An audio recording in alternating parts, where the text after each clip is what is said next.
what you want to say, baby. When you're alone in the darkest night, maybe you can give your ray your light. Open your heart and show your eyes that your destiny. And grow your love, baby. The future is waiting for you. And show your eyes that your destiny.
what you want to say, baby. When you're alone in the darkest night, maybe you can give your radio back. Open your heart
manage 2 streams in one weekend?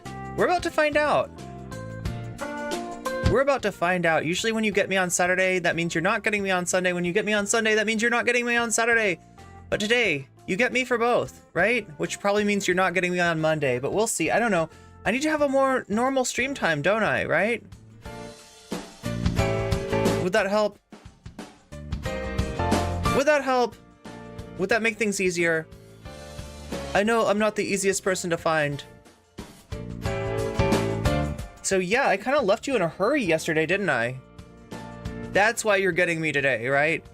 It's because actually my power went out. It's like it came right back on again, but when the stream gets disconnected, it turns into a VOD. And once it's a VOD, I can't add on to a VOD. Double Irene is based and blessed. Yeah, it feels good. It feels like this is what I should be doing. That way I have more time during the week to actually get stuff done IRL. Because IRL is an important game to grind at and make sure that you are leveling up your character. As we all are, right? Oh my god. Welcome everybody, welcome. So yeah, we're right in the middle of this Owen Jones video. Learning a little bit about the history of Yemen. Learning about the civil war that's been going on since, what, 2011? And, you know, just kind of educating ourselves on a subject that everybody's talking about, but nobody seems to be bothering to go back and do the, you know, fill in the gaps, right? Of what we don't know. And that becomes really important to the discussion when you're seeing this as essentially an extension of the discourse on Gaza. Right, in terms of the justification of the bombing of a people, based on, you know, based on, like, I gotta say, like, based on bigotry. That's what you end up with, right? And the fact that, like, often in discourse, it seems like we can't walk and chew gum at the same time. The history of Yemen is fascinating. Yeah, it's just like and fascinating and largely unknown, unfortunately. But yeah, the same people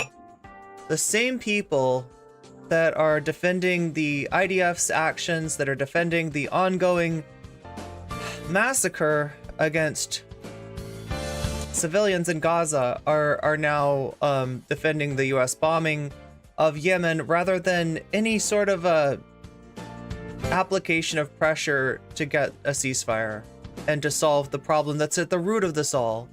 Instead, the US is doing what it does best, bombing itself out of literally any situation, learning nothing from the post 9/11 world, learning nothing from all the mistakes that were made in the wake of 9/11, and just doing the exact same thing, thinking the exact same way, running the exact same foreign policy, right? There was a something that Vaush said yesterday was that the libs that Hasan is mad at, the libs that are, you know, supporting the US UK bombing, are not in fact hogs. They're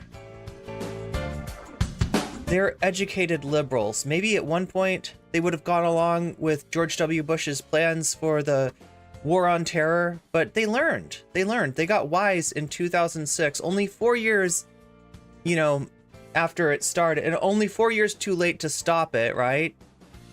They elected a Democratic Congress, largely based on anti-war sentiment, right? And according to Vaush, that means that the left is anti-war now. Well, no, not exactly. It seems like they're anti-war when there's a Republican in the White House, and that when there's a Democrat in the White House, they trust that any military action undertaken is going to be undertaken responsibly. And that's obviously not true. It's the same military, you know, industrial complex that is the dog, you know, that is wagging the tail of the dog. Vaush community be like, America good. Yeah, exactly. Wu for not learning lessons. It's the American way to never learn lessons. All right? Never admit to mistakes. Or if you do, like, immediately forget that that was a mistake in the first place and repeat it 10 years, 20 years later.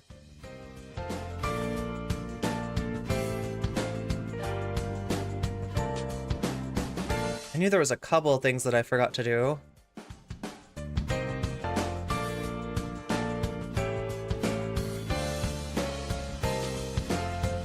But one thing I didn't forget today, which kind of held me up yesterday, I poured myself a nice hot cup of void coffee. And it's this void coffee that's keeping me going. I don't know. I don't know, Chad. I wish I didn't need as much caffeine as I do, but I do. I need the caffeine.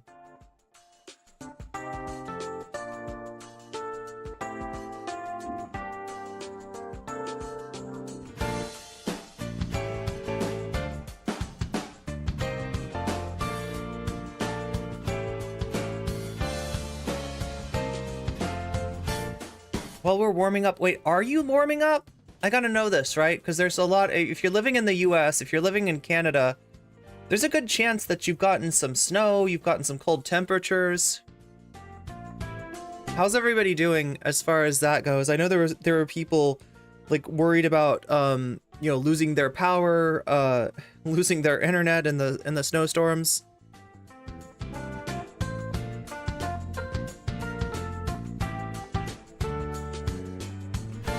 It's 9 degrees where you're at. Damn. Yeah, it's supposed to be like -4 in the caucuses, right? So the Iowa caucuses are going on tomorrow. It's not looking good. I just looked at a poll asking Republican voters of their relative enthusiasm, right? They took Trump voters, they took DeSantis voters, and they took Haley voters, and they said, are you enthusiastic about your candidate? You excited to make this vote? And Donald Trump's was like 88% really excited to vote for Trump. Ron DeSantis was like 77, and Nikki Haley was like 66. So yeah, I don't know. I mean, I honestly don't think that like Ron DeSantis would be, it's just a dice roll, right? Whether, you know, more dangerous, less dangerous than Trump. And I'm kind of veering on like more dangerous. Nikki Haley at the same time, you know, kissing the ring. They're all kissing the ring. Like anybody that's going to win, like if let's say that something happens where Trump absolutely gets shit canned, right? Where the Supreme Court steps in and they say, you cannot run for president. You cannot be president again, right? Then who's going to be the Republican candidate? It's going to be the person that Trump says, this is my dude, or this is Nikki Haley's my, you know, like Trump's going to name his successor, right? So, you know, it's going to be bad either way. And like, I hate how much the Democrats seem to be resigned to losing another election to Trump or a Trump-like figure, and how little, like, I don't know, like unless they've got something in the works. Like I keep on thinking that there's got to be something, there's got to be some sort of plan that they have. It can't be that they, you know, are they gonna wait, you know, are they gonna like unveil Kamala? Is Biden gonna name someone, like, right? Because it seems ridiculous to be going into this election of like, oh no, Biden's our dude, we're running with Biden's our, like, Biden has absolutely, he is like somehow combined. I'm trying to think of if I can come up with a good enough metaphor, right? I think I've said this before, but you know, LBJ is an example of a candidate who bought in fully to the Vietnam War, and because of that ended up dropping out of the race. But he had competitors.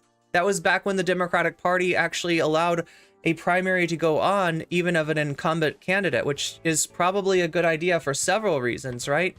If the other side is having a primary and you are not, then the other side is getting media attention and you are not, right? You know, that's one of the reasons. The other reason is that, like, sometimes an incumbent gets themselves into such a situation that they're just not viable. And that's what it's looking like for Biden right now. Kamala would be a very underwhelming reveal. Yeah, in some ways, yeah, she's got all of Biden's problems. She's associated with the Biden administration. And then on top of that, she's just like, I mean, I don't know how much people remember her campaign, but she wasn't the greatest campaigner in the world. And yeah, obviously there's things that people don't like about Kamala. We're supposed to get snow tonight, and if so, my city will shut down for days. Oh, it's one of those cities. Yeah, I've lived in places like that, where like, yeah, it's weird, right? Because you'd think that like you'd think that, you know, the upper Midwest, the northern plains, places like that, those would be the worst places to live in the winter. But actually, like, the worst place to live is a city that is not expecting snow, is not expecting, you know, long stretches of freezing temperatures, but gets it anyway, right? Because nobody's ready to drive through that stuff. The city's not ready to clean the streets, and, you know, like, right, you end up with just, yeah, getting snowed in, basically. It's 1 degrees here, -13 with wind chill. That is brutal. That is brutal. Should not be surprised. Vaush opposed withdrawal of Afghanistan after decades of failure. Yeah, it's such a weird thing, because obviously the withdrawal from Afghanistan was a mess, but I would argue that the occupation of Afghanistan was a mess, right? Any occupation that goes on for, oh my god, let's count the years. 2000, was it like 2001? I think it was 2001. They go in there in 2001. Shakespeare, thank you for the gift subs. Looks like Crad Babes and Erica Rocks Me you're gonna get to miss that ad break, right? When is that coming up? Oh crap, in 7 minutes. That's right, 7 minutes. Thank you, Shakespeare. That is very kind of you. 2001, yeah, US invades Afghanistan. US stays in Afghanistan until 2021, right?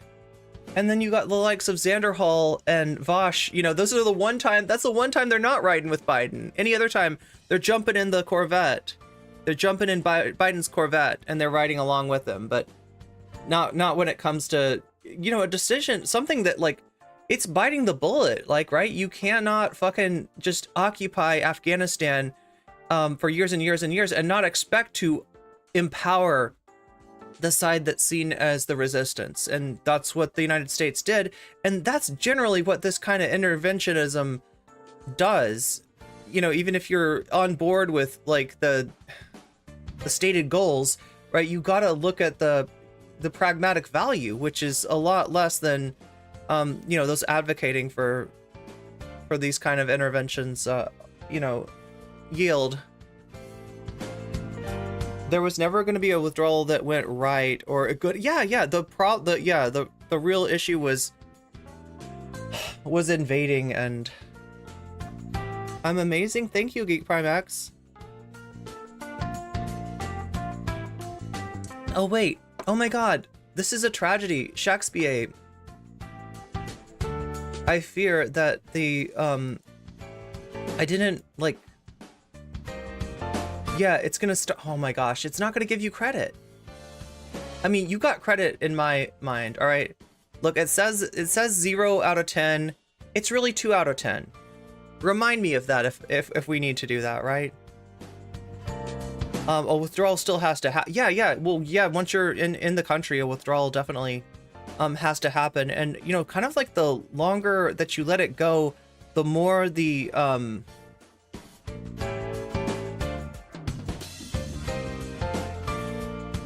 greater the effect of that kind of whiplash when you do, right? I mean, like I don't know. What was the other election that this sort of, I said 68, I said LBJ, but there's like one other that I can't remember right now that I was comparing this election to in terms of the situation that Biden's gotten himself into. You were able to get your gender marker on your passport changed? Nice. Congratulations.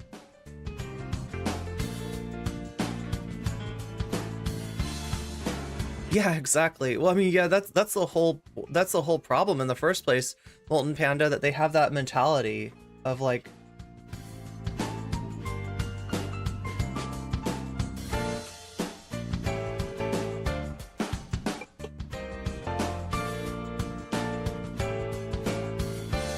safeguard democracy, right? That's what we're doing. That's what we're doing there.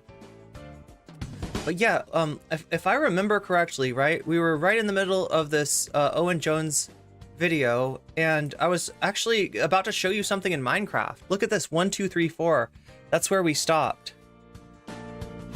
So I wanted to continue with this before getting into, and we will get into, right, both Hasan's response. Now, on the positive, like from what I heard of Hasan, there was no, you know, Vaush did the, like, there was no mention of Vaush. There was no heavy allusion to Vaush. It wasn't really about Vaush. It was about lib Twitter, which includes Vaush, but not specifically about Vaush, right? Because Hasan generally has a rule of not giving free clout to sussy bakas, whether they be Destiny, whether they be Vaush, whether they be Keffels. He has moments of weakness. We all have moments of weakness. That's understandable. I have definitely had moments of weakness when I mentioned people on stream that didn't merit mentioning. Oh yeah, and the pipelines, right? That's yeah. Well, I was saying this about the United States with the, you know, the UK and the United States, like the two parties that are bombing Yemen right now. They don't make decisions for the good of powerless people, right? That's how they'll portray themselves, right? Especially the shiny city on the hill rhetoric that Vaush seems to find himself getting into time after time. But everything is a chess move, right? You're not dealing... I mean, you could think on one hand that, like, well, you know, it's a government made up of people, and people can be reasoned with, and people have compassion, and you know, they can be reached, right? But it's kind of weird when you're talking about something as large and unwieldy as the apparatus of US global hegemony.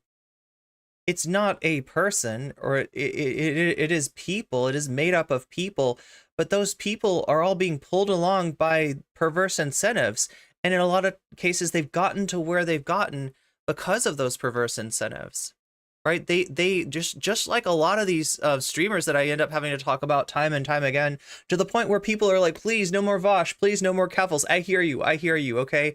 These people do keep doing things, but I don't want to have to cover them for the rest of my life, right? I mean, it is what people are talking about. It is influential. It is legitimately harmful, and I want to do as much as I can to push back on that harm, but I don't want to get stuck in a permanent reaction cycle where it's just always them doing something and I'm reacting to. But like, you know, this is the thing. I've got friends, okay, that will look at Vaush, Keffels, Destiny, whoever, and say, you know what, Irene, they're just people at the end of the day. True, yeah, there's a person behind all of those names. There's a person, there's a human being behind all those names. However, the fact that they find themselves where they find themselves in the algorithm, right, near the top, kind of belies the fact that they have given in to the perverse incentives of that algorithm again and again and again.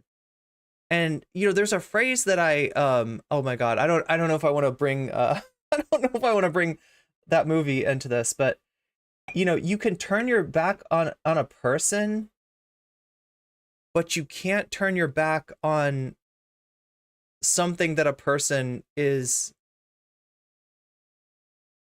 given themselves over to. Does that make sense? And these fuckers have very much given themselves over to the algorithm. So at some point, like, right, and it cuts both ways, right? Because at the same time, you don't want to be like living your life thinking like, oh my God, these scumbags, what an absolute piece of shit. You don't want to be a hater. You don't want to like reserve a place in your heart for hate. And I try to, you know, check myself on that, right? As much as there's like a lot of harm being done, right? You don't want to carry that, right? But at the same time, you can't treat algorithm people like you would treat your friends in real life, right? Because at the end of the day, when you stare into their eyes and you stare deep into their eyes, what stares back at you is not them. It's not them. It's those perverse incentives, right? And so you got to be kind of cold about this. At the end of the day, you got to be cold, you got to be objective, you got to be analytical, and neither, you know, hold hate in your heart for, you know, people that are just going along to get along, nor have compassion that would be warranted from, you know, the idea that, well, there's a real person there. Yeah, there's a real person somewhere there buried deep down inside, but it's like a zombie, right? If somebody got bit by a zombie, you're not gonna you're not gonna like hate on the zombie, but you're also not gonna you know, you got to be able to act. Oh my god, chat. I just made it turn so dark. But yeah, let's get back to where we were. We're also going to make sure to check out the we've got the Hasan response. We've also got like a lot of Twitter to go through, right? Brianna Wu somehow has become like the avatar, and in the interest of not responding to, not reacting to, not thinking about Vaush every single day, despite the fact that like every single day it seems like there's something new that he's doing that's not great. We're gonna take a look at what Brianna Wu has got for us, right? Because she is she in some ways, you know, she exemplifies this lib Twitter, but that's neither here nor there. Let's start where we need to start, and that is with where we finished with Owen Jones. Deterred particularly from the disruption. We need to rewind this a little bit. Bombing, actually, other than, you know, if there were civilian fatalities, that obviously that is a horrible thing which we need to condemn. But I mean in a crude, cold, calculating way, which is if Britain and the US are already getting the Saudi-led coalition to do their dirty work, and that's failed, the Houthis are still there, thriving. We've got a question about Brianna Wu. Who is Brianna Wu? In some ways, exactly. Who indeed? But in other ways, you know, somebody that works somewhat behind the scenes. Although I get the feeling she doesn't want to. She doesn't want to be behind the scenes. She's somebody that has a. She's a game dev from back in the day who, when all the Gamergate discourse was going on with Anita Sarkeesian and Zoe Quinn, kind of jumped into the fray, right? And, you know, she's got an interesting, you know, sort of unique situation as far as, you know, being given the money that she needed to start up a studio for designing games, right? But, you know, woman in gaming, right? Definitely, you know, somebody that the Gamergaters were not fond of, and definitely somebody who got, you know, some harassment from them. But also somebody who kind of, you know, some people feel like Brianna hijacked the discourse and that was not one of the main victims, and yet went on to, you know, make, there was some kind of, wasn't there like a television show or something that she was behind and didn't contact any of the main victims. So yeah, she's from Gamergate. She's been doing a lot since then, and that's the real issue with Brianna Wu, is that she ran for president. Oh my God, not yet. Someday, Brianna, someday you will run for president. No, she ran for Congress a couple of times, didn't even come close to winning, but has since formed a political action committee. If you don't know, in the United States, you know, money in politics is a strange thing because there's limits on how much an individual donor can give to a campaign, but there's ways to get around that. One of those ways is through forming a political action committee. Jink has a political,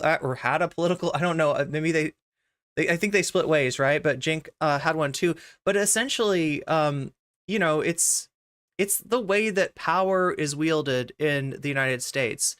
And, you know, if it's wielded for the right reasons, then great. But with Brianna, you just see a lot of it is power for power's sake. She's also kind of made an appearance on the debate scene. She's a fan of Destiny. She's a fan of Vaush, right? And she's the one who was behind. Remember when they all went to the Capitol? When they all went to the Capitol to talk to Ro Khanna, and you know, that there was like I think it was like Politicon was going on or something like that. I can't even remember, right? But she's the one that organized that. If you watch my video about how Hasan got Vaush in trouble with Brandon, Hasan got Vaush booted from the White House with Brandon, she had actually arranged a tour of the White House for not just Vaush, but for a lot of these streamers, right? A lot of these streamers, you know, kind of centrist, shit lib, like, run the spectrum streamers that she's gotten a hold of, right? And that was Brianna that empowered that. Now, of course, it all fell apart, apparently, according to Vaush, when the White House or the Secret Service or somebody started looking into what have live streamers been up to lately. And supposedly they found Hasan, talking about Taiwan, and they didn't like what they heard. So they booted everybody. They were like, nope, no tour for you. Not going to happen. Brianna Wu is just a Jan 6 reenactor, of course. Oh my God, is that what they were going to do? Were they going to reenact Jan 6?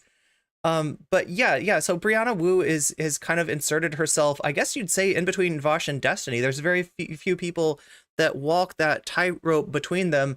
Brianna Wu is one of them because she offers something to both of them, right? Both the ability to, work on projects to be perceived as being politically impactful, right? To leverage their, their communities, their fandoms to do things like canvassing, and also to be in sort of contact. Being involved in that PAC puts you in contact in the sphere of actual politicians. So that's one thing that online personalities generally don't do is have like direct engagement and involvement, unless it's like Hasan and AOC with members of elected officials, right? And so that's who she is. She also became notorious, right, when her Twitter group messages, like the group DMs from a Twitter group that she was in, leaked and just showed a really ugly side of her personality. Just speaking of trans people in a really cruel and transphobic way, and just having like massively trans medicalist views, right? All of that was exposed, as well as the fact that the other people in that group, like, it was just like a list of like all the toxic trans meds I've ever had to deal with were there, and then more that I didn't even know about. Like, this is where Jenny Matrix came into the discourse. This is like all these kind of people, right, were there. So yeah, not a good person. I don't even know how to portray Brianna Wu, like, I'm tempted to say like a behind the scene person, but that kind of paints her as like almost like White Nervosa. And I think she's different in that she has not always been involved in the online debate sphere. Like White Nervosa was with Vaush's community from the very beginning, right? In the beginning, where Destiny called out Vaush for sexual harassment of somebody in Destiny's Discord, and in Destiny's mind, he was like, okay, I don't want to be associated with this guy. This guy is toxic. I'm gonna bring him on. I'm gonna show what we've got on him, and I'm gonna say goodbye. Like, right, Destiny thought that was like the end of Vaush. Of course, Vaush had already established a fandom that was willing to go to any lengths to preserve him as a social media entity. So this is what almost ended Vaush's career before it began. But people like White Nervosa were there to cover up, to literally come up with ideas like, hey, if we change your name from Irish Laddie, that's why he's Vaush now, not Irish Laddie, to get away from the stink that had been, although the screenshots were going to come out with Irish Laddie. Instead they come out with Vaush, and they called themselves, I hate to say this because it sounds unreal. It sounds unreal. But the phrase that they applied to themselves, right? White Nervosa and the rest of the Vaush fans trying to save him from himself, essentially, was the Vaush Intelligence Association, which is ironic because the one thing that group has not shown much of is intelligence. Because slimy white dudes can never have any actual consequences for their actions. Yeah, too often, too true. Yeah. But yeah, that's who Brianna Wu is, and and she's also kind of been like, she just shows up in all the wrong places, right? Like when October 7th happened, she's been a big defender for the IDF, and she's still on that shit. She's still on that shit. And like I said, the discourse on Yemen has become an extension of the discourse on Gaza, and the justifications for turning a blind eye, turning away from the massive amounts of civilian casualties in Gaza are like similar for the justifications for, you know, signing off on the US and the UK's bombing of Yemen, right? It's you know, you find some people there that aren't great, that are, you know, socially very conservative and enact a lot of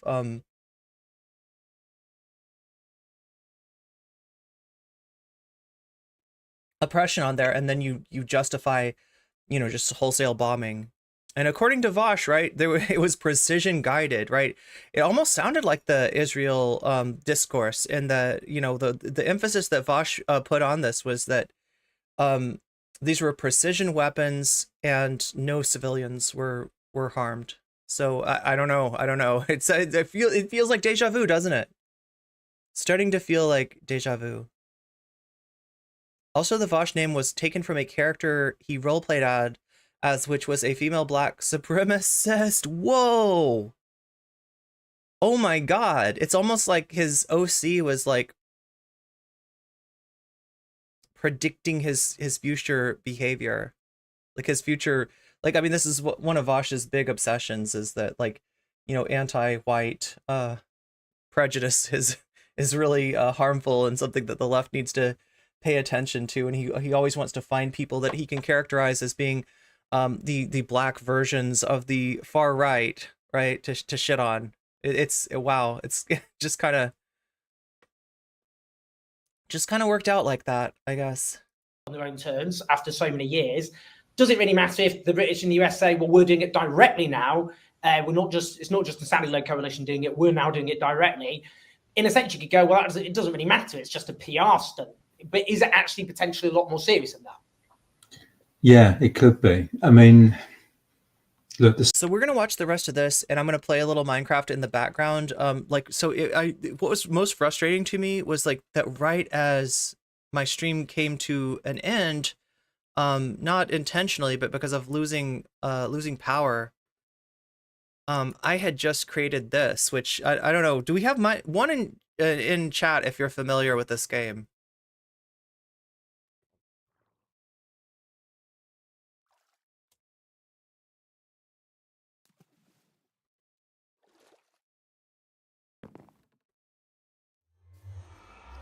But yeah, I wanted to watch the rest of this Owen Jones thing, and just because it's a discussion between two people and it's not super visually stimulating, I decided to provide you with some visual stimulation of my own, that being...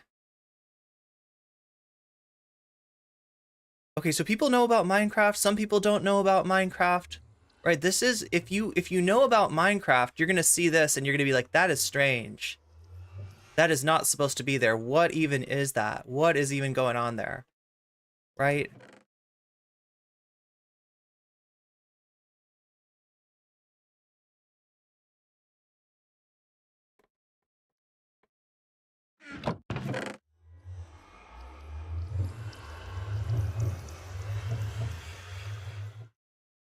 And what is this? A book of lore. Oh, there's like nothing in here. Okay, well, as you can see, as you may have guessed, right? This is a mod that I'm playing.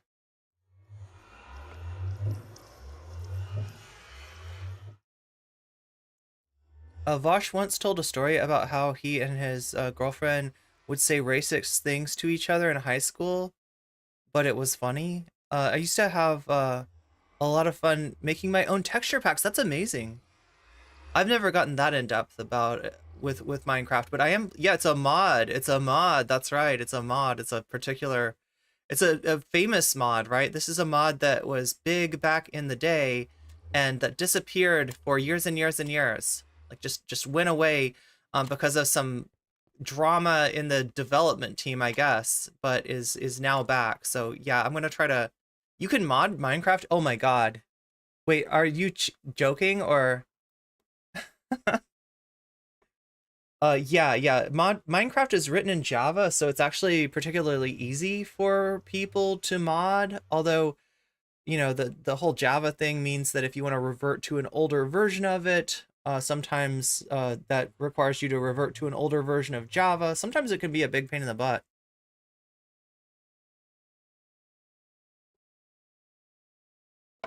Can you drag an item into the book? Let's take a look. What happens when I not...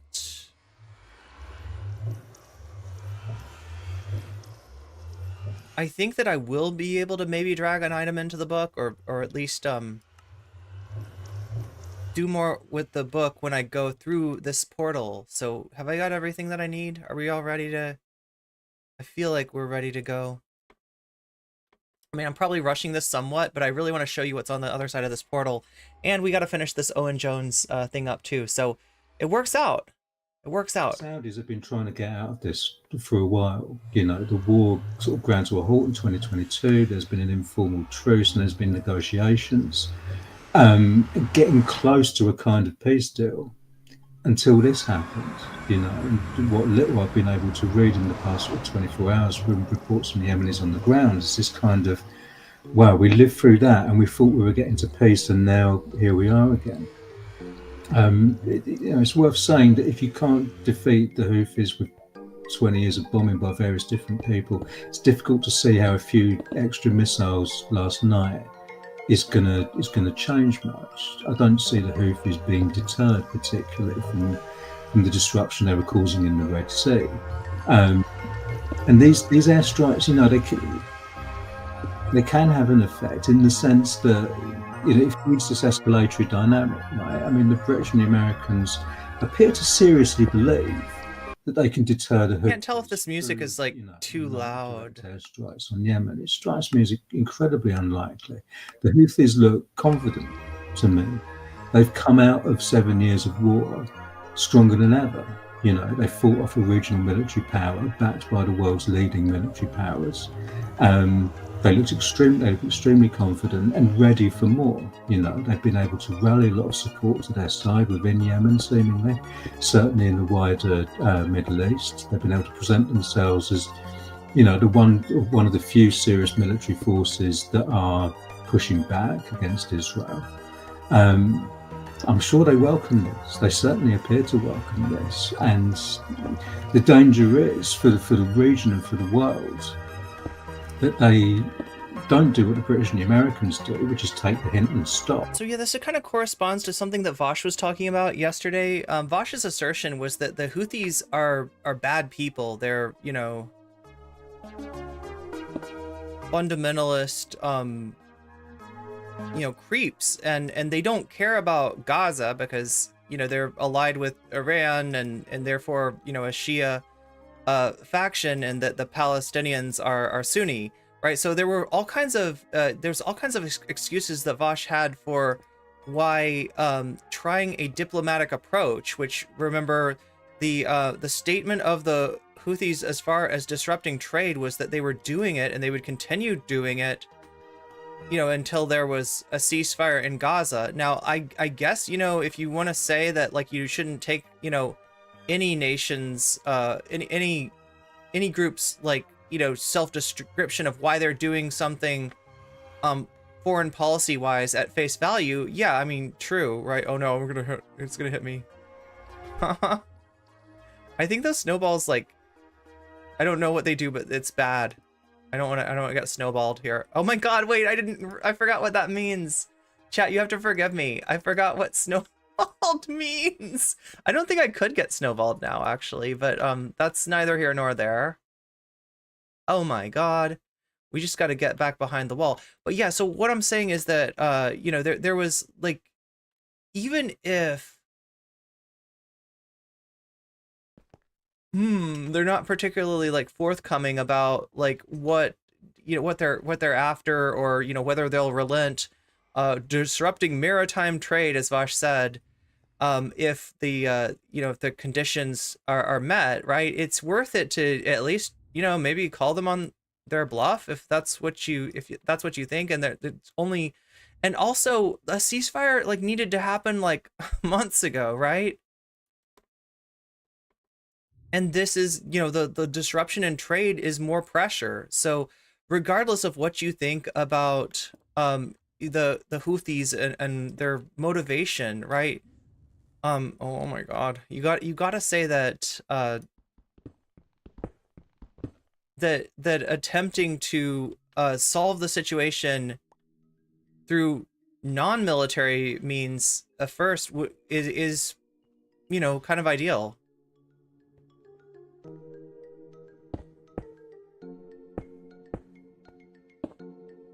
I didn't realize that just getting onto dry land here was going to be such a challenge, but it is. But rather they carry on. They carry out another strike on shipping, maybe even on British and American shipping.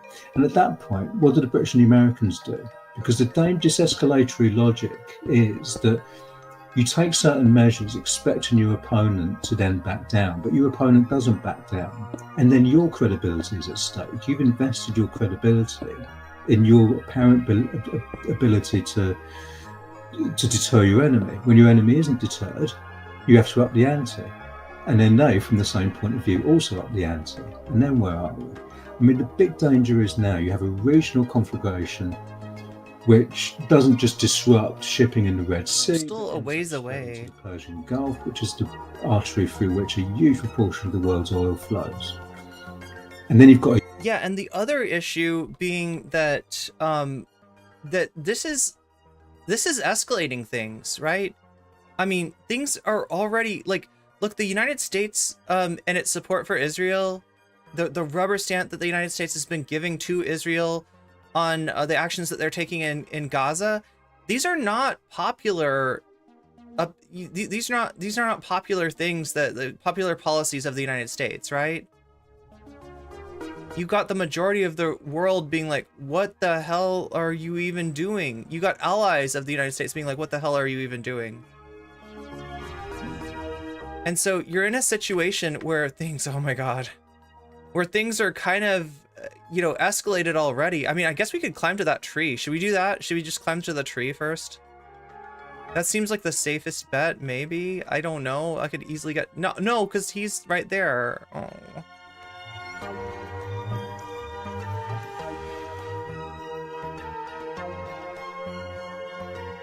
This is harder than I thought. A huge inflationary shock. Put aside the carnage that we'll see in the Middle East beyond even what we're seeing now. For the rest of the world, you're going to have a huge inflationary shock. That's going to impact on politics in the West. If you're Joe Biden, not only are you losing support because from certain groups because of what you're doing in Gaza, but you're going to start losing support because of you'll be blamed for your stewardship of the economy if inflation goes back up, and then you end up with Donald Trump in the White House.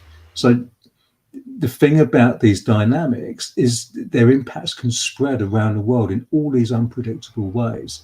And the idea that chucking a few missiles at the problem is a prudent, sensible, serious approach is exactly wrong. What we need is de-escalation in this moment, serious diplomacy to de-escalate, because this is getting really out of hand now. It's really concerning. Just a couple of the questions. I mean, firstly, about also what this is going to do in terms of Houthi support. I mean, we've seen a huge rally. Yeah, so that's the other thing. If you're Vaush and you think that the Houthis are full of shit, they don't care about Gaza, whatever, they're a problem, right? And you think that that's a problem that's not going to go away with any sort of diplomatic... oh my gosh, I just got hit by another snowball. But they're not doing damage. I wish I could just... can you hit it back at the dude? Is it like a ghast, basically? Is this like... Oh my God, no, it's not like a ghast. You can't hit it back. Not cool. Not cool at all. But there is night here, apparently. That's nice to know.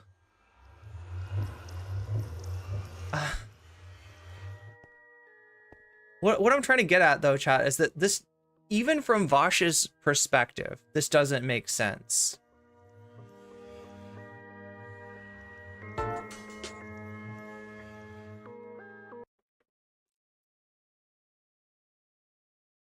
The Yemeni capital Sana'a of about 1 million people. That's huge. I mean, as I said, the population is about 32.3 million. I mean, admittedly, not the entire population is ruled by the Houthis, but as you said, the bulk. So it's a huge number of people. I mean, I don't know, some might say, well, it's an authoritarian movement and how do they mobilize people? I don't know. But what's your thoughts on what that means? And also because often there's this presentation of the Houthis as they're just basically an Iranian proxy, and they are backed by Iran. They have their weapons provided by Iran, that kind of thing. But they do have their own base, clearly, in Yemen. That is authentic. So will this just basically, for the Houthis, it will help mobilize them and present themselves as, we are, while most of the Arab states are just standing by the houses being slaughtered. In other words, the U.S. has become like a tyrannical international, the U.S. and Israel have become like tyrannical international figures to be opposed, just, fighting against them, opposing them, being seen as antagonistic towards them while this stuff is going on is something that is something that, that anybody who does it is going to look good in comparison, right? And so if the Houthis are so bad, right, do you really want to give them that, right? Because that's what you're doing. God, I don't want to make comparisons to like streamer drama or YouTube stuff, but I'm sure you could draw those with your own mind, right? In terms of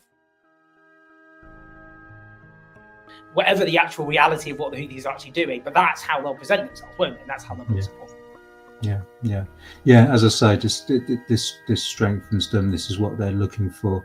I won't pretend that de-escalating this is going to be easy. It will be hard, and it will involve diplomacy. And the tricky thing is, as you rightly say, the Houthis are not just puppets or proxies of Iran. That's the simplistic way that a lot of mainstream coverage looks at these things in the Middle East. This actor is a proxy of Iran, that actor is a proxy of Iran. That's the chessboard. Yeah, exactly. That kind of, and it can boil things down, to a really simplistic degree. The Houthis do have a really productive, from their point of view, relationship with Iran. Which they've really benefited from. But they also have, as you've indicated, their own interest, their own agency. And they don't always do what Iran asks. The Iranians didn't want the Houthis to go down and seize the capital. They argued against that, but the Houthis did it anyway. So it gives you a sense of the degree of independence they have. But nevertheless, if there's going to be de-escalatory diplomacy, and I really hope the Americans cotton onto the fact that they've got nowhere else to go with their current approach, and they're going to have to do something else. If there really is de-escalatory diplomacy, which has to include Iran, then it's not going to be a case of, well, we'll just do a deal with the Iranians formally or informally, and then the Iranians will yank the Houthis chain and that will be it. The Iranians will have to exert what influence they can over the Houthis, but and we would have to hope that succeeds. But certainly that. I really need a bow and arrow here. It's far more promising, far more likely to have some success than, as I say, just throwing some missiles at the. This is just not good. It's a usual case of military action. It's a case of looking serious rather than actually being serious. Yeah, I mean, on that, because the question is always thrown at us is, well, what would you do then? And at this point, I find that quite insulting, because they said that about Afghanistan, and look what happened. They said that about Iraq, and look what happened. They said that about Libya, look what happened. I think at this point, I'd have some introspection if I were these people, and yet they walk from crime scene to crime scene, splattered with more and more blood, still presented as learned elder statesmen who we should all listen to on their wisdom or foreign policy. Well, we're the crazy. Yeah, which is, it connects back to Henry Kissinger and realpolitik, right? That the arguments that'll get made when you come at it with a moral argument, like what is going on here is wrong, civilians are dying, we need to stop this, we need to do something, right? You'll get a pragmatic argument made to you, which is talking down to you, saying, well, you don't understand how geopolitics actually works. Like, you'll get gatekept out of any discussion, right? You are looking at this from a moral point of view, but you are playing on a big chessboard, and you're playing checkers, right? And the chess players are going to tell you that that you're naive, and that they are the ones with the pragmatic view. This is not true. This has not been true in a lot of cases. These pragmatists have been wrong and continue to be wrong and make arguments that should be, like, on their face seen as unserious. And just like, they claim to be pragmatic in terms of their prescription for, what the policy should be, they're pragmatic in the way that they're handling people making moral arguments against those policies. And they're just telling us, what they need to tell us to gatekeep us out of the discussion. You gotta listen to the very serious people. And if you're not basically signed on to the apparatus of US hegemony, then you are not your gate kept out of this conversation. So it's frustrating. Who were proven wrong in the worst possible way over and over again, but they'll still say it. What would you do? That's not The good. point it would make here is, look, whatever you think about how we got Come on, here, closer. the global economy does depend on it. We have to take action. That's just the way the world works. Our local populations would expect us to when they suddenly see profit. Whoa, I'm getting hit from both sides. That's not good. And it's because we take action. So I suppose the argument then to these people, I mean, the obvious answer would be, if you stopped enabling a massacre in Gaza, whatever the Houthis' intentions happen to be here, clearly. But I mean, just in terms of how we get out of this, because that is the Houthi demand. And again, just on that, I think a lot of the world, because there's such a West-centric view of looking at this, a lot of the world is looking at the West at the moment, and a lot of them did not have illusions in Western moral authority in the first place, for good reason. But now they're seeing, for most of the Western world, they say, oh, I see. So the West will take shipping lanes seriously, but not living human beings seriously. Oh my God. Intervene to stop saying the shipping lanes. We're back. Intervene to save Palestinian citizens. So I'm just wondering about what you think about, in terms of the alternatives and why it's shouted down and what we do instead. Yeah. And so are the ads. Before I was talking to you, I did an interview on Times Radio with Davidson. Lucky you. Yeah, that was great. And she was giving me that line, which was, you have to do something, don't you? And you do have to do something. You have to do something that works, and as I say, just throwing more missiles at the problem doesn't work. That proposition has been tested. Not that I don't necessarily want to analyze this purely from the West. And think about how this is like the go-to default policy of the United States hegemonic apparatus, right? This is their answer for everything. Throw more missiles at it. Right? It's military first, and any sort of diplomacy is an afterthought at best.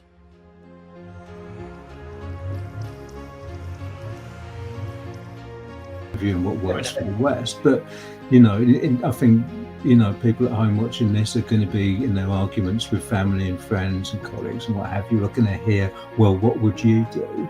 And the answer to that is, if we're thinking about what's happening in the Red Sea and how inflation is going to affect all of us, I don't want more inflation any more than anyone else. It's painful for all of us, this stuff. The best way to get past that is to de-escalate the conflict through diplomacy.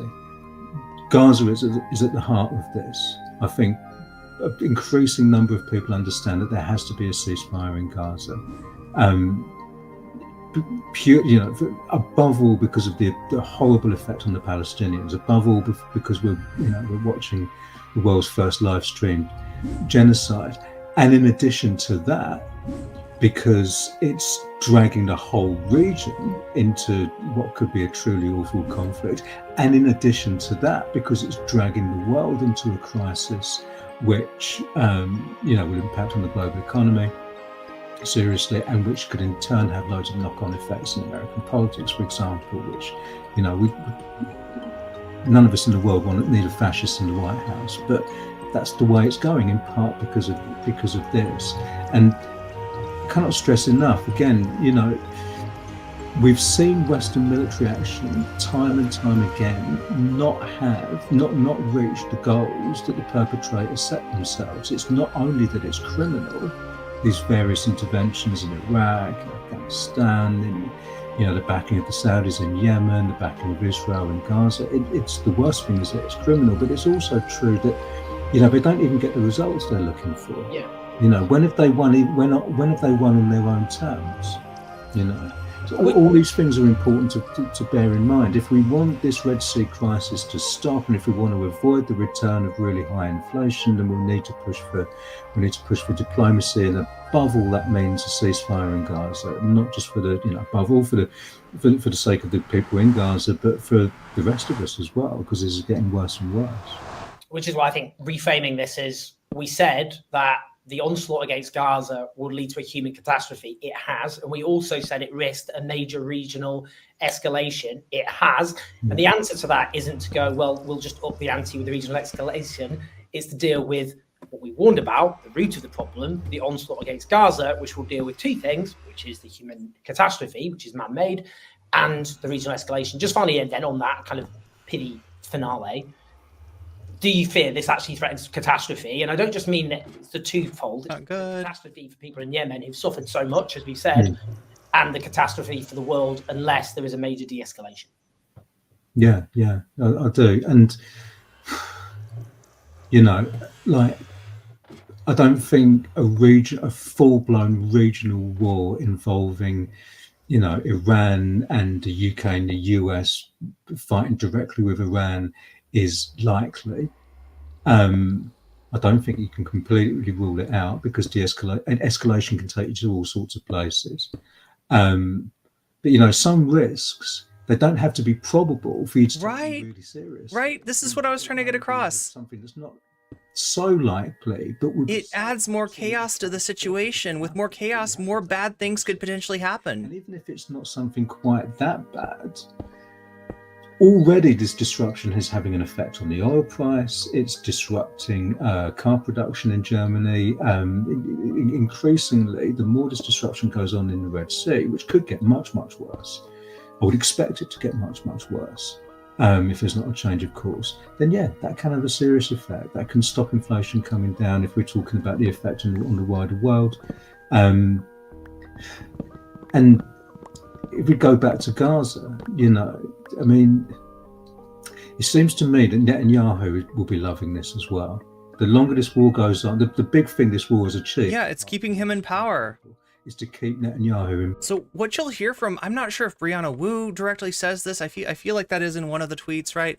But for other people is that they don't like the far right in Israel, right? So when you say like you're empowering the IDF, you're empowering Netanyahu, they're like, well, yeah, no, they're not great either, but Israel has to defend itself and yada yada yada. It's the same shit over and over again.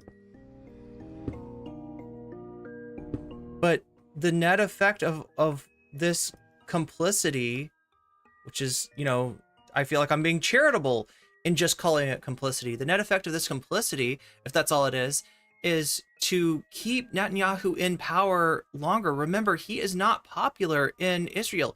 He effed up, and people in Israel know that. Now, I'm not going to, bullshit you and tell you that there's not like a desire for retribution in Israel. There absolutely is.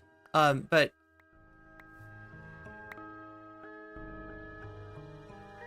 the analysis, or the what a lot of people have kind of come to, is that they want to rid themselves of Netanyahu and his government, but they want Netanyahu to prosecute this military conflict. So the longer the conflict goes on, the longer Netanyahu can stay in power, and the more likely that people are going to forget that that he had a lot of culpability in terms of his policy, enabling something like October 7th to happen in the first place. I have no idea what these silver apples are, but I'm getting them.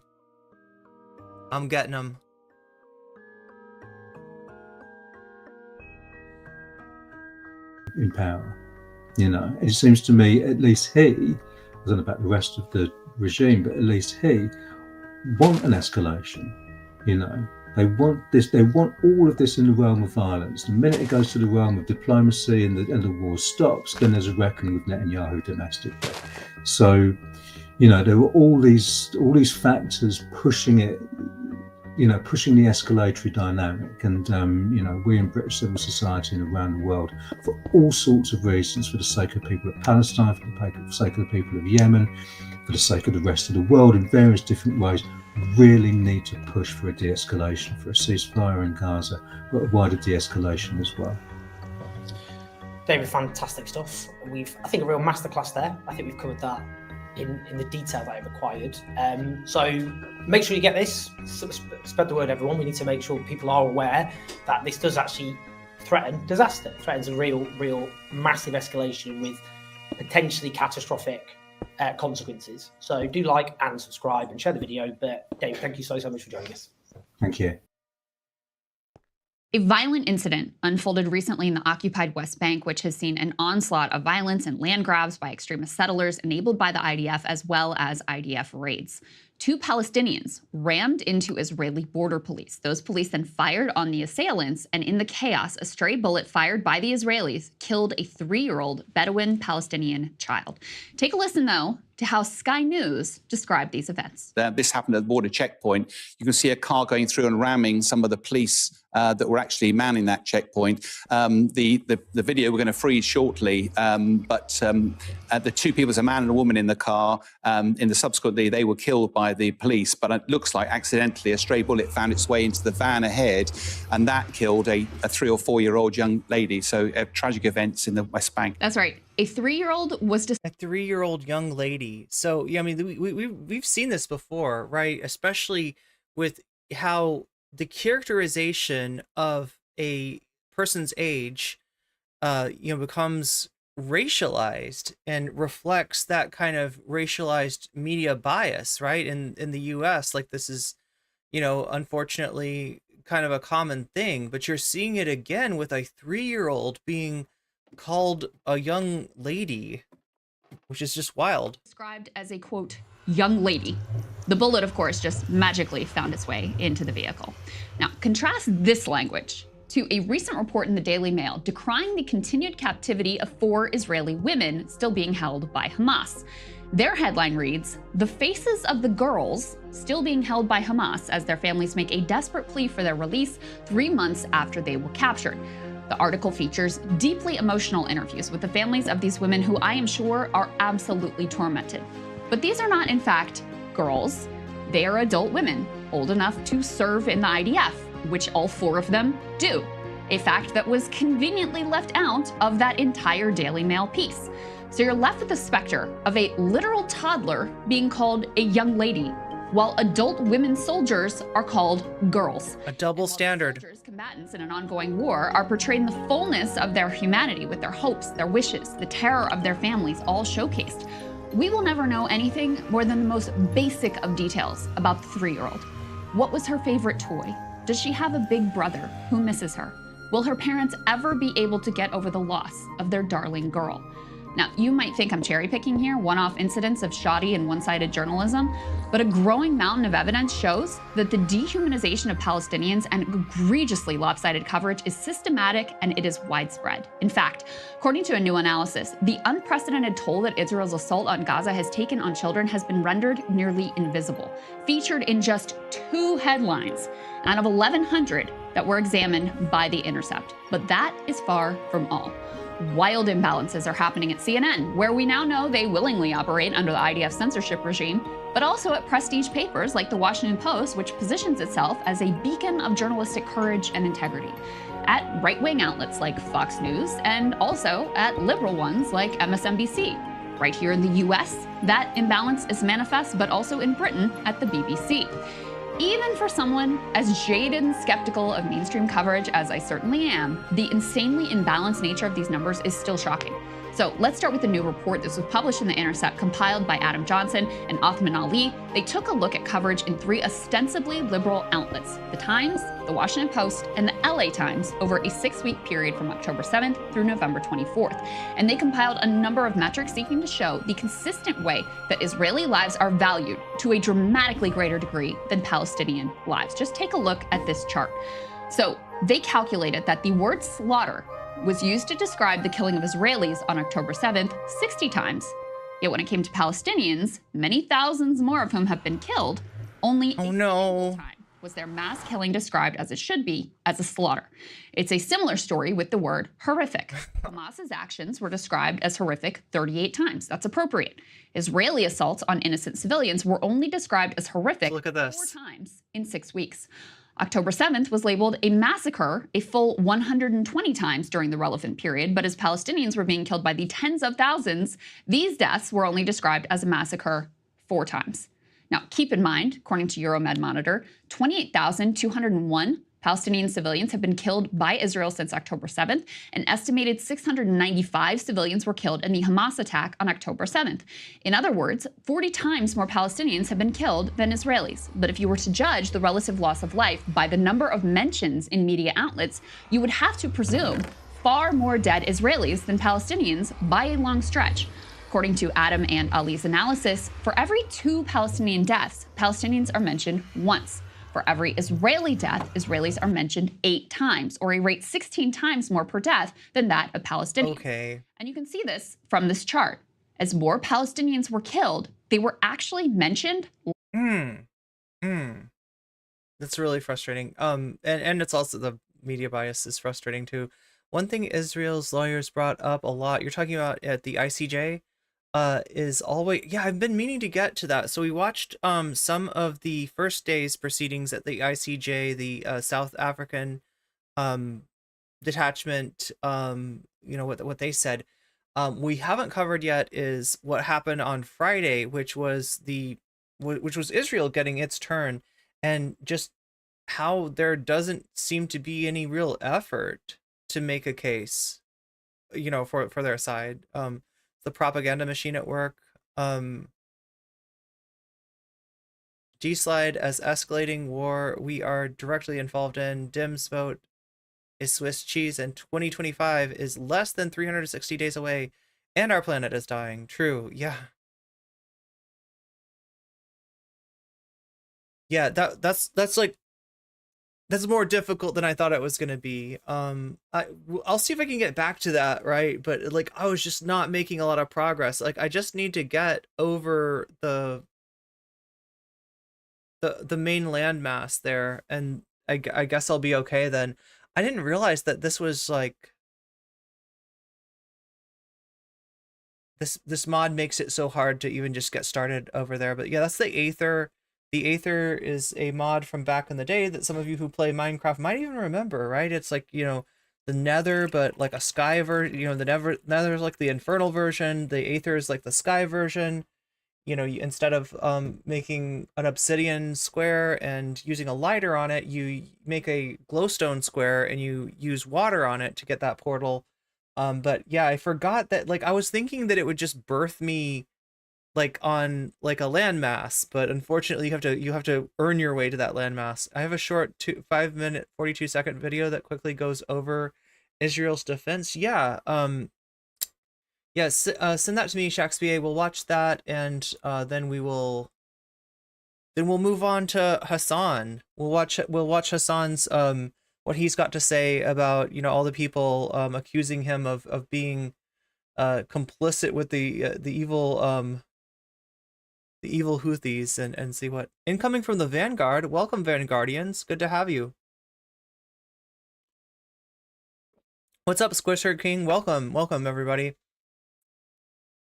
We are in the middle of finishing up like some of the background on Yemen, and the history of Yemen, the civil war that's been going on since 2011. And getting a sense of like how this rhetoric on Yemen and on the United States attack, the US/British attack on targets in Yemen, kind of mirror the discourse on Gaza, right? Like the same way that Hamas is being used as a justification for activities that are putting that are putting people in Gaza at great risk, and in fact have resulted in massive amount and continuing amounts of civilian casualties. You've got the same kind of rhetoric being used, to justify the US's actions in Yemen, when really what needed to happen, like, months ago, is a ceasefire, is a cessation to this violence. But The U.S. doesn't seem to have any interest in that. There's not an attempt to put this into a to use what is essentially pressure, right? And if you take the U.S., like, if you steelman what the U.S. diplomatic establishment, what the Biden administration is saying, that there is a value to being seen by Israel as, you know, their allies, and you can use that close relationship to push forward the peace process. If that's really what they want to do, well, here's some free leverage. All right. Israel, your trade is being disrupted right now, and our trade is being disrupted. And like, you know, one way to the stated, you know, casus, I won't call it a casus belli because it's not a war, but the stated justification for that disruption of trade is indeed what's going on in Gaza. So even if, you know, the Houthis are full of shit and it's not about Gaza, as Vaush claimed yesterday, what is the harm in, you know, using this as leverage to bring that situation under control, like that situation that is churning unimaginable amounts of chaos in the diplomatic, you know, scene as a whole, right? That is put like the person that Owen was interviewing was saying that, you know, it's not a certainty or even a likelihood that the US's actions in Yemen are going to spur a out and out war with Iran, but that is one of the possibilities, albeit not a likely possibility. And what it does is it churns out this chaos, and this chaos allows a lot of unforeseen events to happen. And the longer that, you know, this civilian, you know, this massacre and this displacement of people in Gaza continues, the more likely that the chaos that's being churned is going to sow irrevocable consequences for the world. Okay, so yeah, no, this is like, and these are the people that are saying that like, we don't understand the grand game of geopolitics, right? And they're doing what's pragmatic, but we're coming up with this like, oh, well, that's not ethical. And they're like, ha ha ha, you know, like, right, your ethics don't matter, right? The pragmatics are, and we've seen it time and time again, these people making these realpolitics arguments, they're wrong on a pragmatic level too. They're wrong on that too. But yeah, welcome everybody. Welcome in, Vanguardians, friends of the stream. I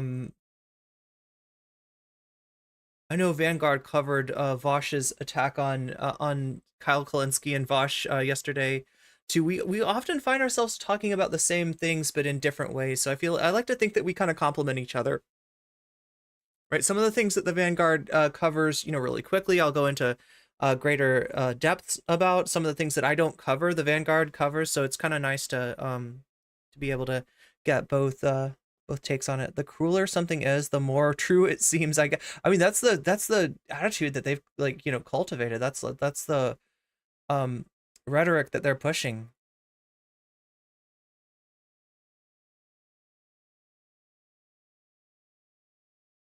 Ethics are optional, you fools. Yeah, exactly. God, you know, and it's like,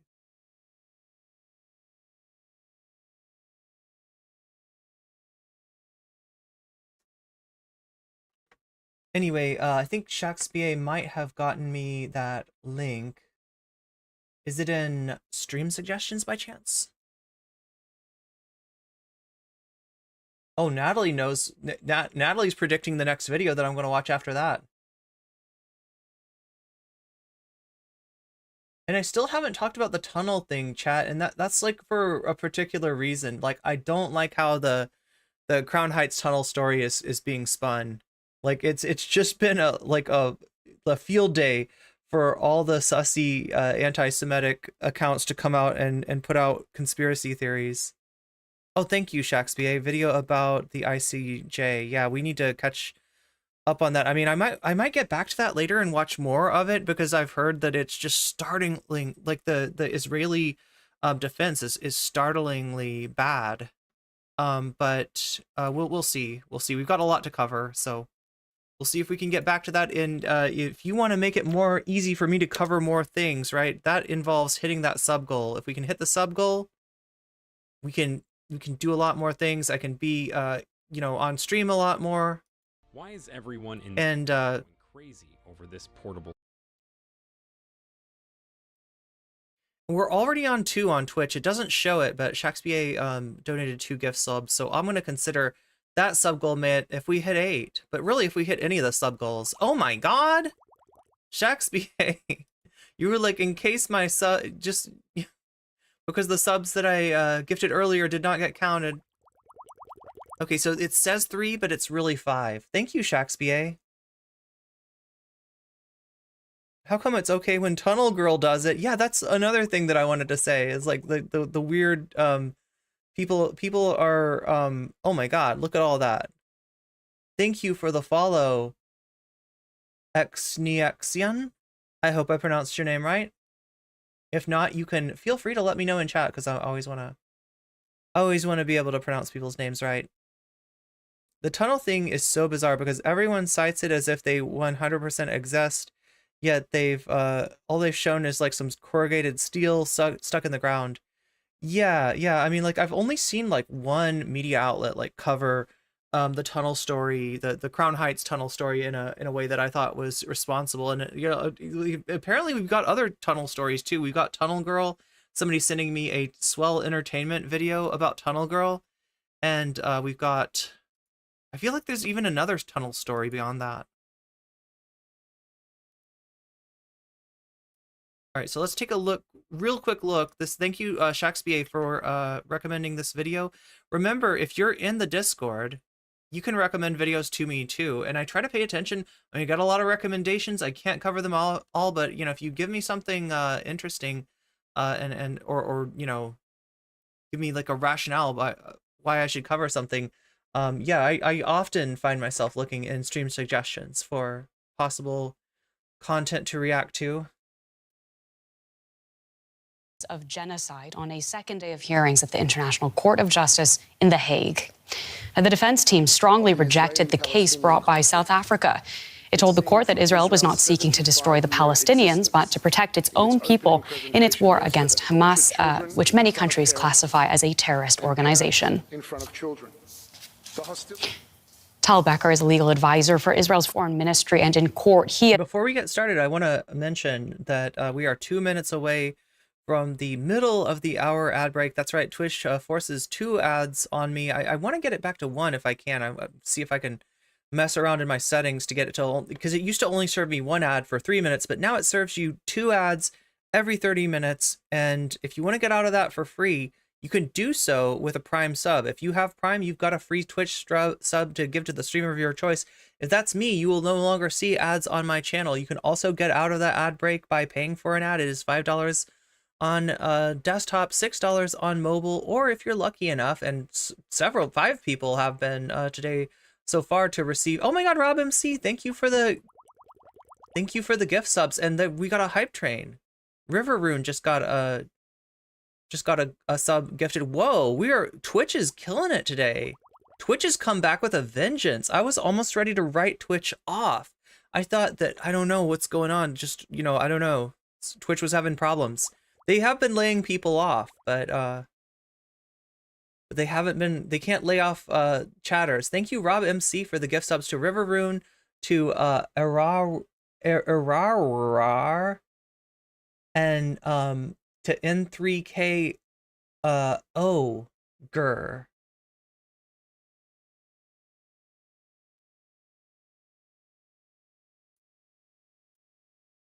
Also, feel free, if I mispronounced your name, to let me know what the real pronunciation is, and / to make fun of me for mispronouncing it, because I do that often. Attacked South Africa's handling of the case. Oh my god, what? Okay, so this is the hype train. It is your chance to earn extra emojis. This is a Twitch thing, right? So if you're on Twitch, if you do bits right now, if you do donations, if you do subs, if you gift subs or use primes or anything like that, you will contribute to that 83%. We are 83% from level 3. I think level 3, there's more emojis there, so we can open up even more emojis. It's reminding me I need to put extra emojis on here. Is it hard to do a live stream by yourself? It can be, especially if you, like me, have a little bit of attention deficit disorder, and it's hard to pay attention to multiple things at once. But you know, hopefully people are understanding of that and forgiving of that. Yeah, It's definitely a thing. Who's Tunnel Girl? I saw the tunnel in New York. Yeah, that had the Orthodox dudes fighting the police. So Tunnel Girl is somebody in, was it New Jersey? That like decided to just like this tunnel under her house, and she was putting it up on TikTok, and people at some point they were like, you know, does this thing have structural integrity? Is this okay? Is this going to be okay for the neighborhood? Like, and so she finally did get reported, and I think that all that they asked was that she allow the you know, officials to come in and test it and be like, is this thing safe, right? Very different reaction from, but I guess it's a different tunnel too, so I don't really know. I've been to 770 many times. 770? Oh, that's the address. Yeah, not to... Oh my god, Shakespeare, thank you for the bits. Whoa. We are like 97% from hitting level 3 on yeah, the synagogue there. Eel Pit stream. So how much, one in chat if you know what the Eel Pit is. Wait, I gotta also ask if you like the Eel Pit so we know what the Eel Pit is. We know about I can't remember their name. We were watching some Eel Pit content. I've also got some radioactive Chernobyl diving content for another palate cleanser sometime. Man, if the tunnel becomes a legacy, it's going to be how people house themselves in the future. Buy a 10K plot of land and dig straight down. Yeah, dig straight down, dig straight up. You know, we're just going to go vertical. The world needs to be vertical. Yeah, we're like 3% away from hitting level 3. So if anybody's got bits to give or anything like that, we can hit it right now and unlock more emotes. So people do know, some people do not know about the Eel Pit. Yeah, we covered that for a little bit yesterday. I'm just not sure. Add snooze for 5 minutes? What? Wait, how does that happen? I have no idea. The ads got snoozed though. Oh no, the ads start in 4 minutes, right? So yeah, that's where we're at. The ad break's coming up in 3 minutes. Oh my god, I must have hit snooze. I have 3 snoozes to give. And I must have used one accidentally. You can snooze ads for hype trains. Should I? Not used to people caring what I say like you do in chat. My family and friends would tell me that they don't care about what I have to say. It makes me wonder why I talk to them. Yo, I mean, you know, every toxic dynamics are really hard to deal with. You don't want to feel like, so we got 6 seconds if anybody wants to be a hero and come in here, and because we do have more emotes that we could, oh nope, we're not going to do it. Okay, so level 2 hype train coming into the station. Thank you everybody who contributed. We got the level 1 hype train emotes. Emotes, I never know what to call them. Yeah, we're coming in strong with at level 2. That's pretty impressive. Choo choo indeed, or as Vaush said yesterday, toot toot. Wasn't that funny? Like, oh, there's the emotes. Nice. So yeah, we got some emotes. We got like 5 emotes there. That was a pretty good get for the stream. Opening more emotes. More emotes that I know what to do with, honestly. I need to add some emotes, but yeah, yesterday, like when Vaush was talking about like the whole Yemen thing, his point was that this is disrupting maritime trade. We need those boats to go. To you know, like, I don't know, he was like basically putting on a captain's hat. Captain Vaush, I don't know. Telling my family what I think usually ends in an argument. I know the feeling. I definitely know the feeling. Yeah, trying to talk politics with my family can be really frustrating. They're not Trumpies either. They're not like, you know, super conservative. They're just regular centrist, I guess. But they're still pretty frustrating. Okay, so let's get back to this ICJ thing. Thank you for everybody that contributed towards the sub train and got us those 5 new emotes. That's pretty cool. Of its case hinges on a deliberately curated, decontextualized, and manipulative description of the reality of current hostilities. South Africa purports to come to this court in the lofty position of a guardian of the interest of humanity.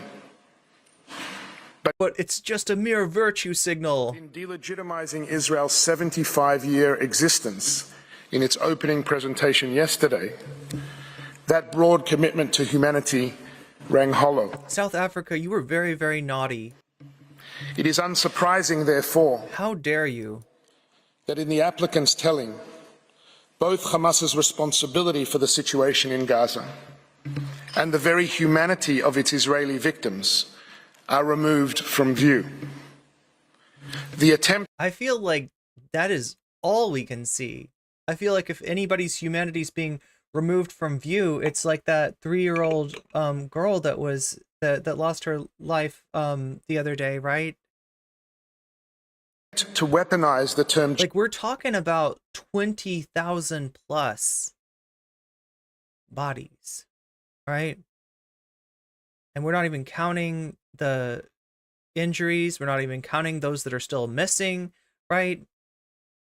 Genocide against Israel. You want to talk about invisibility? Talk about you know, all the people that have lost their lives in Gaza so far. In the present context, does more than tell the court a grossly distorted story, and it does more than empty the word of its unique force and special meaning. DW's correspondent Lucia Schulten is at the ICJ in The Hague. She's got more about Israel's defense against the allegations of genocide brought by South Africa. 2 days of hearings have ended here today in The Hague. On the second day of the hearings, Israel got a chance to make its case and defend itself against the allegations made by South Africa. South Africa is saying that Israel breached the Genocide Convention by acts and omissions that are genocidal in character. Israel strongly rejects this and says that South Africa is distorting the facts. Israel wants to see the whole case rejected and also does not want to see provisional measures being put on it. South Africa has asked for these provisional measures, and among them are, for example, the quest that the court orders Israel to end all military operations. In the next step... So that's what it would be great if we saw that happen. But I don't want people to get too excited about that. That is a possible outcome, I guess, that the court could issue. But in terms of deciding this, right, you do have a lot of a lot of, like, you know, for instance, like the US is never going to accept this. We wouldn't expect Britain to accept this. Germany, right, is gonna like, there's a lot of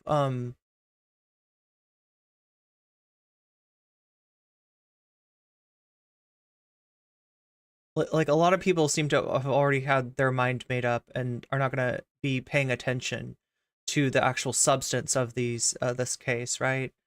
But I have had other people, like, you know, I've that I pay attention to, say that because of the dearth of real you know, rationale or evidence on Israel's side and the compelling case on the South African side, that they might actually, you know, find against Israel. So the court will have to decide whether it brings forward any kind of provisional measures or not. This is expected to be relatively quickly. The main case, the question whether Israel has indeed breached the Genocide Convention or not, this is expected to take years. DW special correspondent Aya Ibrahim joins me now from Jerusalem. Aya, yesterday we were reporting on South Africa's arguments in bringing these charges of genocide against Israel at the ICJ. And today was Israel's turn to defend itself. How did it present its case? Well, this was an almost 3-hour hearing, and so it's difficult to really summarize all of the arguments, but a couple certainly stood out to me. There's the fact that Israel claims that South Africa's entire case is not factual, that it takes statements out of context. Israel's counter-argument also hinges heavily on the accusation that Hamas is actually to blame for all of the atrocities that South Africa accuses Israel of committing because Hamas embeds itself among the civilian population, essentially saying, well, yes, conflict means civilian casualties, but really it's Hamas's fault because Hamas's strategy is designed to maximize civilian casualties. That's the Israeli claim.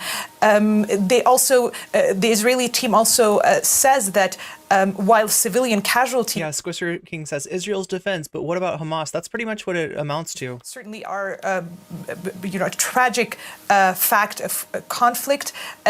Genocide, the Genocide Convention is not the correct framework to address what is happening in Gaza, but more the laws of armed conflict. But I think what perhaps the strongest challenge to South Africa's case that was presented today was the question of intent, genocidal intent. Yesterday, South Africa laid out its case with a lot of quotes from Israeli officials that have, in one way or another, said that this war is meant to, or that the goal is to destroy or, remove the Palestinian population. So Israel doesn't usually show up in the UN or international stuff, but because of the court statute, if they hadn't shown up, South Africa could have just had the case handed to them.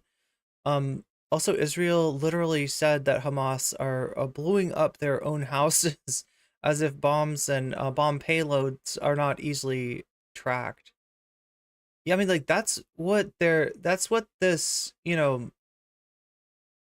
that's what the IDF is going to be remembered for in this situation, is the amount of the amount of bullshit that they've put forward, the amount of easily debunkable bullshit. They even said that there were missiles in incubators. Oh God, this is grim. This is grim. In Gaza, the Israeli team today says, well, these officials are not part of Israel's war cabinet. They're not. Their statements essentially, that their statements do not comprise official Israeli policies, and then they quoted other Israeli officials who then said that there is no intention to destroy the Palestinian population, and that there's no intention to forcibly remove them from the Strip. So they're saying, yes, these were Israeli officials, but that they're not the Israeli officials whose opinion really matters, and so they're trying to challenge the claim of intent with these counter quotes, among others, from the Prime Minister himself. Well, thank you so much for bringing us up to speed there. That is our special correspondent, Ibrahim, in Jerusalem. Yeah, and we'll try to get back to that if we can. There's, apparently a very compelling case made by South Africa yesterday, and the strangely lack of any case brought by Israel. So that would be something to take a longer look at if we have some time. I do want to get to our main story here today, which is about Hasan taking on Lib Twitter, which is got a strange resemblance to right-wing evangelical Twitter, right? In terms of their takes on the U.S. foreign policy as it relates to the bombings in Yemen. It's in certain ways almost indistinguishable. And the one person whose tweets really kind of stuck out yesterday, the one tweet that I'm going to use as kind of an example, is of course Brianna Wu's, because she wants that attention, and I'm going to give her all the attention that she so richly deserves. Let's see here. Let's go over this tweet. I hope it fits. I don't know. I don't have it set up for Twitter, but we have these screenshots. Okay. Can you see? Yeah, you can see that. Wow. Perfect. Thank you, Vamps, by the way, for suggesting this tweet to me. Okay, so Brianna Wu, who we talked about before, she's connected to both the Vaush and the Destiny community. She's, I guess, you could call her their liaison to electoral politics in terms of running the Progressive Voice, not to be confused with the YouTube channel Progressive Voice and Sahil, but Progressive Voice is her super PAC, right? Which she runs. She's run for Congress twice, has lost both times, but is now, essentially playing defense for really questionable leftist streamers, and that's what's lefty streamers, right? Despite the fact that even more so than like Vaush or Destiny, like the anti-socialism, the anti-communism, the shit lib nature of is strong with Brianna Wu. So let's read what she has to say here. Never go to war without a plan to win the peace. Hamas and their reckless disregard for human life have put Netanyahu and Israel in a no-win situation. Oh my God, I feel so bad for Netanyahu. Like the only one.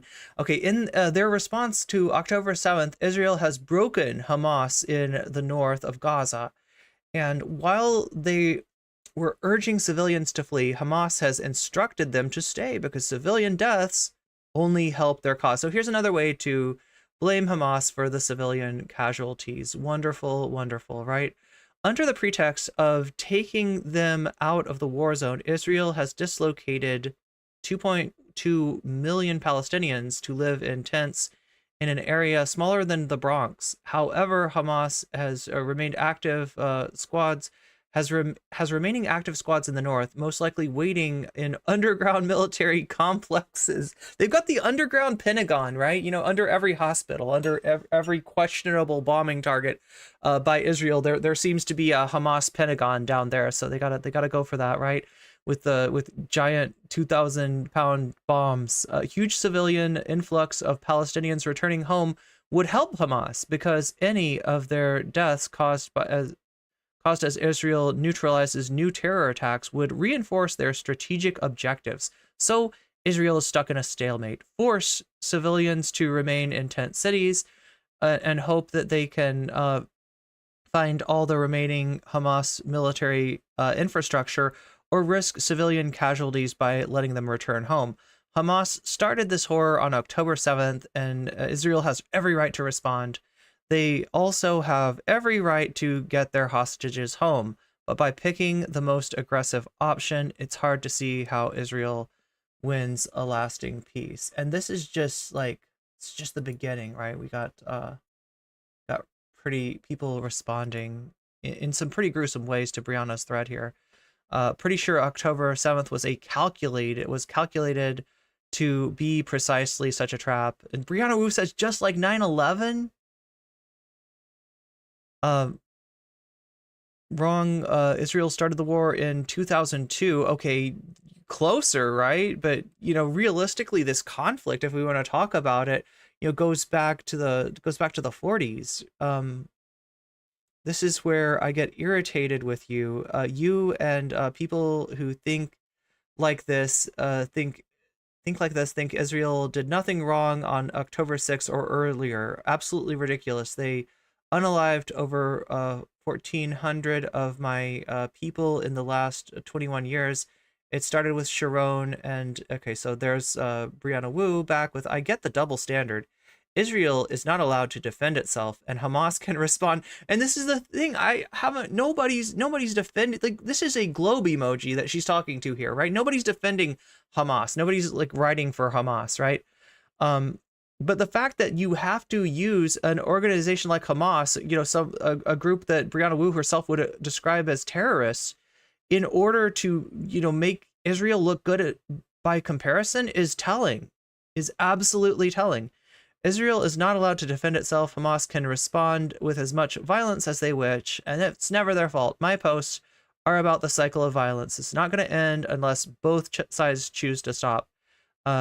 Israel has no plans for a Hamas invasion because they were too confident in their ability and the Israeli leadership to convince themselves Hamas wasn't this word that YouTube doesn't like it when I say.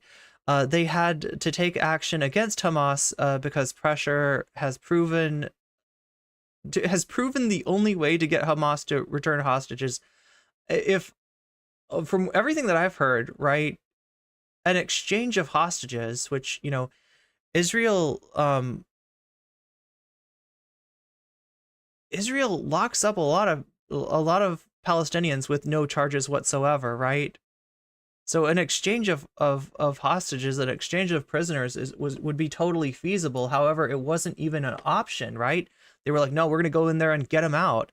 And what happened to the 3 hostages that did get away and tried to get help from the IDF, right? Waving white flags with handmade signs, trying to convey that they were hostages trying to get to safety, and they lost their lives in trying to approach the IDF. So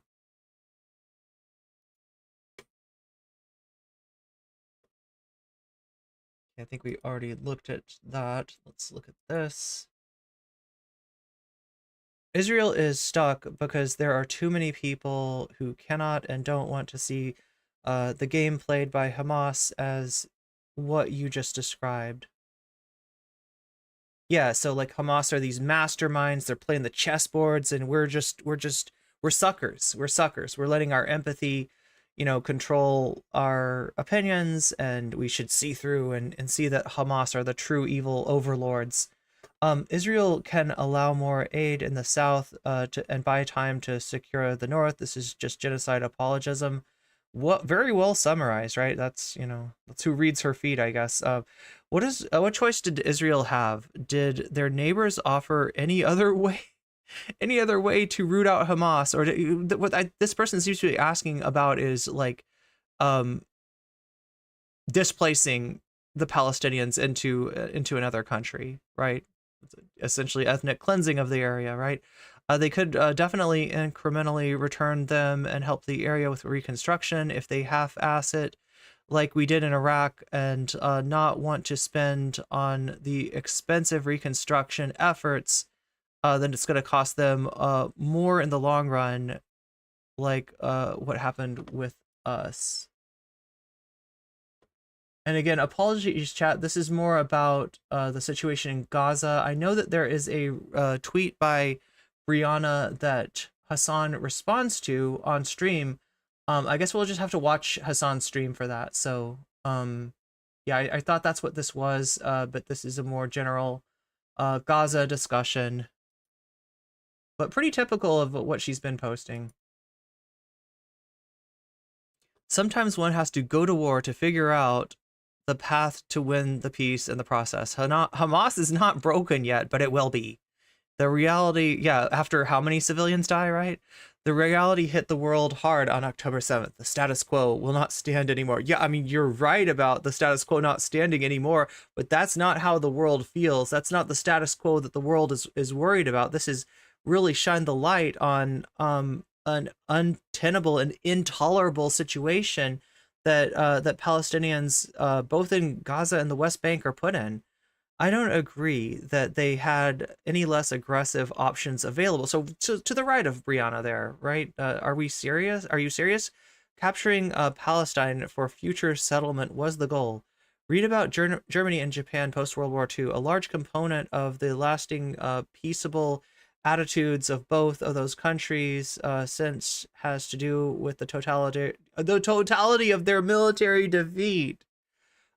Totally defeating Hamas with the military. So, this is like a World War II like attitude towards Palestine, right? World War II where the Japanese were hit with 2 nukes. Totally defeating Hamas with military force is the one slim hope for peace available to Israel. So we're going to ignore the human rights violation Israel is committing. See, so, I mean, obviously some people she's blocked a lot of the people that cook her on Twitter. Let's be real. She blocks them, right? But there are still some people jumping into the thread and calling out her bullshit. The problem with this line of thinking is that the conflict didn't start with, wait, did we already read this? Yeah, I feel like we already read that. Oh my God. Oh my God, chat, this thread keeps on going. This thread keeps continuing. There's your engagement, Brianna. I'm starting to notice more and more context missing from your tweets. For one, Hamas and the current Israel administration have had the same intentions of heightened, tensions, and have helped each other. Yeah, this is the thing that's going on, is like, in a lot of ways, being able to use Hamas as a boogeyman is very convenient to Israel and very convenient to Netanyahu, who, you will remember, wants to stay in power despite the fact that even before October 7th, there were a lot of people calling for an end to his administration. And, even now there's a lot of people who are of the mindset that after this military conflict is over, that, his regime should come to an end. And so Netanyahu's got every motivation to keep this conflict going. Nice way of basically saying all deaths are the fault of Palestine. They made us bomb hospitals, and those hospitals and churches. Israel needs to annex the north part of Gaza to make it into a buffer zone. Let that be a lesson for Palestinians in Gaza. Somebody loves group punishment, collective punishment, right? That's this person says, you are lying about Hamas instructing civilians to stay, and Hamas was created almost 40 years after repeated Israeli war crimes. Brianna links a Reuters article reporting on how Hamas instructed civilians to stay. You Hamas maxers are fundamentally... I love how she mixes like transmedicalist, buzzwords with this. You might not be able to see this part because it's not showing up on the stream, but yeah, she's Hamas maxer. That's a new one.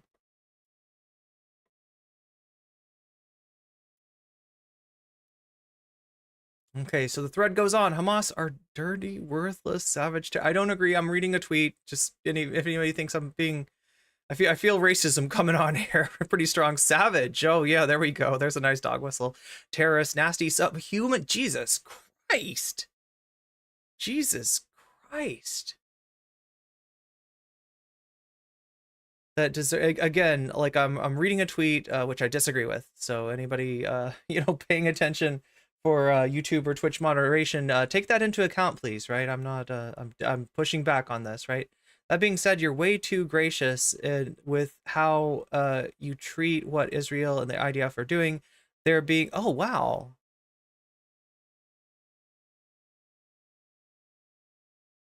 Okay. Brianna Wu responds with, we have a difference of opinion. I think straightforward analysis of what's going on. This is a weird time to tell people not to be in their feels, right? Or to not be more overly moralistic about this, because we just have a difference of opinion, right? There's no moral access here. Helping people form conclusions that this is not fair to Palestinians. I think as soon as you moralize, there we go. You're moralizing, right? This person that's kind of just like both sidesing it is being accused of moralizing, moral grandstanding, right? A virtue signal, as it were. This person responds, not quite. If they successfully decimate the fighter population of Hamas and destroy the bulk of the Hamas investments in tunnels, weapons, and rockets, and take control. Oh my God, another person to the right of Brianna. Take control in policing Gaza. It minimizes Hamas's ability to continue their aggression. It becomes, I don't want to read any more of that one. That's gross. This is such convoluted nonsense. You're twisting yourself into knots to justify Israel's mass unaliving of civilians. If the terrorists can't win, they will ensure everyone loses. I think Gaza needs a hard reset. Yo, you can't even see this one, chat. This is I'm pretty sure this is too low. I'm worried that people are going to think that I'm making this person up, but I swear to God, this is a real tweet here. I think that Gaza needs a hard reset. Just get rid of it. If the death cult wants to die, let them die. Okay. God. Oh my God, this keeps coming. Like, how are there so many tweets? How are there so many responses? Oh my God. I've seen very little discussion of the 6 decades of brutal Israeli treatment of Palestinians that led to this mess. Soon, once Israel controls more ground, Biden, with the cred he's earned with the Israelis, will push Israel to make a grand bargain? Peace and stability. Yeah, so those 20,000 people no longer living, they're probably more of that, honestly, because, you know, there's the missing that there's also people missing, right? But anyway, that's a sacrifice, apparently, that's worth making for peace, stability, and recognition, while the PALs, the Palestinians, I guess, get down the road a demilitarized state, and now dollars from South Africa, and is it South Africa? Saudi Arabia, sorry. Saudi Arabia and Qatar et al. For reconstruction. The communist cosplayers on this website don't want to think through issues reasonably. Oh my God, pull your head out of your ass. They are still mad that their mom forgot to bring home Mountain Dew from the grocery store. Yo, you won't even engage. You're just like basement dwellers. Basement, fucking communists, fucking tankies, fucking basement dwellers. There we go. There is no lasting peace. Iran is not in favor of this and will keep funding hostility. The evidence is that Hamas unalived their Fatah rivals. As opposed to the winnable situation Israel has put Palestinians in for decades, Hamas has lost and unfortunately hurt their own people. None of their war aims, I guess, have been realized. They have no real intentional international support and keep getting further from statehood. Only people who are invested in Palestinian victimhood see them as winning. Okay, wow. Israel is stuck in a stalemate. They're quoting, I guess, Brianna here. Israel stuck in a stalemate, forced civilians to remain in tent cities and hope that they can find all the remaining Hamas military infrastructure. What's the downside for Israel? Is what they're adding to what Brianna said. Okay, we got two more to go through here.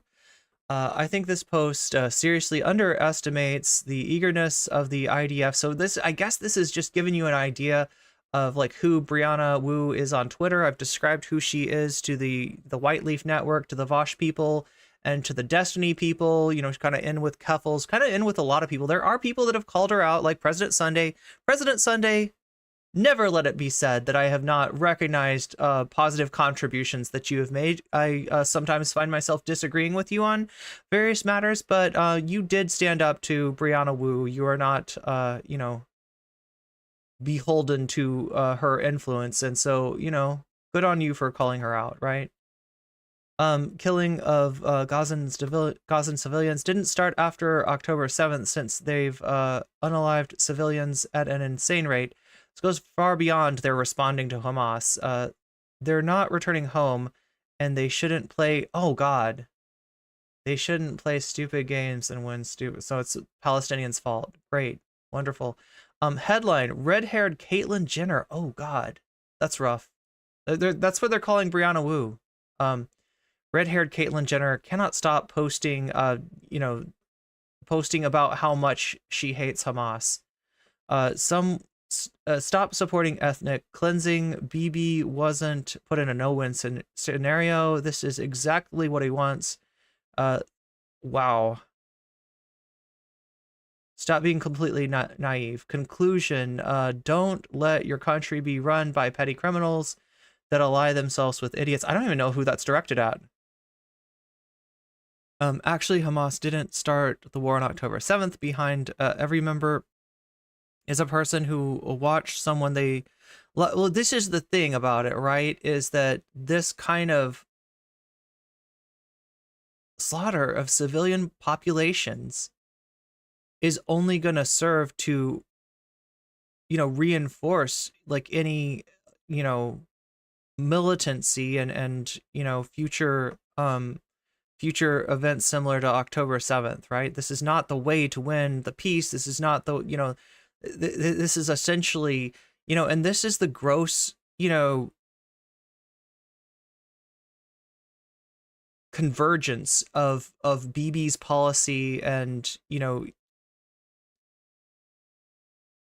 and like, you know, Hamas, is that they in a lot of ways they reinforce each other.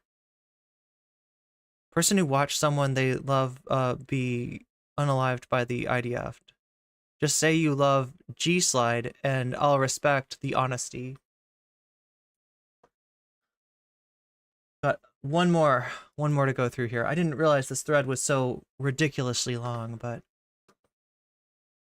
the only sustainable solution is to transfer of populations. There's another argument for ethnic cleansing here, right?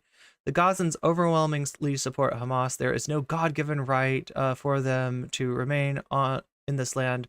28 million Americans move every year. What the fuck? Yo, 28 million Americans move every year, and they don't support. Like, this is just, we're just asking you to move. What? I've come to the conclusion that as long as Hamas still has hostages, then they have no moral superiority of any kind and must be annihilated. Okay, so yeah, the open season on Palestine as long as any hostages remain.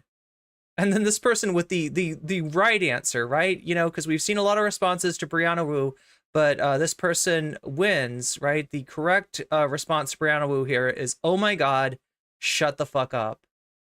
That's the one that wins. That's the one that wins. All right. Thank you, person at the end here. You have won the thread. You have won the thread. Oh my God. That was wild getting through that.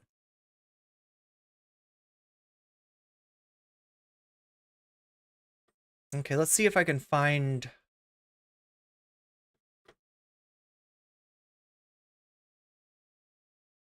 I think it was on this playlist. No.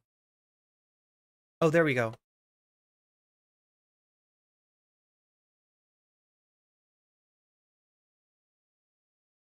Okay, so we're finally at the main topic, right? You know, you came in here, you wanted to see Hasan respond to lib Twitter.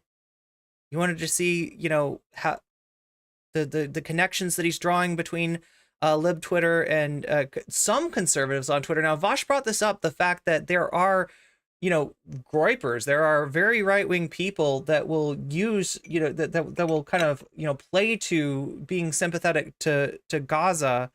You know, like your Jackson Hinkles out there, right? But for very disingenuous reasons. That's true, right? And it's important to keep your, you know, to not stereotype like right-wing takes on this, because there has been a split, right? There are the Jackson Hinkles of the world, and then there are those who are more like evangelically oriented, and the evangelical, you know, mandate is for Israel to control that territory outright in the hopes that it will bring about the return of Jesus Christ, right? And this is ugly, right? Because this is the Christian evangelical thing, right? And there are, like, sorry to tell you, Vaush, but there are still a lot of Christian evangelicals. Not everybody out there is Jackson Hinkle, although Jackson Hinkle does exist, and it is important to keep your eye on that, right? What we're seeing here is a convergence between evangelical Zionist Twitter and shitlib Twitter, right? The Hillary, the Hillbots, the anti-Bernie folks, the K-Hive, all those cohorts on Twitter are converging to agree with United States military policy after they supposedly became anti-war in 2006. Vaush thinks that somehow that stuck, that they were truly anti-war and not just anti-war under a Republican presidency. But the sad fact is that if it's a war that Biden signs off on, there's a lot of people that seem to be very much all right with that continuing. So let's take a look at what Hasan has to say today. Have found something they agree on: hating the left. And welcome back, Twitch, if you got that ad break. Sorry for not warning you before that, but that happens twice every hour for 1 minute and 30 seconds. If you no longer want to see those ads, you can get out of those ads with a Twitch Prime sub. That's a free sub, no extra money out of your pocket, and you get a sub and you no longer have to see those ads, and you get the emotes and all the other perks as well, right? You can also get out of that by paying $5 to Twitch, $5 on desktop, $6 on mobile to buy yourself a sub. Or if you're lucky enough, as many people have been today, right? Many folks, many such cases, you might be given a gift sub, although that sort of thing more likely to happen the more active you are in chat, so people can actually see that you're lacking a sub and you're subject to that every 30-minute ritual of having ads forced on you. Anyway, let's get into Hasan's take on this. The left and also American foreign policy. I think Jackson Hinkle does exist. Are we really even sure about that? Tell me that isn't real. I wish. part of this is because there is no real. Okay, so there it is. I didn't lie to you, right?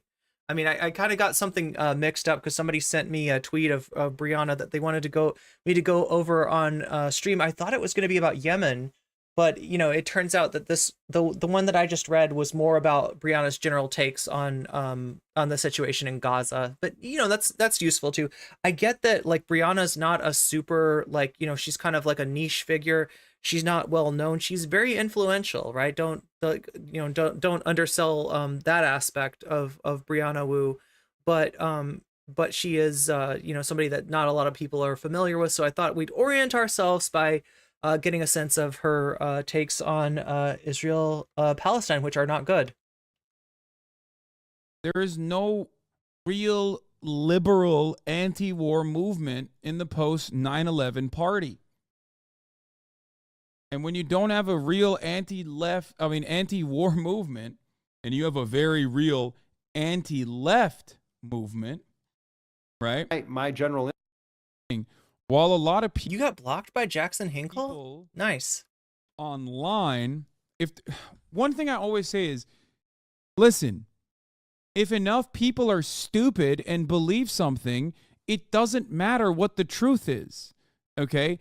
And of course, when it comes to the bipartisan consensus on American dominance, right, and American imperialism, people all are going to believe whatever they see in the news because MSNBC, CNN, New York Times, and Fox News are going to be saying the same things with varying different spices on top of it, okay?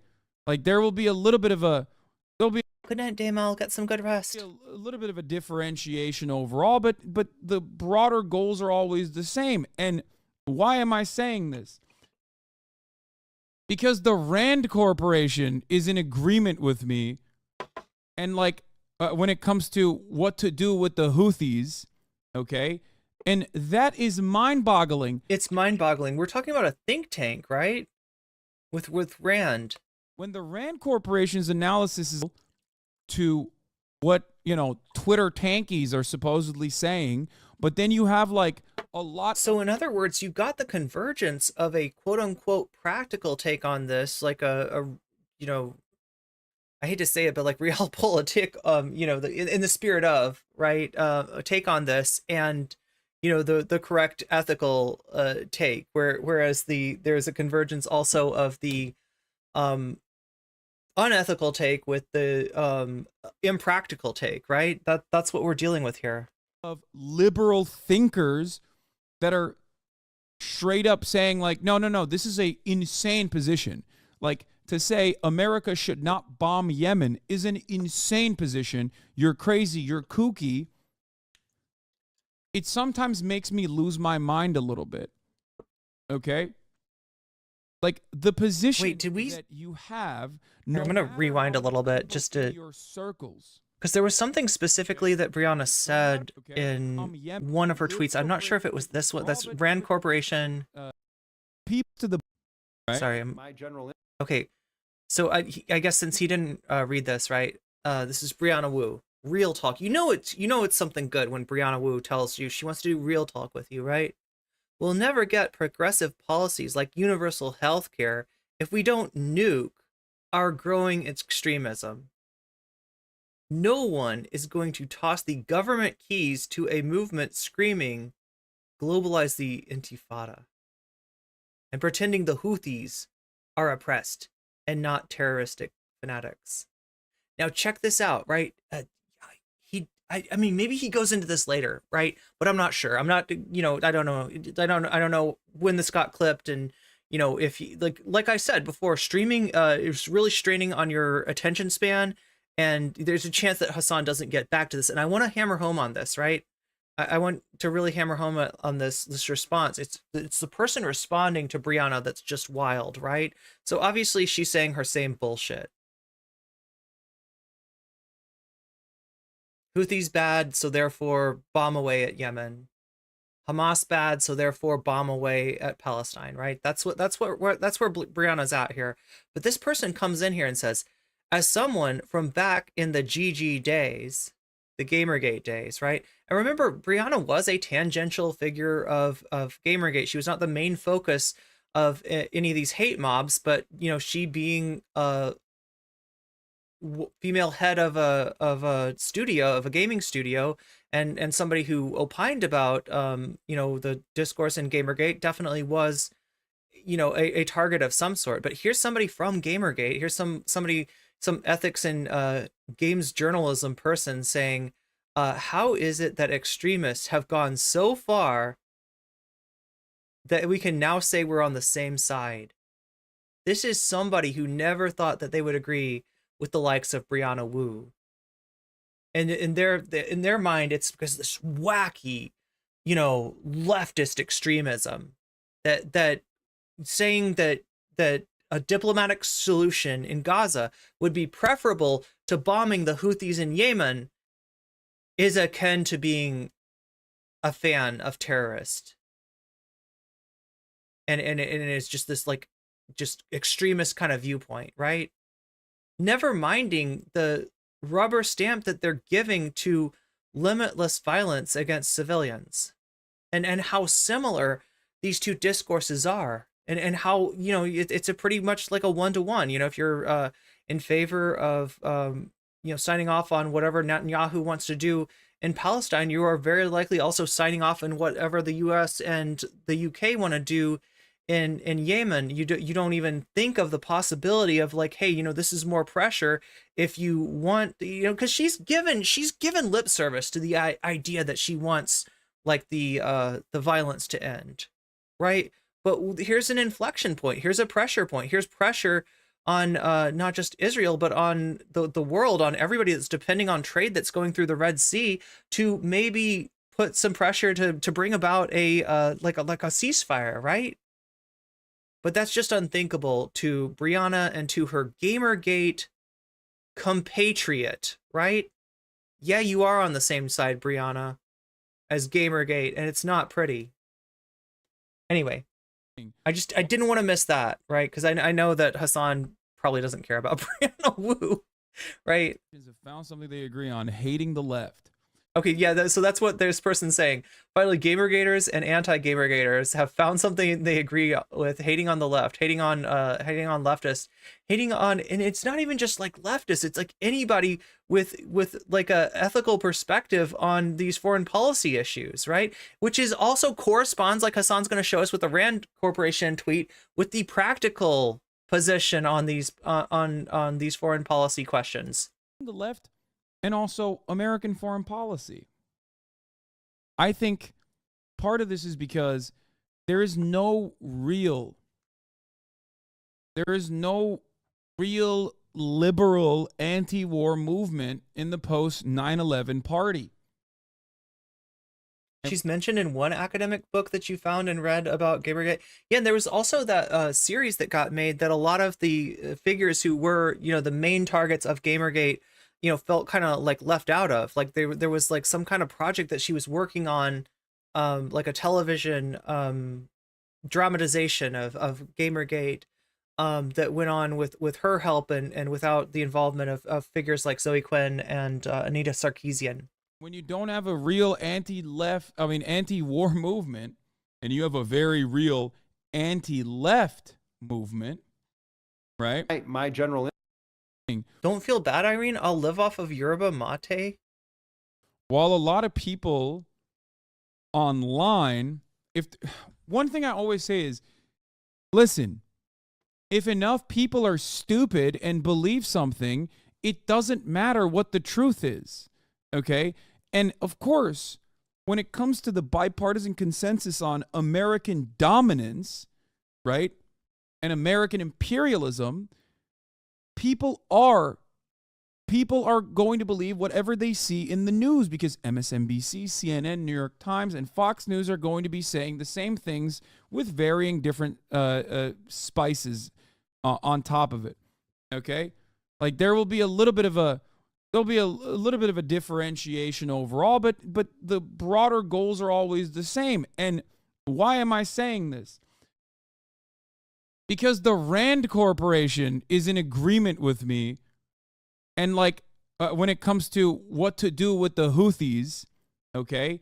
And that is mind-boggling when the Rand Corporation's analysis is identical to what, you know, Twitter tankies are supposedly saying, but then you have like a lot of Oh, you rewinded to the beginning of the stream when I was talking about the deep freeze that a lot of the US and Canada is under right now? What? Sorry, sometimes these buttons don't do what I think they're gonna do. There we go. That's the button I'm trying to push. That one. that are straight up saying like, no, this is a insane position. Like, to say America should not bomb Yemen is an insane position. You're crazy. You're kooky. It sometimes makes me lose my mind a little bit. Okay? Like, the position that you have, no matter how much people in your circles, okay? No matter how much people in your circles say that you're crazy, and say that your position is unpopular, say that your position is wrong or immoral, something to always remember, okay? Something to always remember is that, you know, a lot of times what you're saying is not crazy, especially if your job or if your goal here is to, you know, stop war and bloodshed, okay? And even if there aren't enough people that you can see and experience on your side, ostensibly in the circles that you're in, you're still right. I don't think it's fringe left tanky nonsense to be against Western aggression and imperialism spanning the entire globe. Yeah, this is what I mean. Yeah, look, when I say progressives need to ice out the fringe left before it drags us into crazy town, I cannot think of a more compelling example than this account, which has never met a dumb tanky lie. It didn't immediately spread to its cult-like following. And the argument for that is, it's crazy to me watching how easily liberals would justify bombing civilians in countries to avoid looking inward about the evils of the United States as an imperial power. Where is this coming from? Because Seamus, who lives in Beirut, okay, tweeted, "Let it be known tonight that the United States bombed multiple cities in a different country in order to protect Israel from suffering economic damage while it conducted a genocide." And that's precisely what happened. That is exactly what happened. That is objectively what happened. Okay? The difference is whether you agree with it or not. Okay? The problem is a lot of... And the other thing about this is, like, it's not going to achieve the goal that they're wanting, right? If the goal is to take the pressure off of Israel coming from the, you know, yeah, that's the Red Sea, you know, a lot of their maritime trade comes through there. They're maybe more dependent on that passageway than most, right? You're not actually going to achieve that policy goal by bombing, right?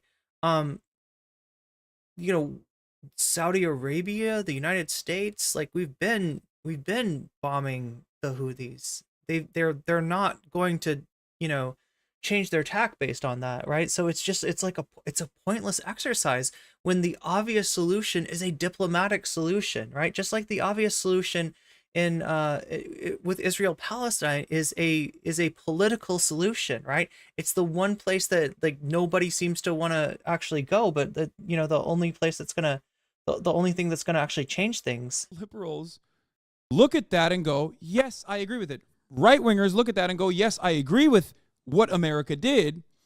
But especially for liberals, they don't want to come to terms with why this happened. So they look for, like, other reasons.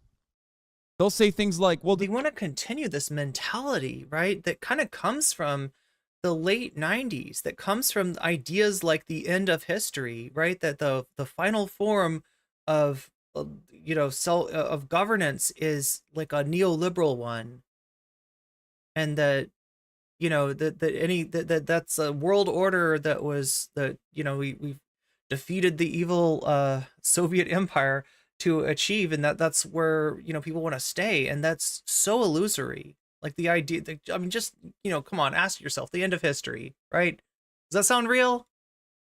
Or does that sound diluted? Does that sound absolutely just there's no just the name of like that book, just the name of that philosophy should tell you like everything that even the author of the book, you know, End of History, has kind of pulled back on, you know, some of the ideas that he was putting forward. This is disrupting international trade and commerce, right? That's why it had to happen. Okay? Yeah. As Vaush said, those boats have got to go. Those boats need to move. Toot toot. That say the shipping lanes were all pro-Israel. It's not. Not all of the ships that they took over were pro-Israel. It's ridiculous. Okay? That is a ridiculous take. No, it was a blockade on the Red Sea. Okay?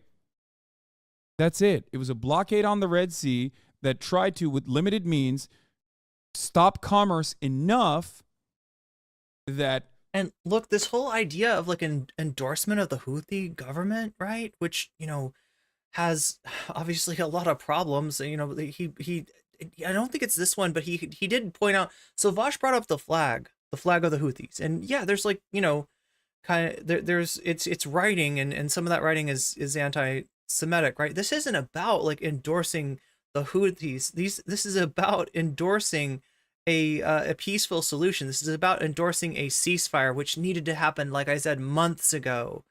Right, and not they're trying to put you into these like false dichotomies of like either you bomb Yemen or you support the Houthis, right? And that's not how the world works. That's not how anything works. You're gonna make a snowman with a friendly face on one side and a monster on the other? Wait, so you can like turn the head around and like have different insurance providers for international shipping companies would use a different... We never get that kind of snow. I live, I guess, in the wrong part of the country to get snow like that, but it sounds like fun. Different route that would, you know, be more expensive and cause shipping delays. That's the point. It's not about like, oh, every... Yeah, exactly, C-Spanistan. It's statements like what Brianna said with the idea that the Houthis aren't victims but fanatical terrorists.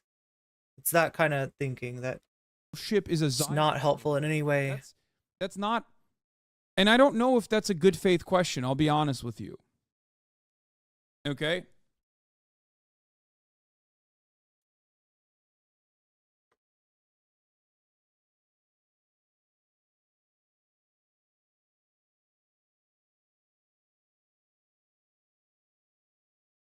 Anyway. But once again, we're having a conversation that is totally beyond the point, because ultimately, guess what? That's my first point was that this is correct. This is factually correct, right? And people desperately try to move the needle away. It's about creating pressure points. That's it. Okay. Oh, the monster side to face the neighbors.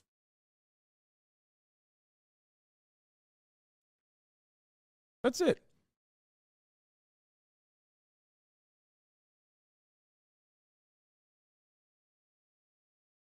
Happening here. Yeah, pick one. Do you love ice cream? Do you enjoy ice cream sandwiches? No, I love maritime law. Like people will be like, well, I love the rules-based order that the United States has cultivated and maintains, right? I don't care. And the number one rule being America good. The second rule being America's allies good, right? That's what we're talking about here. It literally is like no.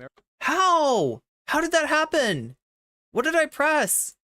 I promised you no Vaush this time. That's it. I think it's in the playlist that I used to for videos that I want to watch on stream, and it was just the previous one. Sorry. I promised you a Vaush-free viewing experience, chat. That's a jump scare, right? Happening here. Like, people will be like, well, I don't care that I don't care. It's you can't disrupt international trade, international commerce. I don't care. I mean, Yosiel, you're good. You're good. Here's the problem, though. Like as much like I don't want to cover Vaush like too many days in a row. It gets draining on me, and I'm sure it's draining on you as well, right? But like he's constantly doing shit, right? There's stuff that I didn't cover with you because it's just similar to other stuff that I've covered, right? There's more of Vaush being a misogynist and being kind of like a gamergator in some ways, right? Basically agreeing with a lot of Gamergate's mentality, and I didn't cover that specifically because I felt like I had covered it in the debate that Vaush did about men's issues. That's what he calls it, right? He doesn't want to say men's rights because that sounds too much like a MRA, but he says men's issues. Wow.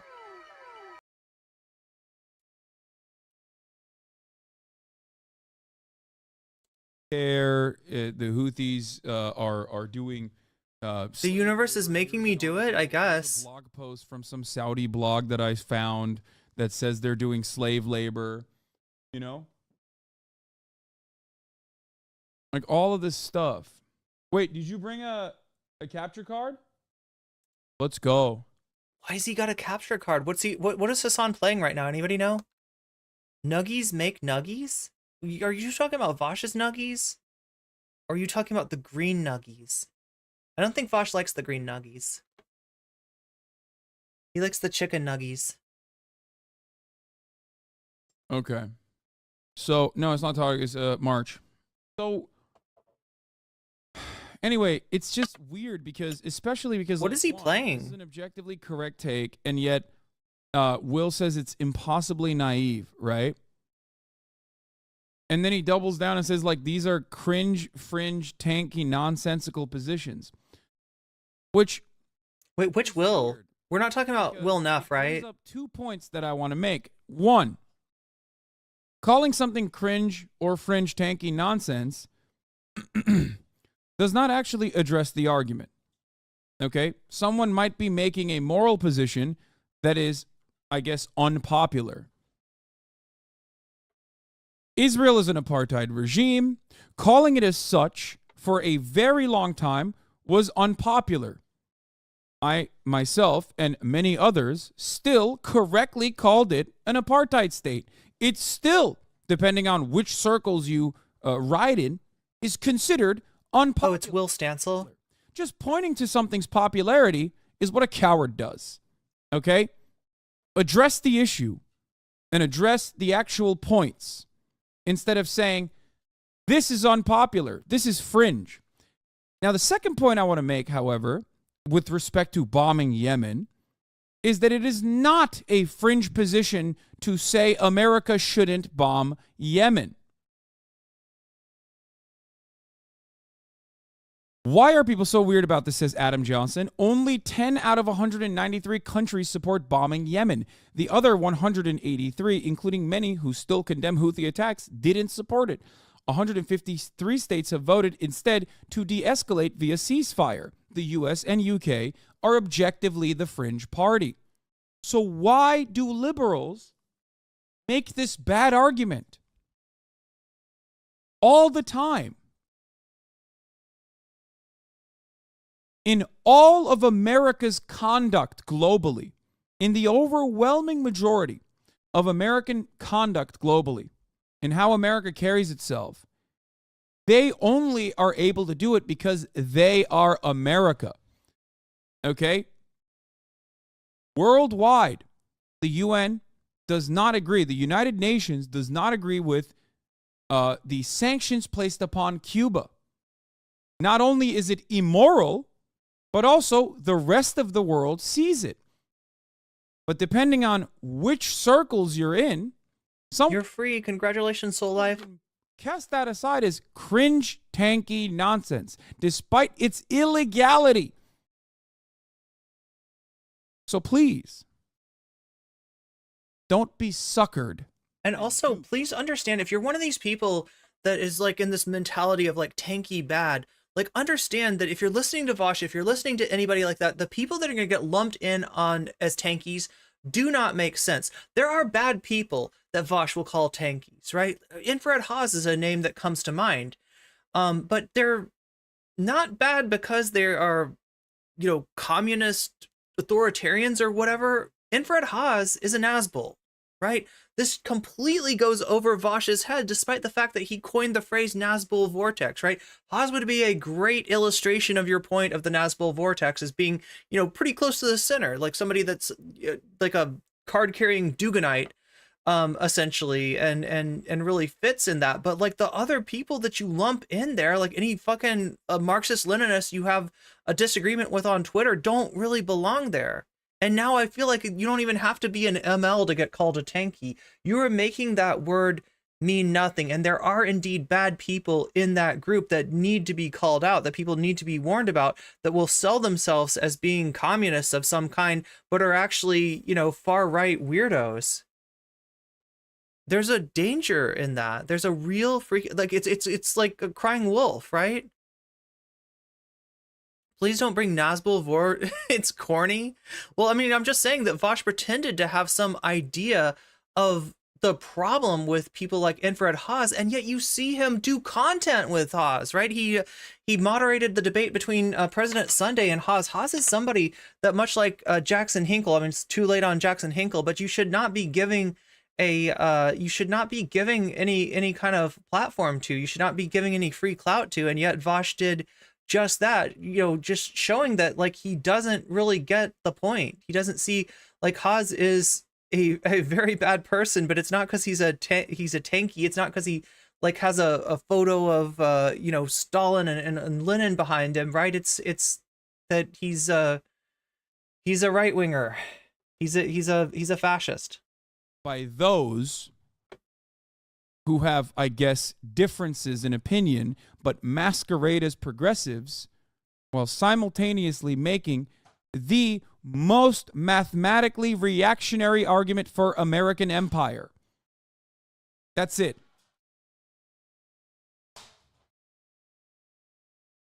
That is very frustrating to me. Chet Alpha says Vaush calling somebody a tanky has become like a conservative calling anyone communist or woke. Yeah, and that's the dangerous. That's the real danger to that, right?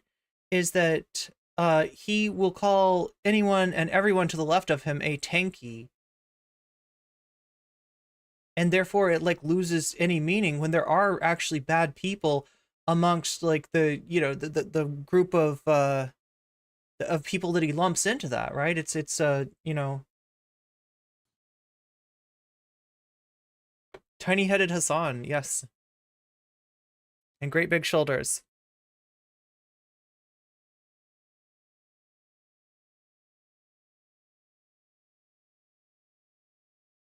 Anyway, speaking of the Houthi stuff, U.S. bombing Yemen is supposed to instill confidence in shipping companies and deter Ansarullah.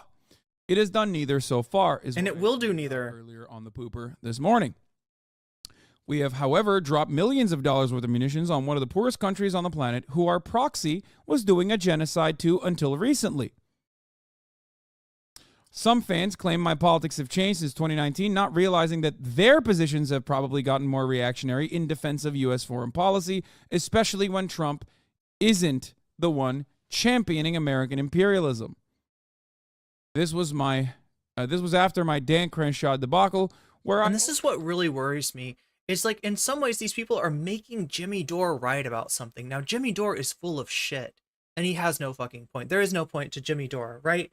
But he calls out the left as not being sufficiently anti-war.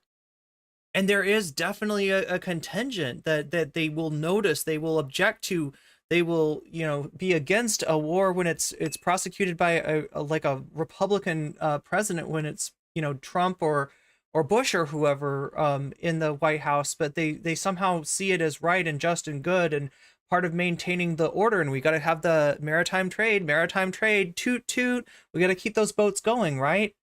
When, like, okay, if you want to keep the boats going, get a ceasefire. Use that pull you have on Israel to do something good for once. Openly was talking about Dan Crenshaw's support for the ongoing genocide in Yemen. That was the American support for Yemen, but that was the Trump position. That was the Trump administration. So many people at the time, many liberals at the time, were very mad about that for two reasons. One, because you don't have to directly criticize America's actions, okay?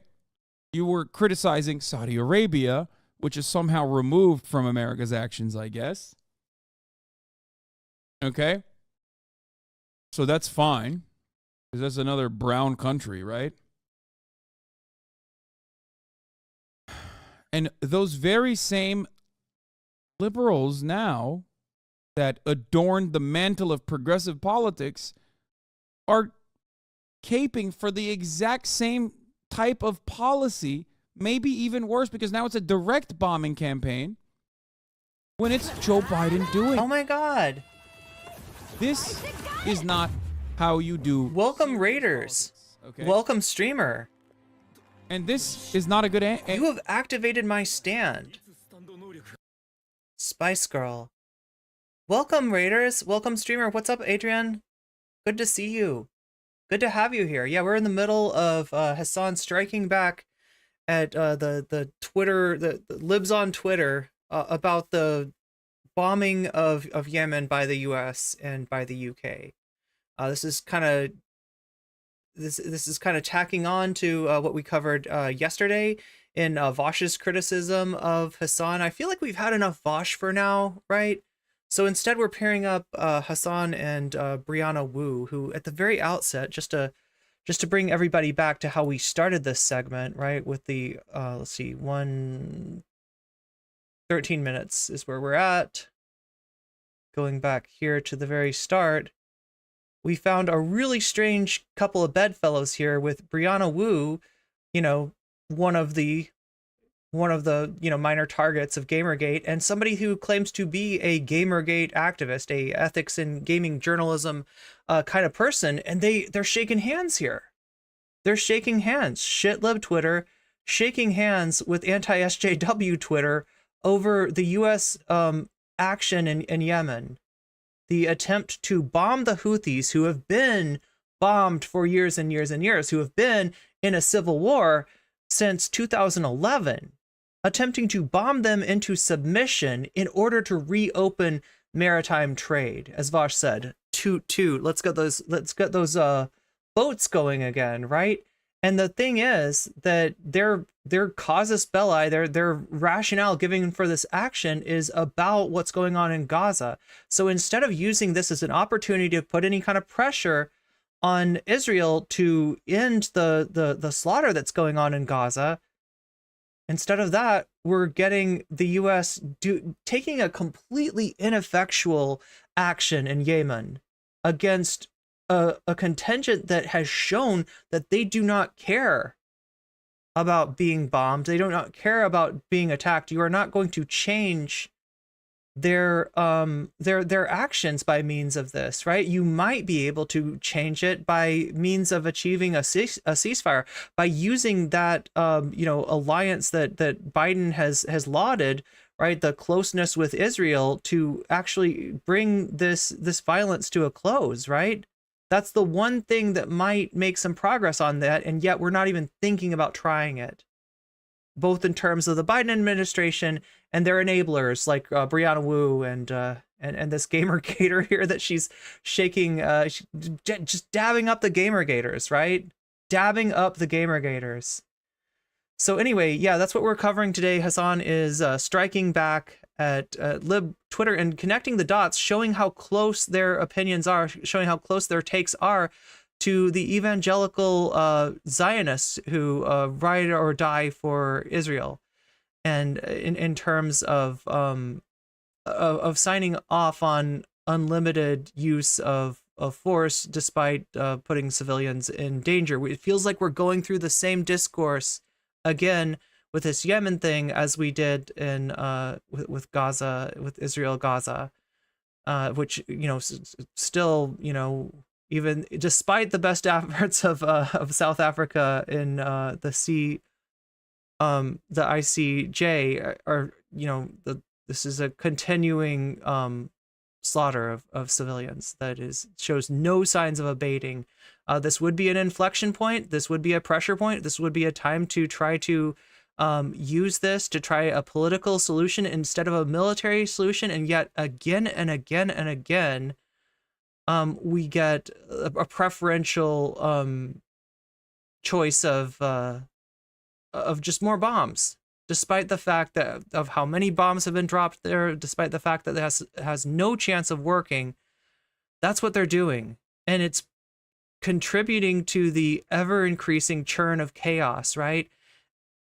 There's been some talk of, whether this is going to end in a confrontation between the United States military and that of Iran. That's not necessarily a likely consequence, right? But just because it's not a likely consequence doesn't mean it's not a possible consequence. And anything that increases the chaos in this world at this moment makes it more likely for some unforeseen event, for some unforeseen chain of events to transpire that does put us, that does put the world in a even into an even deeper conflict. So yeah, this is the worst thing that could happen, and it's been being enabled by people like Brianna Wu, who are dabbing up the Gamergaters in this, and also unwittingly, dabbing up the Christian right that see Israel as a fulfillment of their revelations prophecies about the return of Jesus to the world through Israel being completely Palestine being completely occupied in some of their minds. So it's disturbing, to say the least. It would be nice if Wu found a better hobby. I know, get back to making those games, Brianna. I'm sure you're good at designing games. Have found something they agree on: hating the. Okay, so yeah, that's the. Let's get back to where we were. American foreign policy.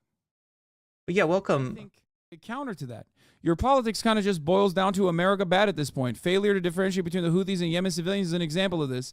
To which I replied, yeah, that's one thing. Weidengel's pointing out that the a lot of strange bedfellows in terms of wanting a military action against Iran, whether it's McCain, whether it's Trump, or whether it's Biden, it seems like that's something they agree on. I think aiding and abetting Israel's ethnic cleansing campaign in Gaza is bad.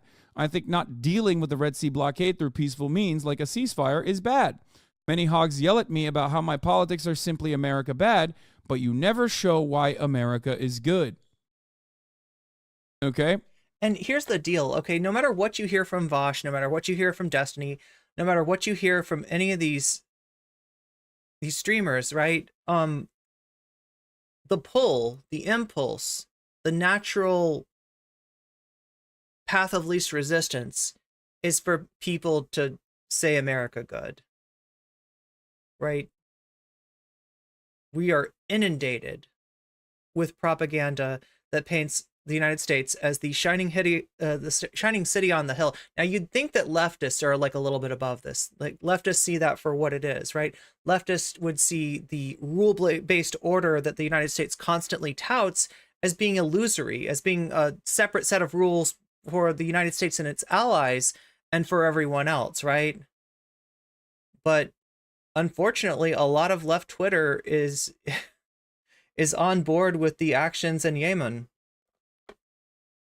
This is not a counter.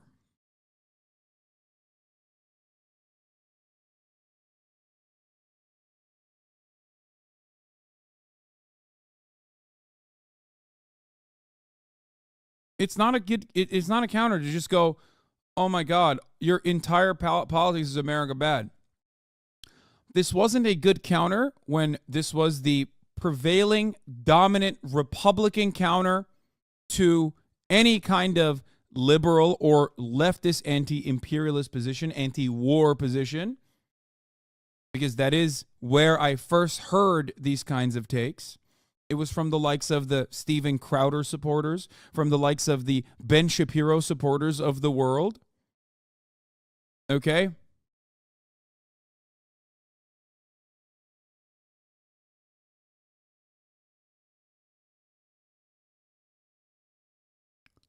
And now I sometimes hear about those exact same things from the likes of those who fancy themselves to be progressive, and they desperately try to find a reason as to why they actually are defending American dominance. Like, I gotta ask, real serious question here. What does progressive even mean anymore? Right? If you've got people that, advocate for things like Medicare for all, advocate for student loan, abolishing student loans, let me say this correctly, forgiving student loan forgiveness, right? If you've got people that have those positions, but in no way will hold their politicians to account for it because they're too afraid of the other side getting in, they won't put pressure there. They're complacent with the fact that that their policy goals are not going to be met under the candidates that they're supporting, and on the other side have learned no lessons apparently from the Iraq War, are still ride or die for the U.S. Foreign policy as long as it's under a Democratic president who they inherently trust, right? Then what does it mean to be a progressive anymore? What does that even mean? Progressive on what? Progressive is meaningless now. Half of Congress is part of the Congressional Progressive Yeah, that's the sad thing about it, right? But progressively. There is no real progressive way of defending American dominance. You end up becoming the guy who's saying Raytheon is actually very... Dusty Den, I'm right there with you on those student loans, yeah. Very pro-gay. You end up doing the exact same thing that Israel is doing. Same situation. Genocide. Whitewashing genocide. Well, you don't understand. Yeah, that's right, BCAT-K. Mainstream progressivism if you're TYT. Hamas runs Gaza. Hamas is throwing gay people off buildings, off of rooftops. Hamas... Pelosi's calling herself progressive? Oh, that's hilarious. Is ISIS. Yeah, this is what capitalism does. If there is anything that is slightly, upsets the apple cart, they recuperate it. They make it their own. They don't why defeat progressivism when you can co-opt progressivism and make it meaningless? And that's why we have to kill everyone in Gaza and forcibly displace them.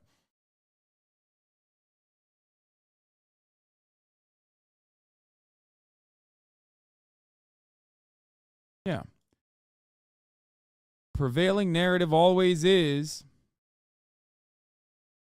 Yeah, so true. Every bread tuber says your position is just America bad, but they never say how America is good. They just default to America is a net good despite the bad shit. I know. That's the main point.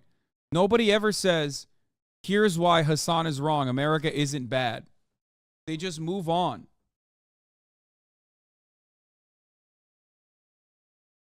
They literally just say, oh, Hasan has no real analysis here. He just says America bad.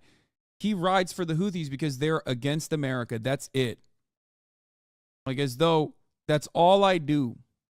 That's all I do. I just sit around and just say, I love the Houthis. They're so sick. I wish I could live in Yemen amongst the Houthis. They would love me, and I love them. Like as though that's my and the only reason why I'm saying these things is because they are against America. Like that's copium. Again, this false dichotomy. You either love the Houthis and rubber stamp everything that they do, or you rubber stamp everything that the U.S. military does. That's not a choice that you actually have to make. Rob MC says progressive in the modern sense came from the desire to distinguish people left of neoliberal from the mainstream Dems. Yeah. That was the goal. That was the idea. That's when it came into favor, came into the vernacular. But at this point, I feel like progressives they're at a crossroads, right? In which they're either going to admit that capitalism is not the best mode of production that we could have, which makes them, that's scary. That's, stepping off the ledge, right? Into the scary, shadowy world of socialism, or to degrade back into mainstream Dems.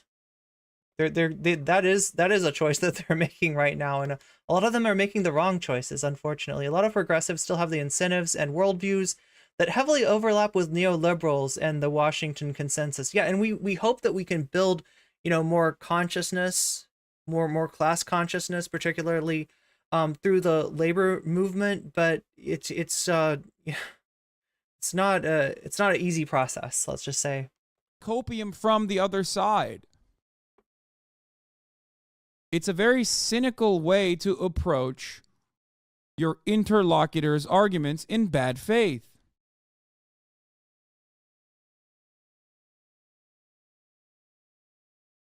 Watching the Houthis get bombed is like being a janitor looking out the window of the Death Star and wondering if I'm one of the good guys. Yeah. Oh, that reminds me. That's what we're watching next, right? We are actually we're 2 subs on Twitch away from the sub goal, right? It says 6 out of 10, but it's really 8 out of 10 because somehow 2 of Shakespeare's gift subs did not get counted. So we're 2 away from reaching up to that and being able to watch that second thought video, right? At the risk of being called a tanky by Keffels, right? I don't know.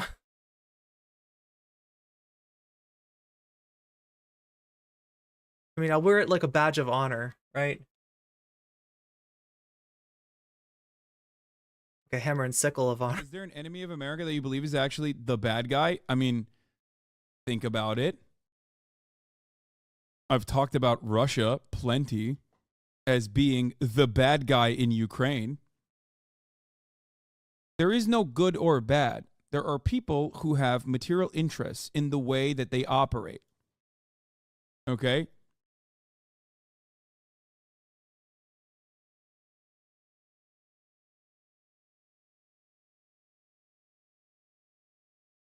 And when they answer to why Raven bringing up the Matt Christman quote, what do you want me to do?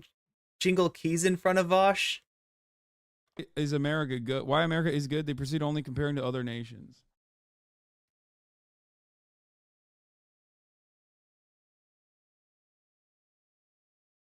Yeah, it's weird too because I famously don't get along with certain people who are considered tankies, right? I've probably made more content like correctly identifying Infrared Haas's ideology than anyone else, while the rest of these jackasses were doing debates with him, right?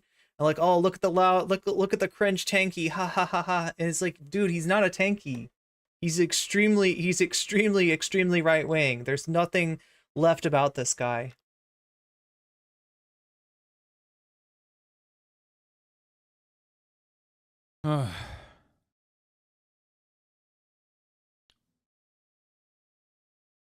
Anyway,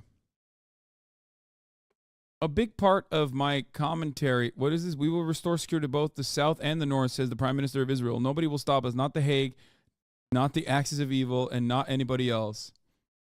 Nobody will stop us? Jesus. That's some supervillain energy, isn't it?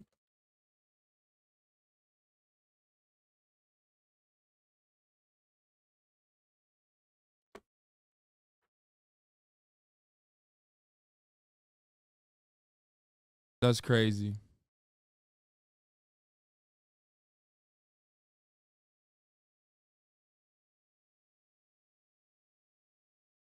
This tanky shit is so cringe. I feel like it's from people who say I'm a leftist, but aren't really, at least seeing it in a Brazilian eye, through a Brazilian lens. Anyway.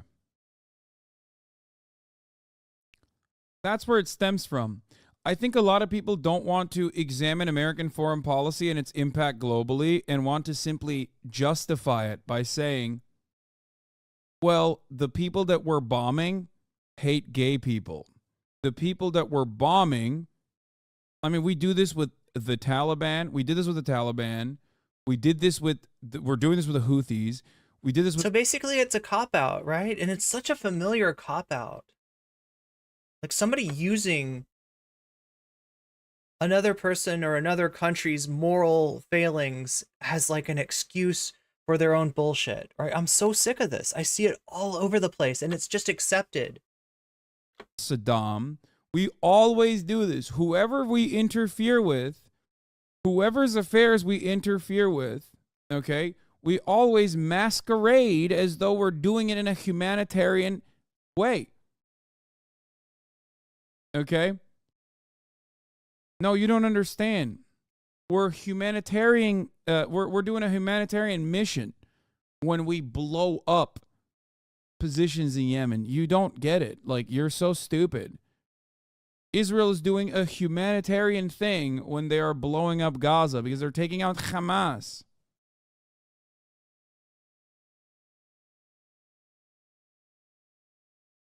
You've been talking a lot about your ostensibly leftist haters and would like to assure you that there's a lot of left-wing people who have much better opinions. This isn't even me talking about my haters. This is just something that guys, there's a reason why I don't like specifically name names. It's because this isn't about drama and clout. This is about what I have experienced within the fandoms and the broader community of like the online left, I guess. Okay?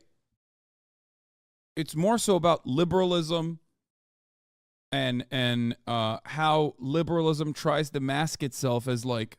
So again, he's kind of paying like, so I'm so happy to see this, right? Because I heard that Hasan responded to what Vaush said yesterday, and I was kind of worried that it was going to be similar to the Keffel's response. If you remember, when Keffels made a ridiculous, meaningless, nothing burger manifesto against Hasan, Hasan actually said Keffels' name, which I'm sure Keffels was really glad to hear, right? Just as Vaush would be happy to hear, just as Destiny is happy to hear anytime Hasan brings up their name. However, it seems like he's actually back on his no free clout policy, which is good, right? There's no point in bringing up their names, bring up their tweets, whatever. But you can see even like Vaush has been tweeting about this. Vaush has actually trended over, his video that he did on Hasan that came out yesterday, right? And he's not addressing the Vaush tweets. He's addressing the Brianna Wu tweets, which I'm sure Brianna is happy to see as well. But less, risk in that. Like, right, Brianna Wu is her own worst enemy as far as popping off or blowing up. All the best cranks have manifestos. Steve Bonnell has too. Yo, chat, I don't know if you know this about me, right? But I have had, since I've been streaming, I have had no less than 6 manifestos written on me. And they were all as inane as the first, right? It never got better. It never got serious. It never got like to the point where, I mean, I'm sure that I've made mistakes as a streamer. We all do, right? I've definitely, and I try to bring those up. Like when I have a bad take, a bad opinion, even if it's not about like a policy position or like, like a ideology type of thing, even if it's about like the kind of creators that I do content with, right? I point out when I've made mistakes and I try to apologize for, anything that I did that might have caused harm, right? But it's never that shit in these manifestos, right? Almost by the very nature of that, like, somebody that's gonna, I'm going to Reddit, NCC, she's got to be stopped. I'm writing a manifesto. I'm going to tell all the world what I think is wrong with her, right from the fact that she played Final Fantasy 13 all the way through and then refused to play 13-2, even though that's the next game of the series, and I really wanted to see her play 13-2. Yeah, like that kind of stuff, right? That kind of important stuff gets addressed in the manifestos. But yeah, like, I mean, Lonerbox wrote one about a bunch of trans people last year. Destiny's done like 2 on Keffels. Keffels has got a manifesto on Hasan. Zan's got the Zanifesto. Everybody's doing these manifestos. But did you play 13.2? No, and Raven, you're right. I need to get back to that. The problem is the version I have is on Steam, and there is, if anybody wants to join the Discord, okay? Because like I would love a suggestion on how to get past this. I've got Final Fantasy 13.2 on Steam, and I don't know how to make it work. There's this thing that happens where I get stuck, and I think it's a bug on the Steam version. So that's where I've been stuck at. As much as I appreciate I came to appreciate, right? Final Fantasy 13 is kind of divisive, right? There's a lot of Final Fantasy people that really don't like 13, and there's some stuff to really not like about 13. However, I don't know, all the weird stuff, like, yes, we are Lassie now. We we've been branded by the foul sea, like with the, and if we don't complete our mission, we will become Seath. Like all the weird terminology and stuff, and we got to go to Grand Pulse to, like it grew on me somehow. So I don't hate 13.2, despite the fact that I literally had that show up in a manifesto against me. But yeah, someday, Chad. I also need to finish Persona 2 Eternal Punishment, right? That's another one, and I need to finish whatever the hell I'm doing in the ether here. Something the aether. The reactionary politics. Speaking of which, conservative Republicans. Can I get through? You know what I need? I need some sand. That's it. This has nothing to do with if it. This is never about a specific person, ever. It's never about one person.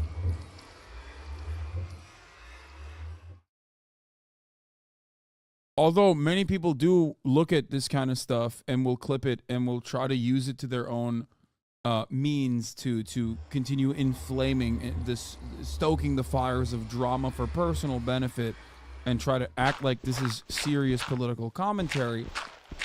It's just something that I see across the board. If I want to talk about somebody, I'll tell you.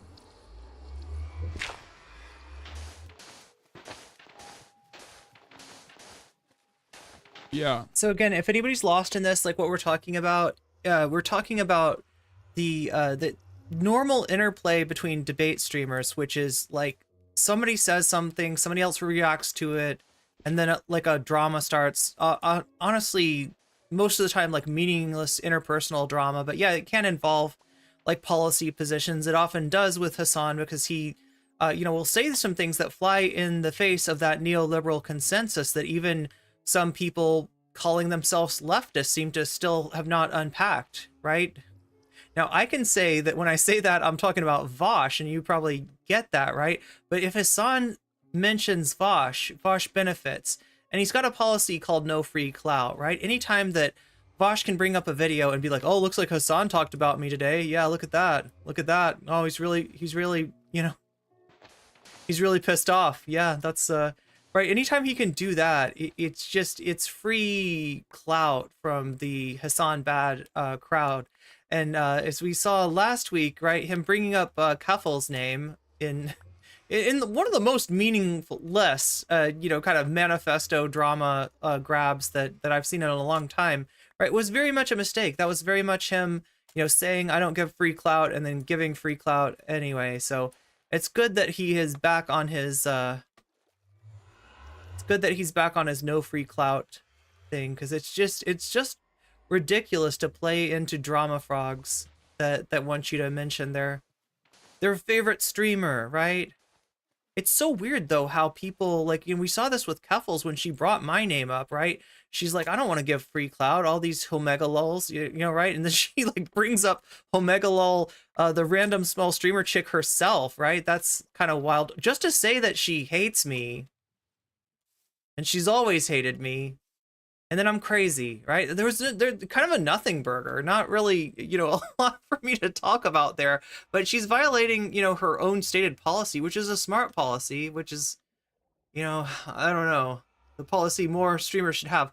Nah, we gotta do what the French did. 1 carriage, 2 guys with daggers, 3 laps around the fountain. Whoever bleeds first. Wait, is that the French, or is that is that something from JoJo Part 2, Furious Gems? We used to be real people. Instead of saying asinine shit on the internet, we used to duel with pistols and yeah, I'd be down for that, right? Why do they never want to do? Look, I challenged one streamer, okay, who was saying some fucked up shit about Doe. I challenged one streamer to a kickboxing match, right? Not a fight, not an attack, not anything like that, but something that we would both like sign off on and wear, shin guards and protection and stuff like that. But that Lauren Southern editor never took me up on that. And so I don't know, maybe challenging people to duels isn't the right thing, but I have put my money where my mouth is on that, at least. Guys, if you want to understand like the politics of people like this with the Ukrainian flag in the bio, the Rand Corporation is apparently a Kremlin think tank at this point. Yo, that's wild. Because the Rand Corporation has said, decades of experience have shown the military efforts to dislodge the Houthis are unlikely to be effective, says Rand's Alexandra Stark. Instead of retaliatory strikes, the U.S. should favor a diplomatic approach.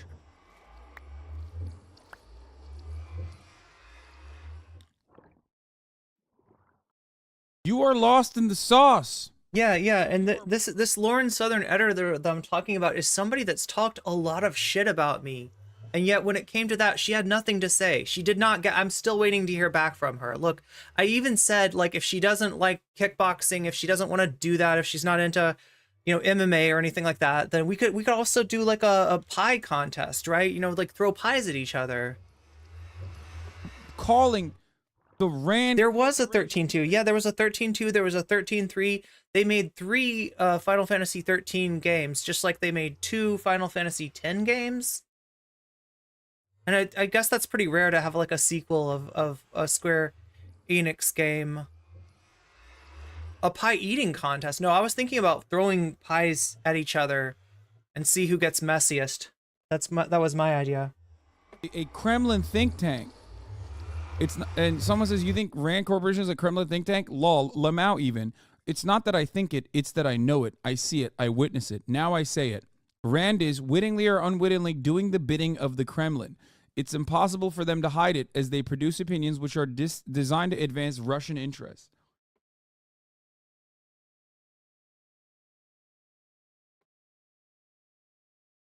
What is going on? Oh, that's right. Okay.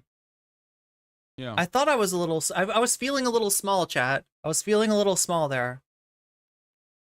You'd watch the shit out of a pie fight? I know. I feel like that would be good entertainment, but she'll never go for it.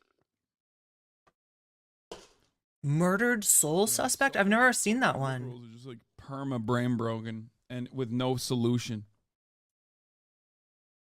It's so Jover. I mean, this is QAnon. There's no difference. It's Blue Anon, right?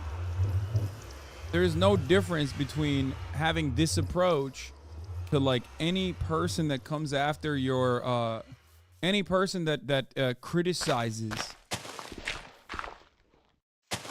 what you think is true. When you call the Rand Corporation a reactionary right-wing think tank, okay? Here, let's look at the Wikipedia of the Rand Corporation. The Rand Corporation is an American nonprofit global policy think tank, research institute, and public sector consulting firm. They engage in research and development across multiple fields and industries. Since the 1950s, Rand has helped inform U.S. policy decisions on a wide variety of issues, including the space race, the Vietnam War, and the U.S.-Soviet nuclear arms confrontation, the creation of the Great Society for programs, and national health care. Okay.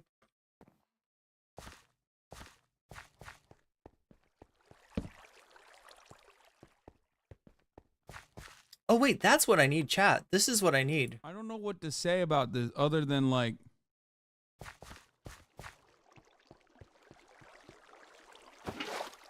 Oh, no. I lost my water bucket. Throw that out. It's not right-wing. Like I said, national defense is more conservative, but social health division is more left-leaning. Almost every American think tank is far-right when it comes to American defense. It is their goal, it is their job, it is what they do. That's the whole point. That's the whole point of this think tank's existence.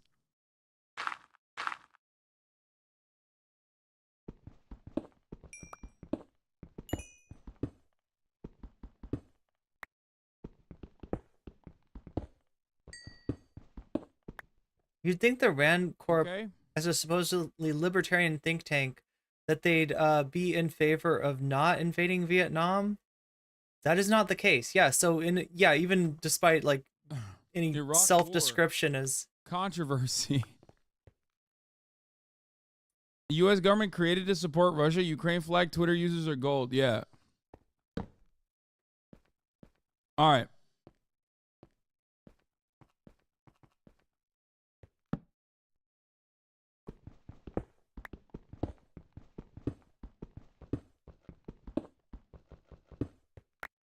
I just wanted to point that out. I think the real reason why people do stuff like that, by the way, is because they want to position themselves as like, they don't want to actually tackle the issue that you brought forward, and they want to simply posture and state that the thing that you are saying aligns with like some Russian interest that I've made up, right? And that's a very good way to position yourself against something that you would otherwise have to agree. Speaking of drama frogs, who's this? Like in that situation, it's no different than basically saying like, well, the Kremlin think tank wants healthcare in America. Seems quite. This is different combat. Also want healthcare in America, and now you don't have to actually argue about whether or not healthcare is good. Now you just personally have said that Russia wants it, and it aligns with their interests. I heard it so many times during the Ukraine stuff, and I was like, I think a ceasefire should happen. Because that is inevitable. It's inevitable in every conflict. A ceasefire should happen. And people are like, that's what Putin wants. You're doing Putin's bidding. Anyway, here's second thought. Are we the bad? Okay, so yeah, that funny that Hasan ends on that one, because that's where we're headed to next, chat. And I see that we are still too shy of the sub goal. And my question is, can we get there before I decide whether to proceed or not? Because it is a little bit of a decision, right? It says we're at 6 subs on Twitch. We're actually at 8 subs. It didn't, the thing didn't count 2 of Shakespeare's gift subs, so I'm just gonna pretend that that says 8 instead of 6. So we are damn close to it, but we'll see if we can get there before. Oh my god, that's a skeleton. I don't want to tangle. It's just not worth it, chat, to fight the wait, no, actually, it kind of is. It kind of is worth it to fight the skeleton.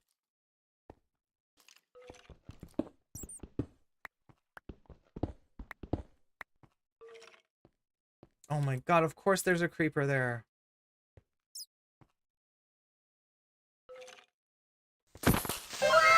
Oh my god! Wow. He's gonna blow up. Oh, did he get the skeleton? At least?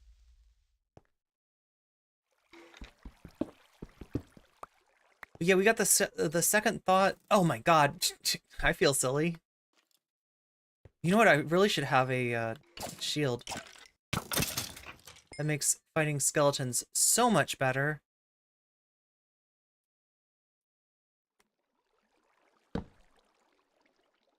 We got 2...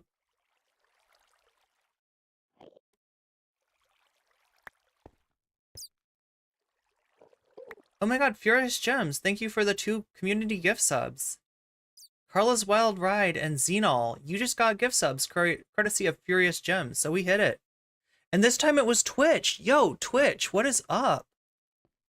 Good to see you again. Good to know you were alive. I was like worried for a while there. I think maybe what happened is like a lot of the people in my Twitch chat, there was like more going on in YouTube chat, and they kind of were like, you know, going to the place that's more active. But it's nice to know that I've got support on Twitch as well. And today, Twitch, you have completely carried it. Wait, have you completely carried it? Oh no, you're so close to completely.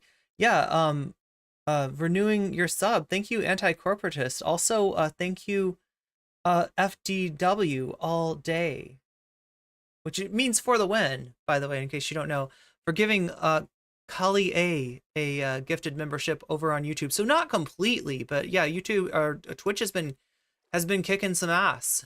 And oh wait, you know what? I want more water. That's what I want. Because we're going to the Aether, not the Nether. And there's a few things, there's a few bits of content, bits and bobs that I've meant to catch up with, right? We didn't really watch, I do want to watch the, we watched kind of the highlights from, oh my god, I still haven't gotten these. We watched kind of the highlights from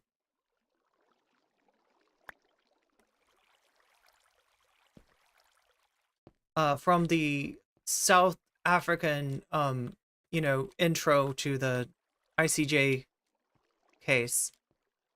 And then we watched a video on the Israeli case, right? But we haven't really dug into that yet. Yeah, we probably should watch the second thought video. People are talking about that. I'm trying to think of what else is in my, like, really need to cover. I feel like I always let things slip through the cracks.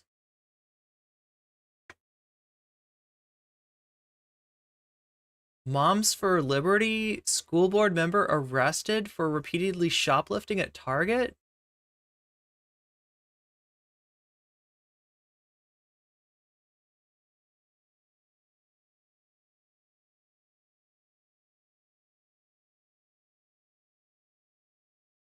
And we got the tunnel, like the tunnel girl. I haven't oh yeah, Stanley Cups. I haven't covered Stanley Cups. There's like a lot of things. There's a lot of like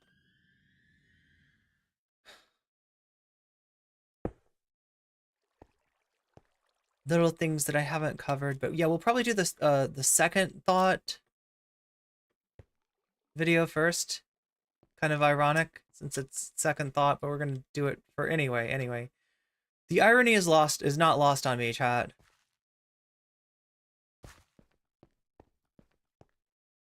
We have to go over the Israeli defense, which I've heard is just threadbare. It's just, you know, kind of ridiculous. Okay, so we came out of here. You know what?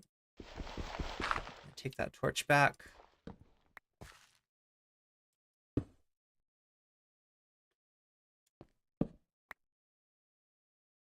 Down here. And one over here. What did I do? I threw away my sword. That's so silly. Ooh, look at that. We might... I don't think we need that.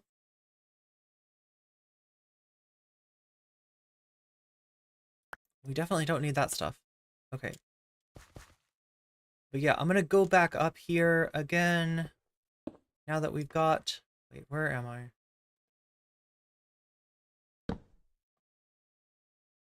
Oh, okay. Now that we've got more blocks to work with, because what we're trying to do is, this is a mod. This isn't just vanilla Minecraft. I know that would be boring at this point. This is a mod from Minecraft that was really common, I don't know, 10 years ago. Like, right, everybody had this. Was like one of the most best known mods out there, right? But it's disappeared. It's disappeared, and some of you may be putting 2 and 2 together and realizing exactly what I'm talking about here, right? But that is not a nether portal, my friends. That is something else entirely. So we got some skyroot. Oh, wow. We need to... Oh, hey there, buddy. How's it going? We don't have the ability to, you can cure these dudes. This is a villager zombie? Oh my god, and there's his friend. Oh, I know which, yeah, so this is, you can see we're kind of reverting back to an older version of Minecraft, right? This kind of zombie swarming is something I remember not so fondly. Okay, are there more? Are we done? Hopefully it's just those two. Anyway. So what we're trying to do is we're trying to get into the this extra dimension here. We've got the Aether dimension. But I found that I needed more blocks to be able to just get over to the main island in the Nether. Okay, rotten flesh, apple trees.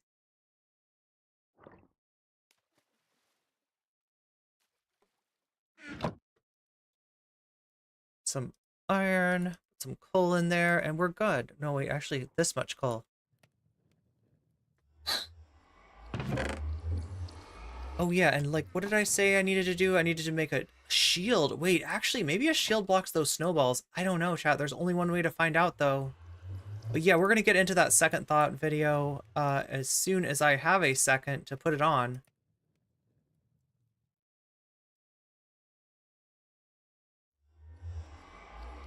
There's a shield. So useful. Okay, so now we have a shield. Now I think we're ready to go. Let's jump into the Aether.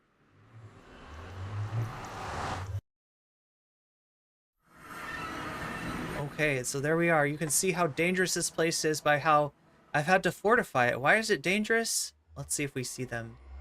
I don't see any yet, but there's these like... So this is the Aether. It's kind of like the opposite of the Nether. You got the Nether, you got the Aether. This is the Aether. The Nether's all about fire and brimstone. This is all about the air. This is no, oh no. You don't want to find out what those things do. No, they just knock you back, right? They knock you back in a really weird and unpredictable way. And I don't like it because I'm in the sky. I'm in the sky here. Anyway, I said that I would get to that second thought video, and we have hit the sub goal.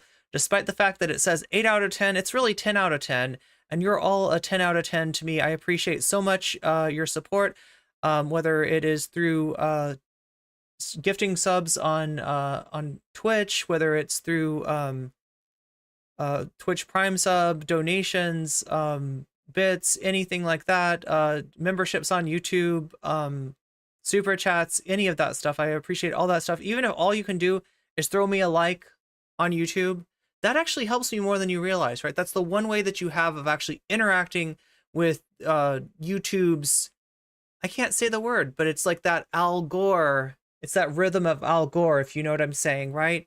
You can interact with that thing, and you can actually make YouTube suggest my videos to more people just by hitting like. So it helps me more than you realize. And I appreciate and am grateful for every bit of support that I am given by you, chat. It is only through your support that I'm able to come to you week after week. So don't think I don't appreciate that.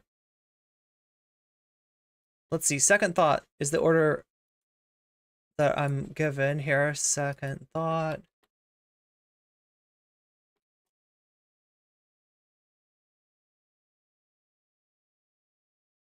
What is this one called? Baddies. Yeah, it's about baddies, chat. I think second thought is going to ask, are we some baddies? No, are we the baddies?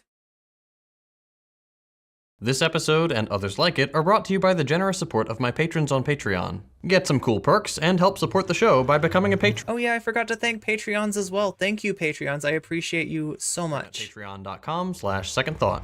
I also recently launched a new channel dedicated No, you're too close. to making a living as a creative. If that sounds like something you'd enjoy, you can check it out at the link below. This guy's too close. What if I can stop him with my... And I've been asked directly, would you do it again? If you give me the same circumstances, I would not hesitate.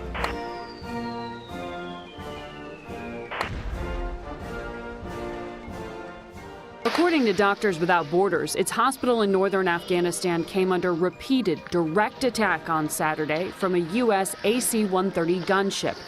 When a mistake occurs, the United I'm going to go ahead and turn the music off. And we vow to get to the bottom of what exactly happened. Tried to meddle in other countries' elections. It's good music, but... Oh, probably. That's why tomorrow I'm going to send to Congress, help us build a world that is safer, more peaceful, more prosperous for our children and grandchildren.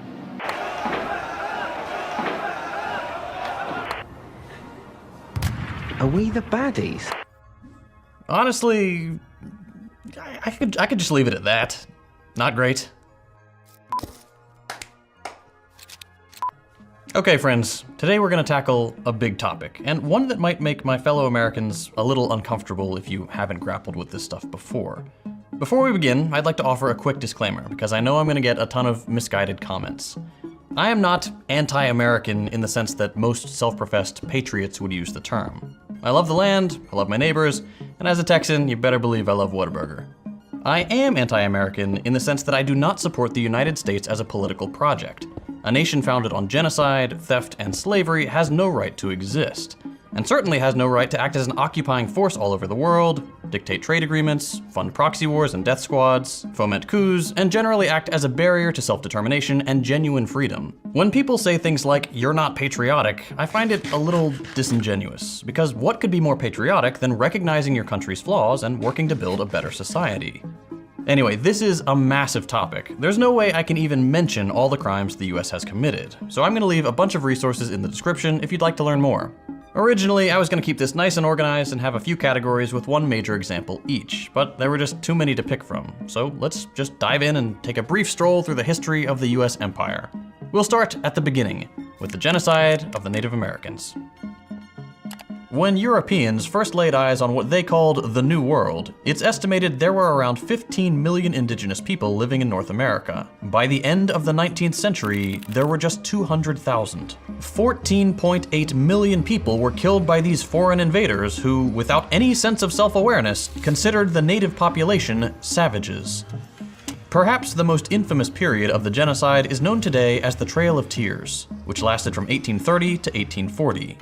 This project, initiated by President Andrew Jackson, a war criminal and slavery enthusiast, and approved by the United States Congress, had the explicit goal of removing Native Americans from the land the US was currently colonizing, and relocating them across the Mississippi. The problem was, most of these people didn't want to leave their homes.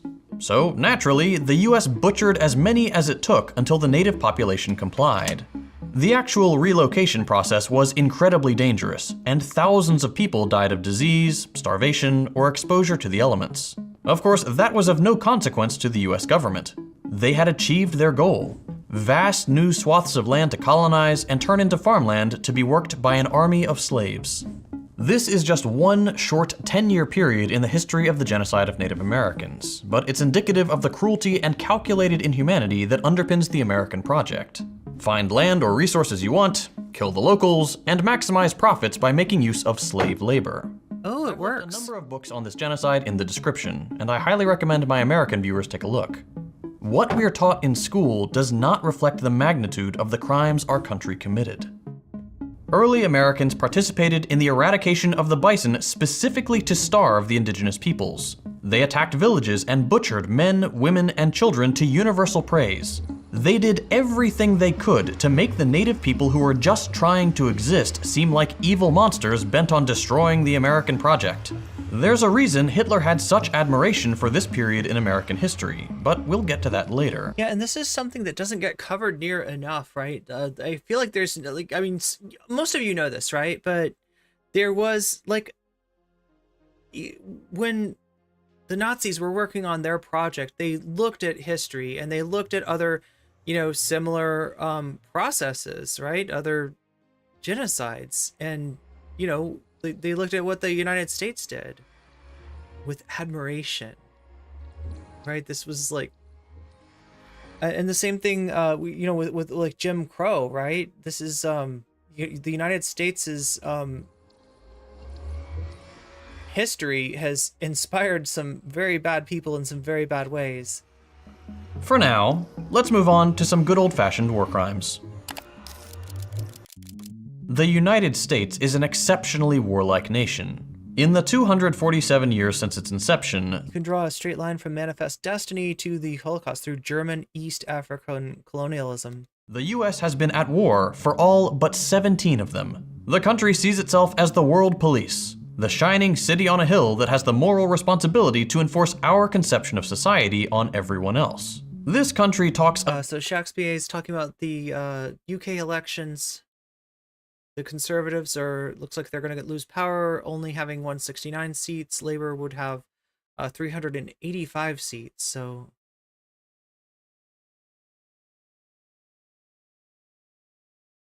Oh, damn. Did Hitler actually say this? Whereas the US has its Wild West, we in Germany will have our Wild East. Oh, no. Oh, my God. Oh, that's... Somebody in history must have... tried to be racist. Somebody was racist as us. Somebody has. Big game about the importance of freedom and the right to self-determination. But the United States has never once embodied those values. One early example is the Philippine-American War. At the end of the Spanish-American War, the United States annexed the Philippines. The island nation didn't want that, and declared independence. The United States, a country halfway around the world, said too bad.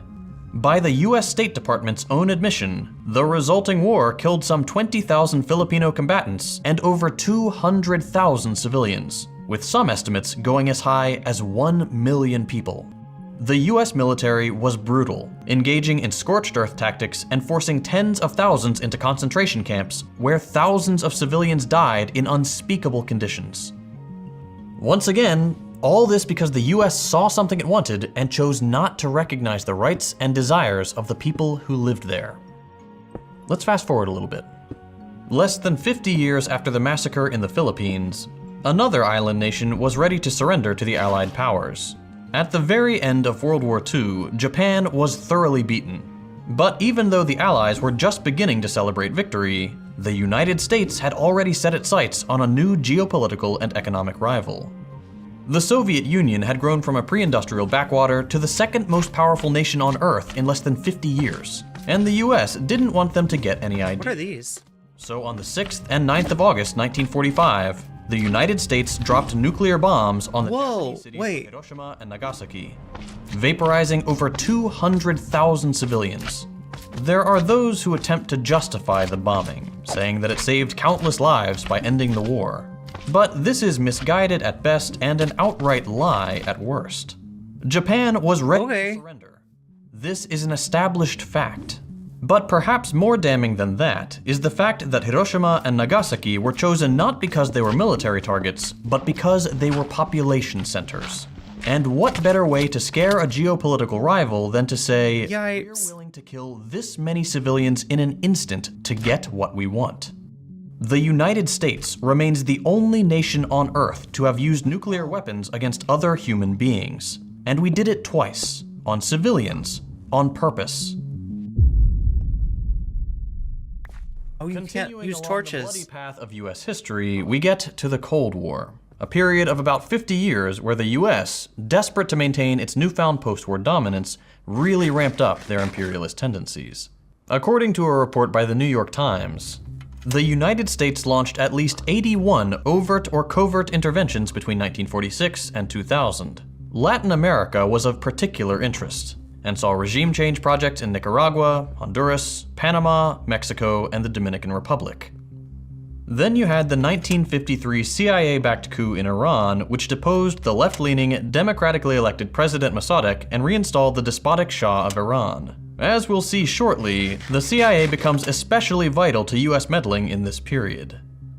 Another one of their pet projects was trying to assassinate Fidel Castro, the revolutionary leader of Cuba. They made at least 668 attempts to eliminate the beloved leader, trying everything from poison to gunmen to Looney Tunes-style exploding cigars.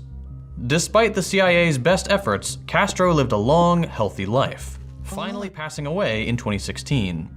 For anyone unfamiliar with the story of the Cuban Revolution and their efforts at resisting imperialism, I highly recommend you check out Season 2 of Blowback. It's a fantastic podcast. What? Perhaps the most infamous US intervention of the era was the 1973 coup in Chile. Seriously? In early September 1970, the people of Chile elected the democratic socialist Salvador Allende as president. Allende was by all accounts a good man. He recognized what life was like for the masses, and enacted sweeping reforms to raise the standard of living for average Chileans. This included nationalizing some of their industry, particularly in mining. The United States and the late Henry Kissinger didn't like that. A few months before the election, he had said, quote, "I don't see why we need to stand idly by and watch a country go communist due to the irresponsibility of its own people." This was the empire's philosophy in a nutshell. The United States has the right to interfere wherever it wants to secure its interests. And that's just what they did in Chile. Not even a week after Allende was elected, Kissinger had concocted a plan with the CIA to destabilize and overthrow the Chilean government. On September 11, 1973, the presidential palace was bombed, seized, and after delivering a brief speech full of hope for the future of Chile, Allende took his own life rather than be captured. Here's what he said. "Workers of my country, I have faith in Chile and its destiny. Other men will overcome this dark and bitter moment when treason seeks to prevail. Go forward knowing that sooner rather than later, the great avenues will open again and free men will walk through them to construct a better society. Long live Chile, long live the people, long live the workers." The fascist general Augusto Pinochet, backed by the US government, assumed control of the country, imprisoning, torturing, disappearing, and murdering tens of thousands of Chileans. This reign of terror would go on for 7. So again, this is second thought. Just, I mean, like going over some stuff that, like, I feel like most people. Oh no, left. I feel like most people are aware of what U.S. involvement in Chile and the subsequent, essentially test lab that they turned Chile into under Pinochet, just like all of the theories of the Chicago School of Economics got tested out there. If you want to know more about that, read Naomi Klein's Shock Doctrine, and you will be shocked.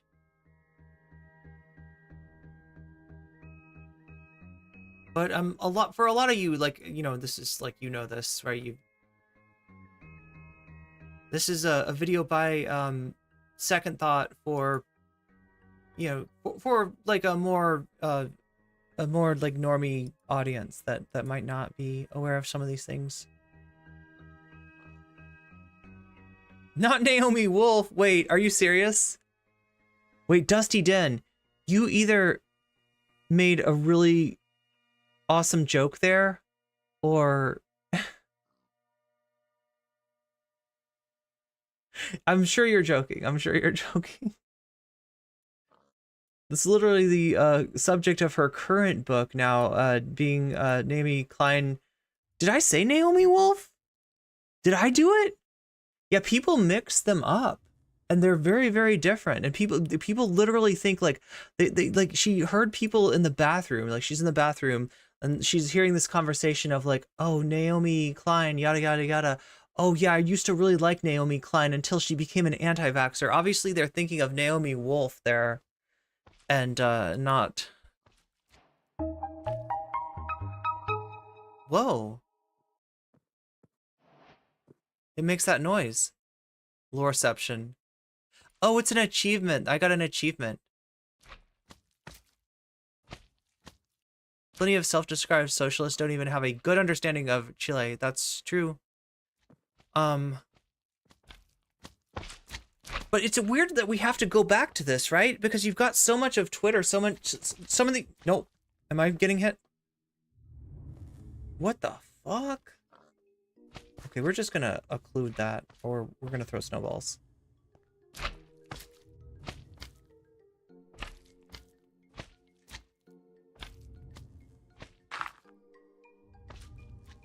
But yeah, I mean, like, when you have this discussion, like what Hasan's dealing with on Twitter, what Hasan's dealing with from Vaush, right? Remember, Vaush calls himself a leftist. And when the Vaush's argument is literally, oh yeah, you'll say America bad to literally everything. It's like, I don't know. Do we need to do a rehash of the fact that America is definitely has not been good? 17 years. But the outright violence was only part of the master plan. Shortly after the coup, Pinochet invited none other than Milton Friedman, along with there's the Chicago boys, to devise a new economic agenda for the country. This is food. And so Chile became the guinea pig for laissez-faire, libertarian free market policy, leading inevitably to economic collapse in 1982. But sometimes, rigging elections and deposing democratically elected leaders just isn't enough. Sometimes, the US decides to secure its interest by fighting, funding, or otherwise enabling devastating proxy wars. As with the aforementioned interventions, the Cold War was the primary factor driving US involvement in places like Vietnam and Korea. We were desperate not to let communism be seen as a viable economic alternative to capitalism, and it was starting to catch on. So the US did what it does best. butcher civilians in the name of maintaining its dominance. US activity in Vietnam cost some 365,000 civilian lives. Massacres, the burning of entire villages, indiscriminate bombing, the use of napalm, white phosphorus, and millions of gallons of chemical weapons that to this day cause birth defects in Vietnam, Cambodia, and Laos. In Korea, what's often referred to as the Forgotten War here in the United States, the US killed between 2 and 3 million civilians. The North lost a full 20% of its population. So it shouldn't come as a surprise that Korea is the Forgotten War. It's not that we've forgotten, it's that our government doesn't like to remind us that they slaughtered millions of people just so capitalism wouldn't have to contend with an economic challenger. If you'd like to learn more about the Korean War, check out Blowback Season 4. And these are just 2 of the more well-known proxy conflicts during the Cold War.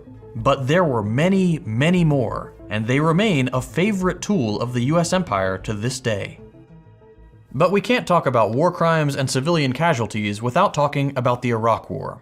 Today, 20 years after the start of the so-called War on Terror, it's no longer controversial to say that the Iraq War was started based on a lie.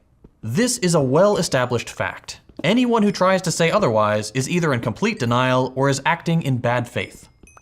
For the younger viewers in the audience, the United States made a big show of saying they had proof Iraq possessed weapons of mass destruction. They did not. And so based on false testimonies that served the interests of empire, the United States invaded Iraq and occupied it for years. What was once a vibrant, thriving nation was obliterated in what were called shock and awe campaigns. The US military targeted communications, electricity, vital infrastructure such as roads, bridges, and water treatment facilities. Anything they could do to inflict maximum suffering. Over the course of the war, the US killed at least 1 million Iraqis. But beyond the evil of starting the war under false pretenses was the even more unspeakable evil of Abu Ghraib. This secret prison was operated by US personnel who engaged in torture, sexual assault, and other war crimes. I can't even show the unblurred images here, but I'm sure you recognize some of them just from the silhouette. That's how infamous this prison was. As with everything else in this video, there are links in the description to learn more. And of course, Blowback has a season on the Iraq War as well. Heck, at this point I've mentioned almost every season, just go listen to all of them, they're great. Before this video gets too long, it's important we also address one of the crimes the US is currently committing. Over the last few months, the Israeli occupation has drastically ramped up its genocide of the Palestinian people, using a surprise attack by the Palestinian resistance as justification. To be clear, this violence did not start on October 7th. The Palestinian people have been subjected to brutal colonial cruelty for the past 75 years. It's not a complex issue. If you don't feel confident enough to take a position yet, that's perfectly fine. I would just ask that you educate yourself on the subject, because this is one of those issues where people decades from now will look back and say, how did decent people watch this happen and do nothing? I'd recommend you start with Ilan Pappé's book, The Ethnic Cleansing of Palestine. He's an Israeli historian, so there can't be any accusations of pro-Palestinian bias there. Just be warned, it's a harrowing read. So, how does the US fit into this? Well, Israel is a client state of the US. It serves as a vital geopolitical foothold in the region. That's literally the only reason the US cares about Israel, regardless of how elected officials try to sell it. Don't believe me? Here's current President Joe Biden back in 1986. Yeah, this is a blast from the past. There's no apology to be made. None. It is the best. Oh my God. Investment we make. Were there not an Israel, the United States of America would have to invent an Israel. Oh my God. To protect her interest in the region. The United States would have to go out and invent an Israel. The US provides Israel with funding, weapons, ammunition, equipment for their missile defense system, and most importantly, unconditional support for their genocidal project. Elected officials are very nearly unanimous in their defense of the apartheid regime. But did you hear what was said? Like, if Israel did not exist, the United States would have to invent it. That he's looking at Israel as a foreign policy investment. He's looking at Israel as a proxy for the United States in the Middle East. Right? Just a very cold, calculating, admission of how the United States security establishment actually, sees the relationship between the United States and Israel.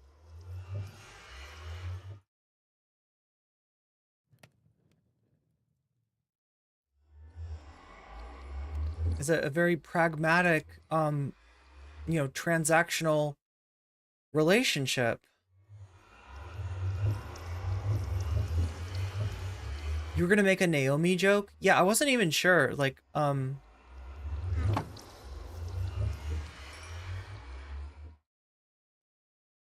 any video where Joe Brandon has hair has aged like milk. Yeah, I think it's from like 1980, right? And this is what they're saying. This is what they're saying even back then.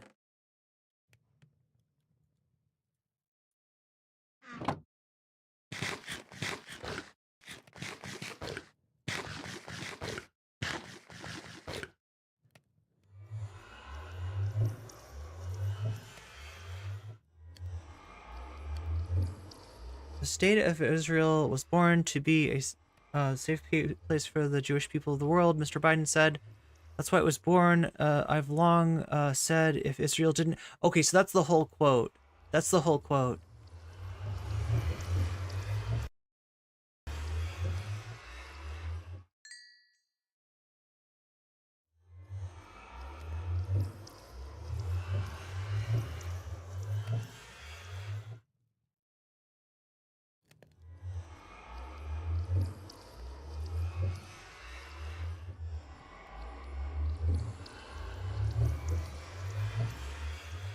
I don't think that's actually cooking. Oh my god. So this is where we've got to use this book of lore here. Let's get back to the second thought. Including one-time progressive champion Bernie Sanders. US media uncritically repeats Israeli propaganda 24/7, despite all of it being debunked, including by intergovernmental bodies like the UN and humanitarian groups like Doctors Without Borders. Just a few weeks ago, the UN voted on a resolution to demand an immediate ceasefire. Of the 193 member states, only 10 voted against the resolution, among them the United States. Many people, myself included, believe that this unconscionable backing of the most explicit genocide in modern history will be the nail in the coffin of US legitimacy abroad. No country on earth beyond our Western European vassals will ever again believe a word the US says about freedom, democracy, human rights, or self-determination. The only difference between the United States and Israel is that the genocide of Native Americans was almost absolute, and Israel hasn't achieved that goal yet. There's a reason Hitler spoke so highly of US colonization efforts. It was complete extermination. And I guarantee you the same arguments we're hearing today from defenders of the Israeli genocide of Palestinians were used to justify the atrocities committed in North America. Just about everyone agrees that what the European colonizers did to the Native Americans was wrong. And now a couple hundred years later, we're doing land acknowledgements and pretending it was always unanimous that the genocide was bad. The same thing is happening with the genocide in Palestine. As with everything else, I've left a bunch of resources on this issue in the description. Well, that was grim. It's always hard making these videos because there's so much to say, and I have statistics on how long the average viewer sticks around. I didn't even mention the CIA's domestic operations, or Operation Paperclip, or the embargo on Cuba, or the UN resolutions that show the US being the sole vote against classifying food as a human right, or any number of other things. The bottom line is this. There is a reality that we are not exposed to here in the United States. There's a reason the majority of the world hates us. Not us specifically, but the nation, the flag on the invader's uniform. The United States is the single greatest barrier to progress in the world, bar none. This country is responsible for some of the most reprehensible crimes against humanity the world has ever seen. If you're thinking, but it says right here in my history book that the good guys... There's a first thought too, is that that's the podcast, right? What's that at the end? What's that end of the video? I thought it was just a long intro. Yo, yeah, I feel like second thought might be making shorter videos because of so we get these things called analytics, right? You might hear some streamers, some YouTubers refer to the back end. What they mean by the back end is YouTube Studio, and it gives us information like the average amount of time that a viewer spends on a video.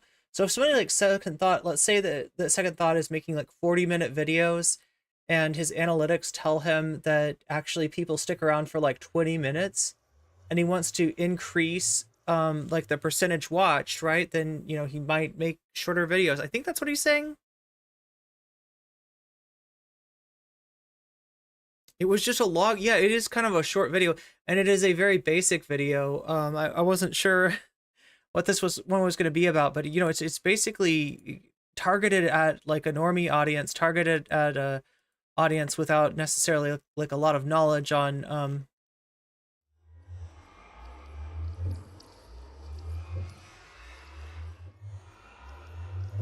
things like Chile, and as just like a really, like, I mean, this is the first for the person that's like, America bad.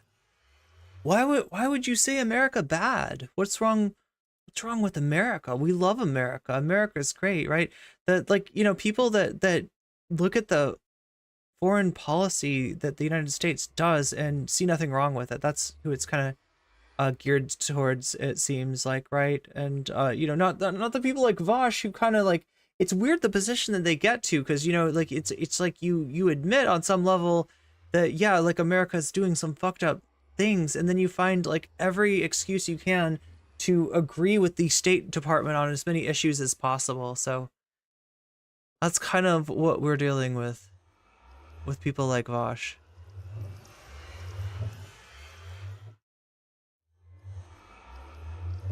And there it is again.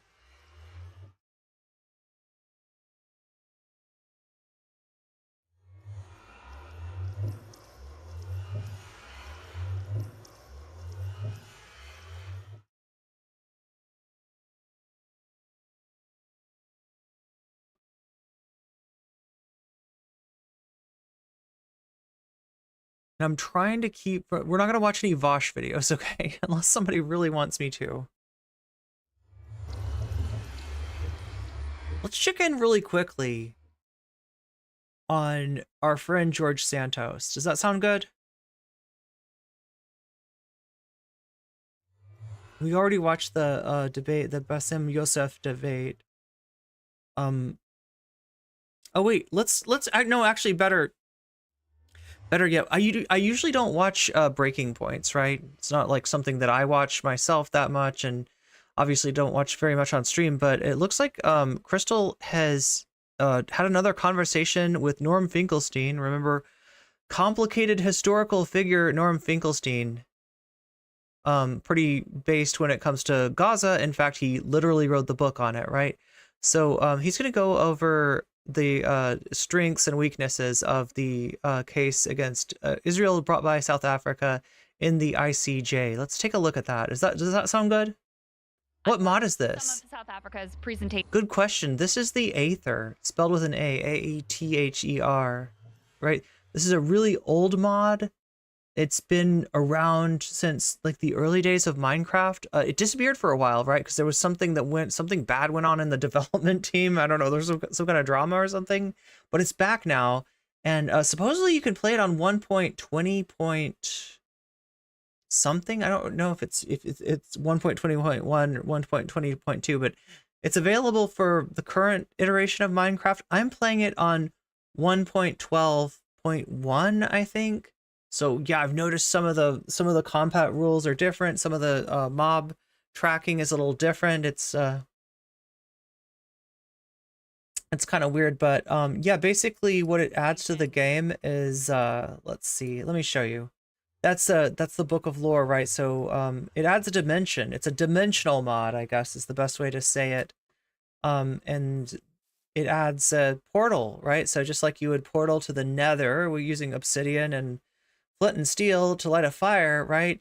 With this, you take a bucket of water and add it to a glowstone portal in order to be able to transport yourself to a magical world. Here, let me put some of the stuff away, some of the stuff that I don't want to lose away. I still don't know what to do with this gravitite ore, right? The one thing that I will complain about this mod is that I don't know exactly how to... Like, I tried to... Oh, you know, I bet I know what to do. You get the You get the Aether Stone. Yeah, that's what we need to go for. We need to get the Aether Stone and try to make like a oven with it. I bet that's what cooks the gravitite ore. And like there's some kind of enchantment table you make too, so.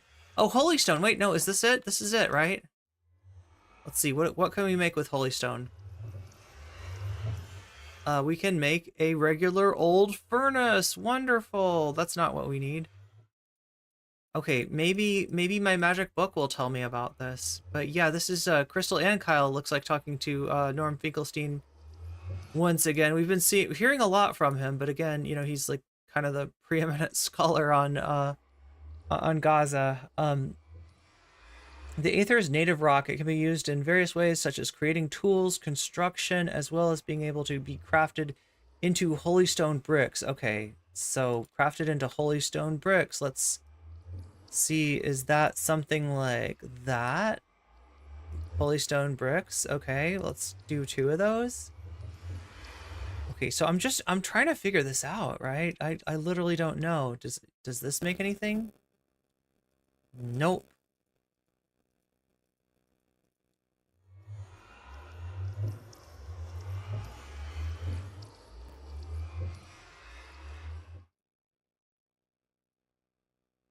And again, we can make a regular old furnace, but that's not what we want. We need a new type of furnace. Try one more thing here. If we make this, and we go like this, and we go like this. No, we make nothing. We make nothing. Okay, so we made Holy Stone. Wait, what was that? Is there something there?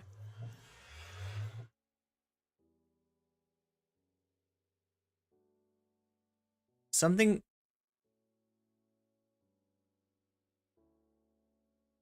Like, I bet we can make. We can make brick stairs. We made something though that was like.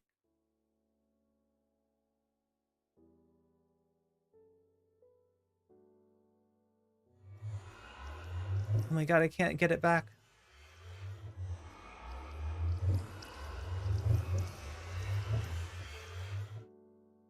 There was something there. I hate having to look stuff up. Like, I really want this mod to, like, just let me... I remember seeing a YouTuber playing that one. It was 2 rows, none at the bottom. Let's try that.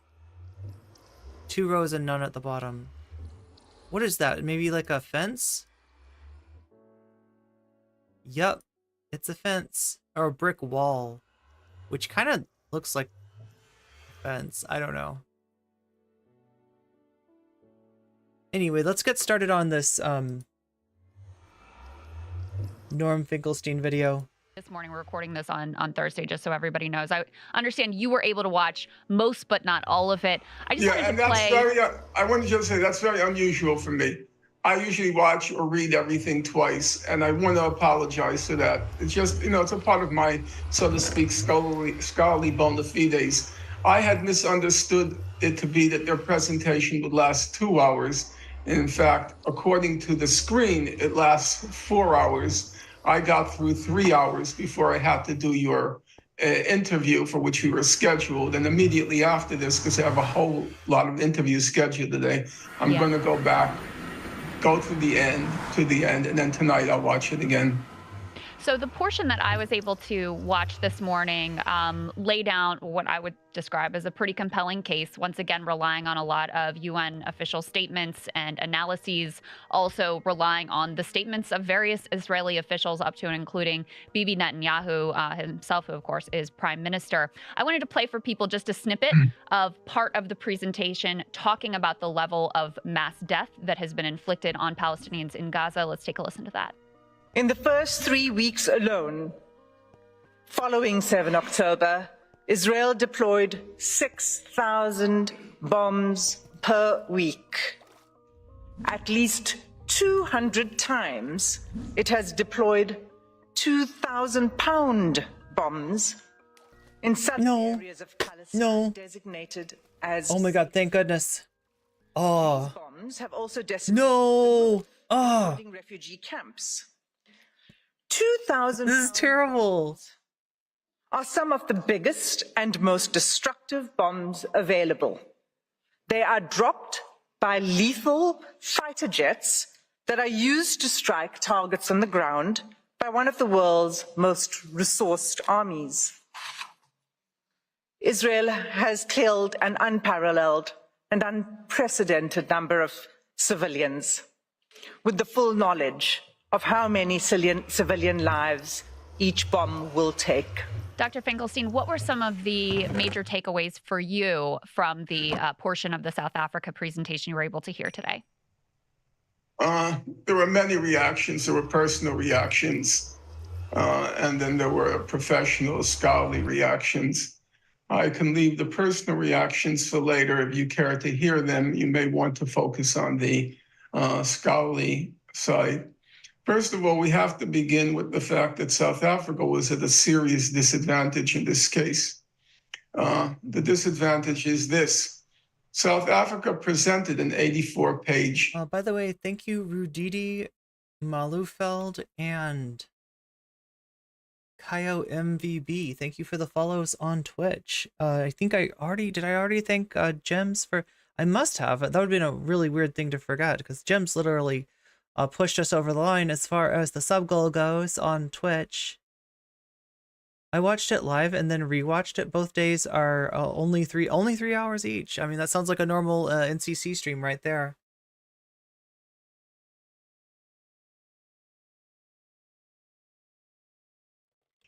Complaint or brief to the ICJ. So we knew exactly what they were going to argue. And the presentations were elaborations on or reiterations of what was in that brief. So the total kilotonnage dropped on Gaza, 65,000 tons. 65 kilotons is a bit more than 3 times the nuclear bomb of the bombs dropped on the bomb dropped on Hiroshima. But they don't know what Israel is going to argue. Wait, am I buffering? Are we good, chat? Is there anything wrong with the stream? We've had some really weird things happen lately, but are we good?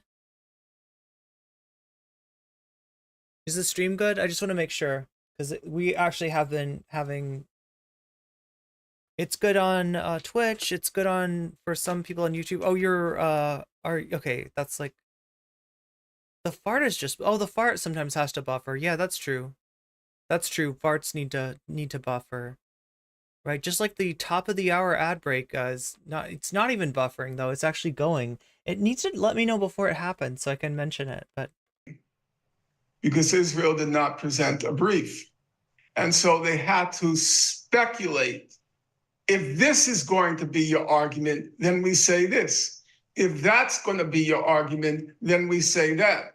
So in effect, they had to squander a large amount of time trying to anticipate and preempt the argument, which in fact Israel may not make tomorrow. Wait, did I just Hasan you? We don't know what. So they'll have the full time. Look, if I wanted to Hasan people, it would be the YouTubers, but Hasan doesn't do YouTube, so he doesn't do like a segue for YouTube. He doesn't let you know that you could support him through memberships, through super chats, through super stickers, in all kinds of ways, including on and not limited to on Patreon.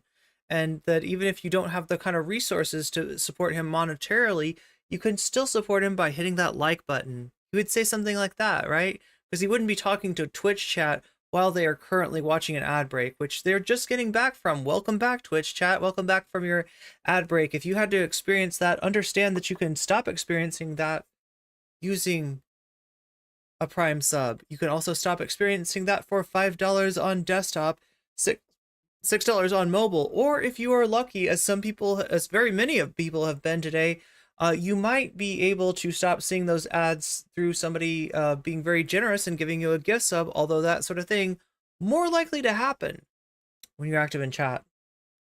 Make their case. There we go, chat. 2 in 1. Is that what you wanted? Whereas South Africa. Oh, welcome Raiders.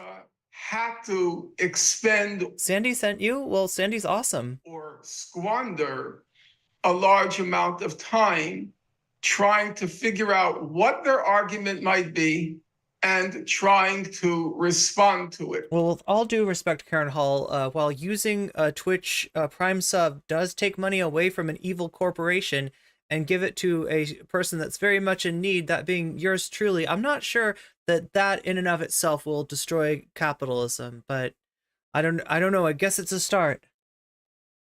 And then there's one other dimension to that too, is that I don't see that Jordan Peterson just took over in any real sense. They're not penitent. Extends out into the liberal community more broadly, because in many ways the entire world has decided that the Nazis that was just not acceptable. But we have not. Where is that coming from? I don't know what's playing that. Listen here, Hitler. Oh my God, it's listen here, buddy. Okay? That is not acceptable. There it is. Genocide is bad. How is that? God. What? Literally, what? Literally, where did that come from? Anyway, sorry for the distraction. That's just a video on YouTube. That's Peterson. What is it called? Peterson versus communism? I don't remember. So in my opinion, that was a significant disadvantage for South Africa. And I'm surprised. I don't know the protocol of the court. I was surprised. Lobster that gang for life. To submit a written complaint in advance that you can just. Oh, that's what laser rays and doom rays are for. Yeah, especially if you want fully automated space oh, what's up, Dr. Peterson? Speak of the lobster. Is that from my Zizek debate? It's relating to your Zizek debate. Arguments you want the next day. So having said that, I would say my prediction, because I did a program with my close friend and comrade, Muin Rabbani, my prediction last night was more or less borne out. Everybody likes to claim they were right, and I have to be careful of that kind of hubris, but it was more or less borne out. There we go. That's lighting. That's better lighting.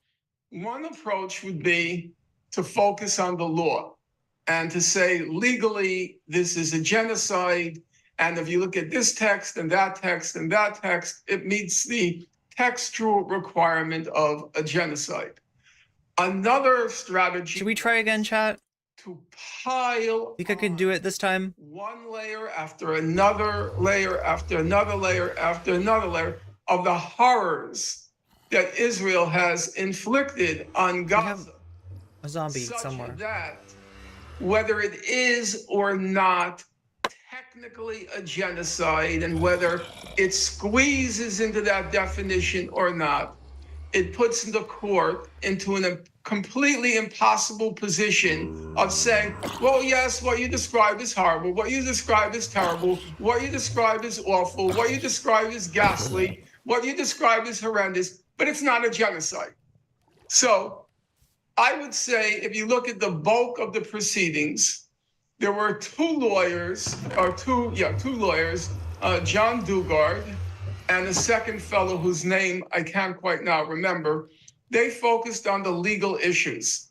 And the legal issues are essentially, number one, it'll sound very. Wait, can I send this zombie into whether this constitutes the aether? A dispute under international law, under the protocols of the ICJ. Did you see that? He went to the aether to bring this case before the ICJ. And it's a very technical question, what constitutes a dispute? So John Dugard, who I think it's fair to say is the most eminent. Oh my God, I don't like that. I don't like that at all. That was silly. South Africa. He handled the question of dispute because he anticipated that Israel might argue that this does not qualify as a dispute under the protocols of the ICJ, and therefore they should dismiss it out of hand. That's called a jurisdictional question. Does the court have jurisdiction over this particular issue? And another lawyer focused on the legal question.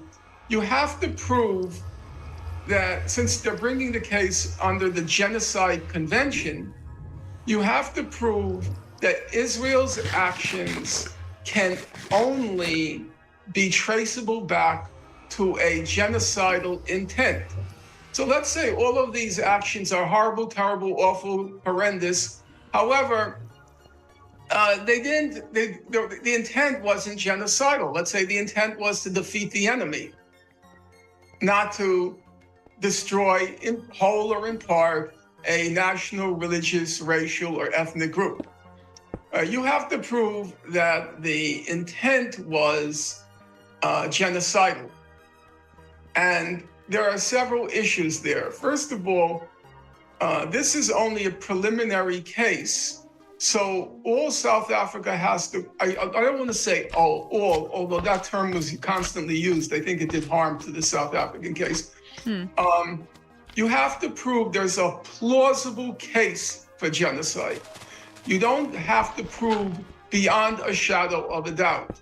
At this point in the proceedings, what you have to prove is a plausible case.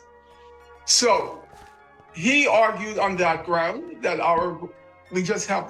he said we merely have to make a plausible case. And the other argument is that you can commit war crimes, crimes against humanity, all sorts of crimes. They may not be genocide, but the crimes in the real world often overlap with genocide. So the fact that these might be war crimes, crimes against humanity, and so forth, doesn't preclude that simultaneously they also might be genocide. Did you see that, chat? If Israel were to argue, okay, we don't agree, but we're not going to dispute that your claim. We're not going to dispute your claim that war crimes were committed. That's still not genocide. And the South African argument was, well, the fact that they were war crimes or crimes against humanity doesn't preclude that they were simultaneously acts of genocide or genocide. So those were the two legal, the main legal briefs. Oh, and there's the third. The third was by Vaughn Lowe.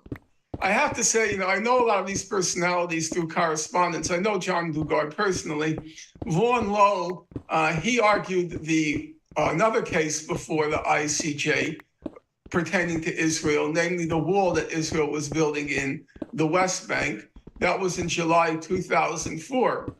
And I was in correspondence with Vaughn Lowe back then. And he had some really very kind words to say about something I wrote. And I had written extensively on the wall case. And it was, for me, here are two people who I had, who were very kind to me. I'll just hold on for 1/2 moment. So John Dugard, who's as I say, the most eminent and also the oldest of the representatives, for one of my books, the Gaza book, he wrote, Norman Finkelstein, probably the most serious scholar on the conflict in the Middle East, has written an excellent book. So to be told by John Dugard that the most serious scholar on the whole subject was a compliment. And Vaughn Lowe was equally generous in his praise. Now, you might think this is me tooting my own horn, but it's so rare that I get praised by professional scholars. I get praised by people like yourself, but for people from within the academic world, it's a very rare event, sort of like spotting a dodo bird. So well, you've more than earned it. So I take a certain amount of pride in it. So Vaughn Lowe also, he stressed the legal side, and he made a very, he made a very strong point. He says, however horrendous October 7th might have been, and South Africa has acknowledged the horrendousness of October 7th, he made this a point that nothing under international law can justify a genocide. Right. So if you're going to come along and say how horrible, how terrible, how awful October 7th was, how it shocked and how it traumatized Israel, then we're not disputing that. But that can't justify a genocide. Right. So I want to just stress again, as you could see from what I've already just said, they didn't know what the arguments are going to be by Israel. So they were trying to cover every possible contingency. Now, Israel may not make any of these arguments. And then the other presentations were, and with no attempt at disparagement at all. But I don't know what to do, chat. Does anybody know this? Like, we got the different toot now. Yeah, that's true. I don't know how to get, I'm gonna have to like look this up. How to smelt gravitite ore, I guess. I hate to do this though. It feels like cheating. Like this is against the spirit of, in Minecraft, like theoretically you're supposed to just like find everything out without looking anything up. Obviously people look stuff up, but you could say the other presentations, there were, I think, about 7 presentations. The other presentations were, the other 4 were overwhelmingly emotive. But emotive in the sense, well, you know, it is a crime that shocks humanity. You know, that's how these crimes are described, a crime that shocks humanity. And shock is an emotive feeling. Right. Shock is not a reasoned response. It's a response of your whole being, of your viscera, and of your mind, and of your soul, and of your conscience. So there's soul, conscience, mind, which are emotive. They go to feelings. And of course, that's completely, in my view, it's legitimate. And they did exactly what I expected they would do, and what anyone would expect they do. They simply layer upon layer upon layer upon layer of the horrors that have been inflicted on the people of Gaza. One gentleman, he quoted I guess it was either one of the major humanitarian organizations. He said, in all of his life's experience, he had never seen something like this. And he said it has 3 characteristics: the size, the speed, and it'll come to me. It was 3 words that began with S. Scope? Size, what? Maybe scope. Yeah, I don't think it was scope. Size, speed, and severity.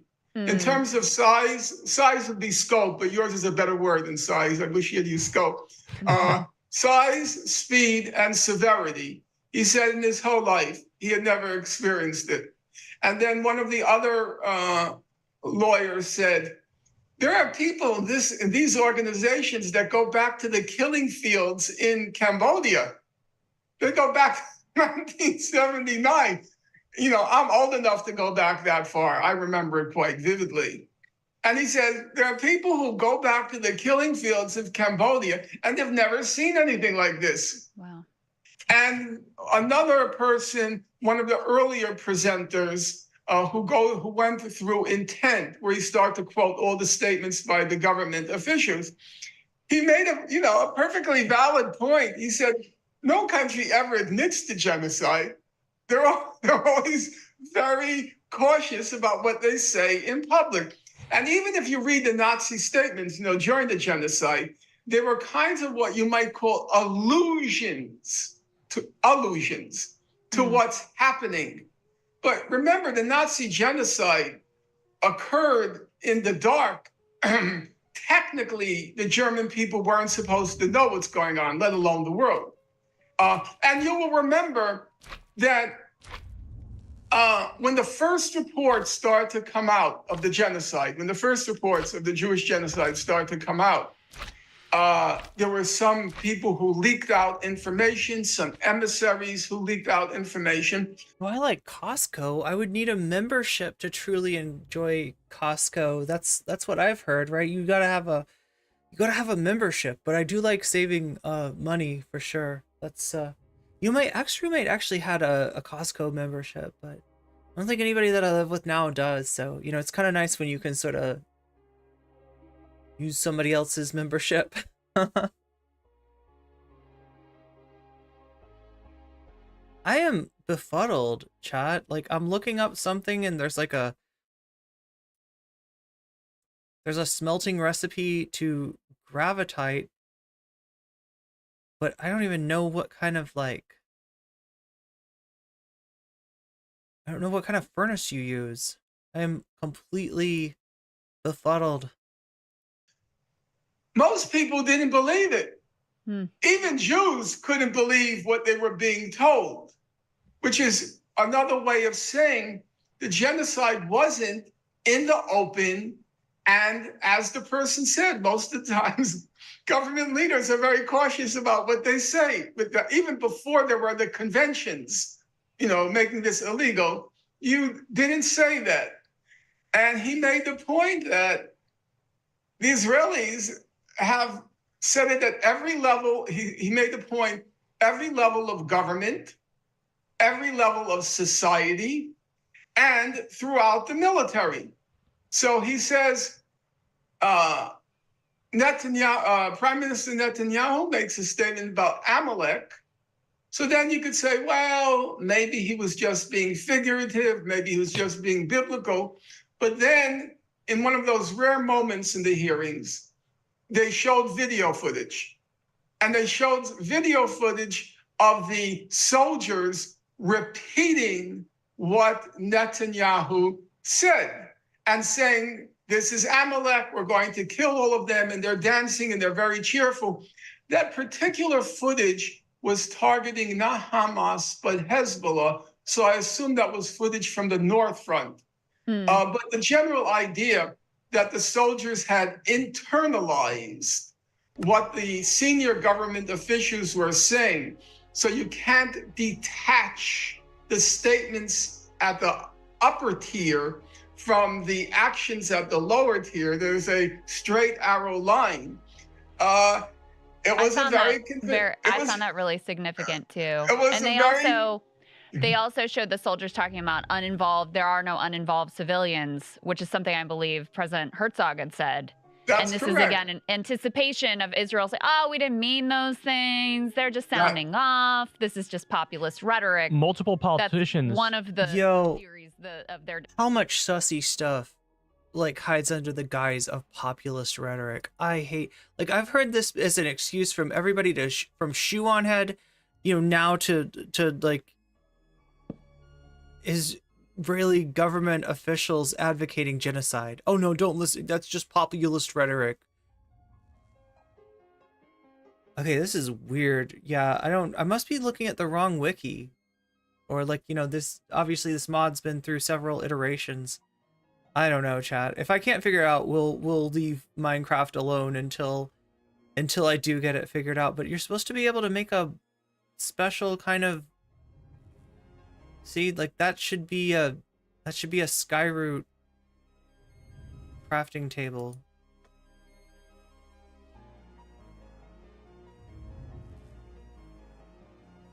Yeah, 4 Skyroot planks make a Skyroot crafting table. Supposedly. I don't know, chat. There's a lot about this wiki that doesn't seem to be correct, though. Anyway. Defense that multiple politicians threatened nuking Gaza. That's on the record, too. There was one, a junior member of the cabinet. He's the person in charge of the cabinet minister for antiquities. He said, let's nuke Gaza. And again, they were anticipating because then he was demoted. And so they had to anticipate again. Then they said, well, he's still a standing member in the Knesset. They had to figure out every possible defense that was going to be made and then try to respond to it. But that presentation, it's allow me just a brief bit of history. Israel, during its previous operations in the past, was very free with its language. It said stuff like they're saying now. However, after Operation Cast Lead, those statements came back to haunt them with what was called the Richard Goldstone report. Richard Goldstone was also a South African, but unlike those represented here today, he was Jewish and he was a self-identified, I'm not using the term to disparage him, he was a self-identified Zionist. And he was appointed by the Human Rights Council to investigate crimes committed during Operation Cast Lead. Well, he composed this 400-page report, and it was full of those statements made by the Israeli government. After that, Israel learned a lesson. Don't make those statements because it might come back to you to haunt you in a legal proceeding. So in their next mowings of the lawn, Operation Pillar of Defense, Operation Protective Edge. So again, mowing the lawn, unfortunately, is a really gruesome euphemism that's been used by IDF officials to describe the process of essentially, culling, depending on, who you're talking to, the population of Gaza, or, the like males of fighting age in Gaza, and they refer to it as mowing the lawn, mowing the grass, right? Taking care of, this is and these are some of the same people that you'll get the argument that it can't be a genocide because the population of Gaza is going up. Really disingenuous, really gruesome stuff. They didn't make those statements. At least they didn't make it in the numerical quantity as this time. So what happened October 7th that allowed for this explosion of statements? I mean, now, no exaggeration, there are about a half dozen people who have composed these huge compendiums of just the statements made. One, I think the most exhaustive is by my two young colleagues, Jamie Stern Weiner and Yaniv Kogan. Jamie Stern Weiner is he's Jewish and half Israeli. Yaniv Kogan is Israeli. And they produce, it's called Fighting Amalek in Gaza, this huge compendium. But there are several others, people send me, can you post my compendium? And can you post my compendium? And they're all very excellent. So the question is, what happened? They had that warning already, and they had stopped. And now it just went berserk. I think it was basically because they had gone mad. They had gone, it was like the id coming out of them. There was no longer any control over that suppressed id, the hatred, the loathing of the people of Gaza. And that loathing and hatred was escalated by two factors in October 7th. No, number one, no question, the magnitude of the crime. Don't find me diminishing it. No question, the magnitude of the crime. But the other thing was this vermin in Gaza, this human refuse in Gaza, they had outwitted the Israeli Übermenschen, the supermen. They had outsmarted them.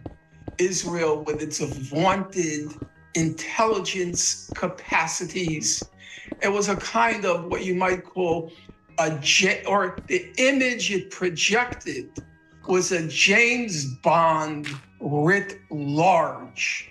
That was the image it projected. And then along comes this vermin in Gaza, these Untermenschen, these subhumans. And then again, this is Norman Finkelstein describing how he perceives the people in Gaza being looked at. This is not my opinion, nor is it Dr. Finkelstein's. Outsmarted them, outwitted them, and reduced them to a state of humiliation. And what's even worse from the Israeli point of view, had significantly contracted the image it projected to the world. Because everyone thought, believed, Israel is invincible. You don't have a military option against Israel. The only ones who disagreed were the Hezbollah, in particular, the head of Hezbollah, Sayed Nasrallah. He kept saying, no, they're not so strong. Don't fool yourself. And then he began to ridicule them. And he said, Israel's like a spider's web. You just blow on it and it disintegrates. And nobody knew whether to take that literally or not. But suddenly on October 7th, because I've talked to many Arabs, many Palestinians, many Muslims, and the thought has suddenly sunk in. Maybe it's not as strong as it is made out to be. Hey guys, if you like that video, go to breakingpoints.com, become a... Yeah, I mean, indeed, like strategically, Israel does have weaknesses, and it's not even from a Israeli perspective is pushing this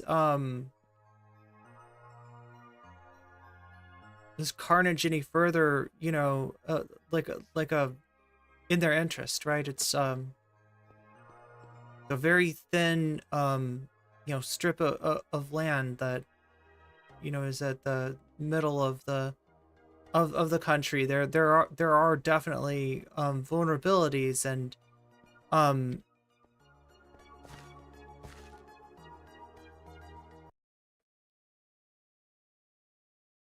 the propaganda apparatus of Israel is going wild. I wasn't completely able to follow what Dr. Finkelstein was saying there, but I get what I mean. I get the point in being that despite the backing of the United States, despite the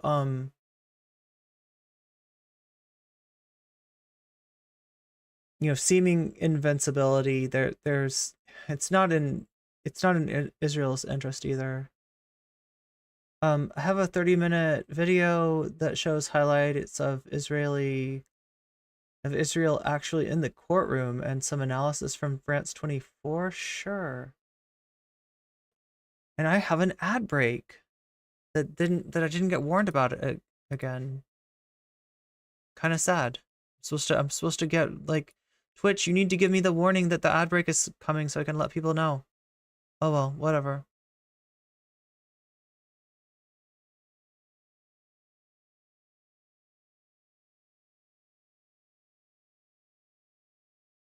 As long as YouTube knows that they can support me through memberships, through super chats, through super stickers, and of course on Patreon, and saving that, they could also support me on by just hitting the like button. That is more powerful than they realize. Okay, let's take a look at the. Here, I'll have to copy this.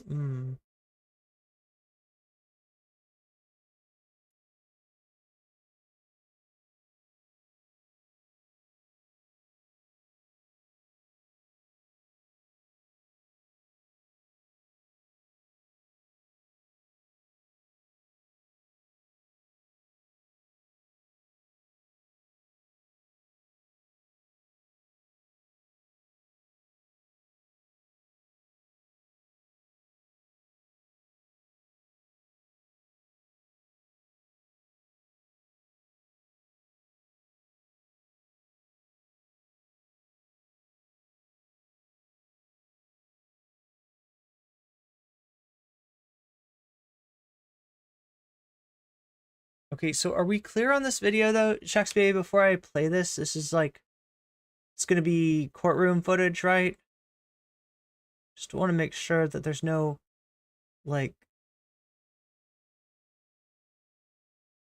imagery that Twitch might have a problem with here.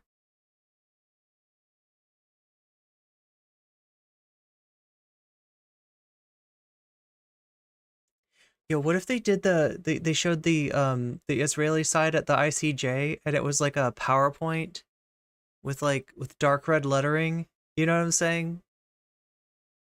What if it just turns out to be they just do a Keffel's manifesto?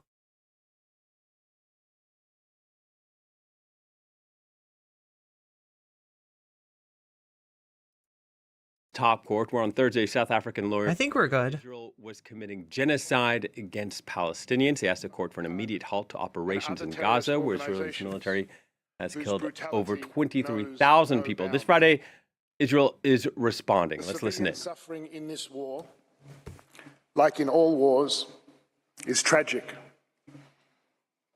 It is heartbreaking. The harsh realities of the current hostilities are made especially agonizing for civilians. Can we rip oh my god. Why can't I pause this? Can we rip some of the popular Twitch emotes and make them members YouTube emotes? I want a dancing dino. I don't see why not. Like, I think so. Of seeking to maximize civilian harm to both Israelis and Palestinians, even as Israel seeks to minimize it. But as this court has already made clear, the genocide convention was not designed. Here's an issue though, like, right? So, yeah, this is a funny thing about YouTube and Twitch, right? Twitch is perceived as being like losing a lot of ground. Obviously, there's competitors like Kick. They just fired a whole bunch of people. They kind of miscalculated. They assumed unlimited growth or, you know, continued growth after the lockdown, and of course, that's not what they're experiencing, right? So they're going through some contractions right now. Right now, YouTube, some people expect YouTube to come along and sort of take that live streaming space up. However, there's a number of things that YouTube has not done yet, and one of those things is animated emojis, right?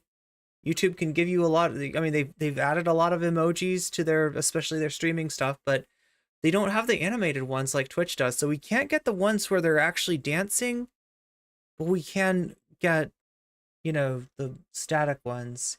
Yeah, because if the dino dance, like, it actually moves. Unless there's like a BTTV, or what is it called? There's like BTTV and Franker faces or something like that, right? That maybe we could use those. I don't know if those work on YouTube though. The increased interest rates have caused a lot of tech layoffs. Yeah. True. Designed to address the brutal impact of intensive hostilities on the civilian population, even when the use of force raises, quote, very serious issues of international law and involves enormous suffering and continuing loss of life, end quote. The convention was set apart to address a malevolent crime of the most exceptional severity. We live at a time when words are cheap. In an age of social media and identity politics, the temptation to reach... Yo, mark off your bingo card / take a drink for identity politics. ...for the most outrageous term, to vilify and demonize, has become for many irresistible. But if there is a place where words should still matter, where truth should still matter, it is surely a court of law. The applicant has regrettably put before the court a profoundly distorted factual and legal picture. The entirety of its case hinges on a deliberately curated, decontextualized, and manipulative description of the reality of current hostilities. South Africa purports to come to this court in the lofty position of a guardian of the interest of humanity. But in delegitimizing Israel's 75-year existence in its opening presentation yesterday, that broad commitment to humanity rang hollow. And in its sweeping counterfactual description of the Israeli-Palestinian conflict, it seemed to erase both Jewish history and any Palestinian agency or responsibility. Yeah, so there you find the commonality between the far-right Israeli rhetoric and, like, literally neo-Nazis on Twitter. They want to conflate the Jewish identity with the nation-state of Israel. And that is bullshit, and that is dangerous. Indeed, the delegitimization of Israel since its very establishment in 1948 in the applicant submissions sounded barely distinguishable from Hamas's own rejectionist rhetoric. It is unsurprising, therefore, that the applicants telling both Hamas's responsibility for the situation in Gaza and the very humanity of its Israeli victims are removed from view. The attempt to weaponize the term genocide against Israel in the present context does more than tell the court a grossly distorted story. And it does more than empty the word. So do you see what he's doing here? Like, based on the fact that Jewish people have been the victims of genocide, therefore it's inappropriate to call what's going on, what's being done by the state of Israel, a genocide. That is a very dangerous precedent to set. And it's disturbingly bad faith, too.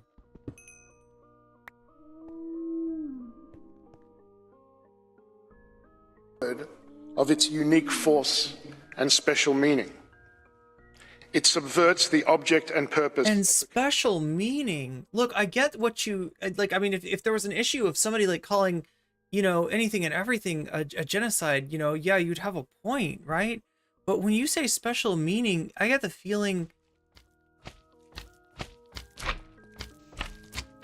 that you have the mindset that never again is like descriptive, like that it's like, oh yeah, you know, this can never happen again, like, you know, right, like this is a special black swan event and it's really bad, but we don't have to worry about it again, right? Never again should be like a warning, never again should be a call to action to prevent anything like, you know, what happened in Germany from happening again. And not just for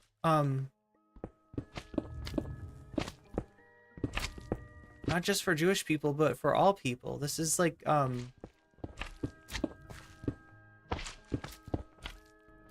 this is scary. Convention itself, with ramifications for all states seeking to defend themselves against those who demonstrate total disdain for life and for the law.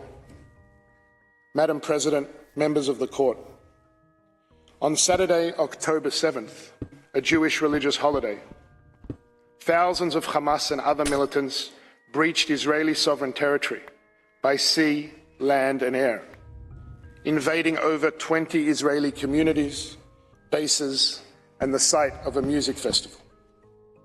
What proceeded, under the cover of thousands of rockets fired indiscriminately into Israel, was the wholesale massacre, mutilation, rape, and abduction of as many citizens as the terrorists could find before Israel's forces repelled them. Openly displaying elation, they tortured children in front of parents and parents in front of children. And it's so weird. You can see the spots where they've walked stuff back. You remember the rhetoric that got used, you know, the days after October 7th, right? The beheading of babies, right? And instead, you know, it's walked back. It's made more vague. It's been changed. But there's never been a time where there's been an admission of like, yeah, the stuff that was, you know, claimed to have been done, you know, that didn't happen. There's never been any accountability. There's never been any admission. It's just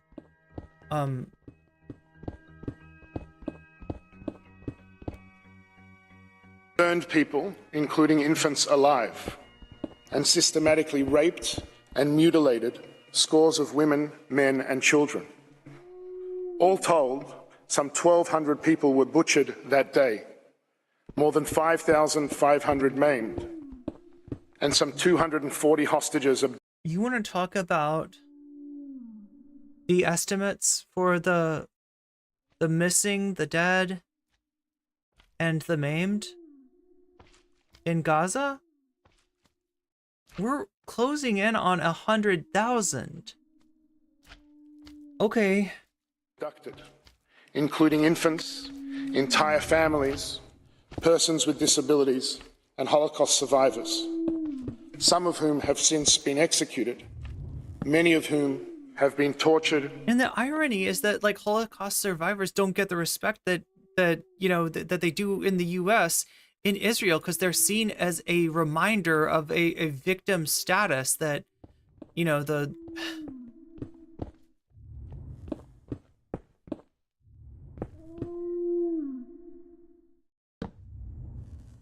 sexually abused and starved in captivity. Representatives of the hostages' families are in this courtroom today, and we acknowledge their presence and their boundless suffering. We know of the brutality of October 7th, not only from the harrowing testimonies of the survivors, the unmistakable proof of carnage and sadism left behind, and the forensic evidence taken at the scene. We know it because the assailants proudly filmed and broadcast their barbarism.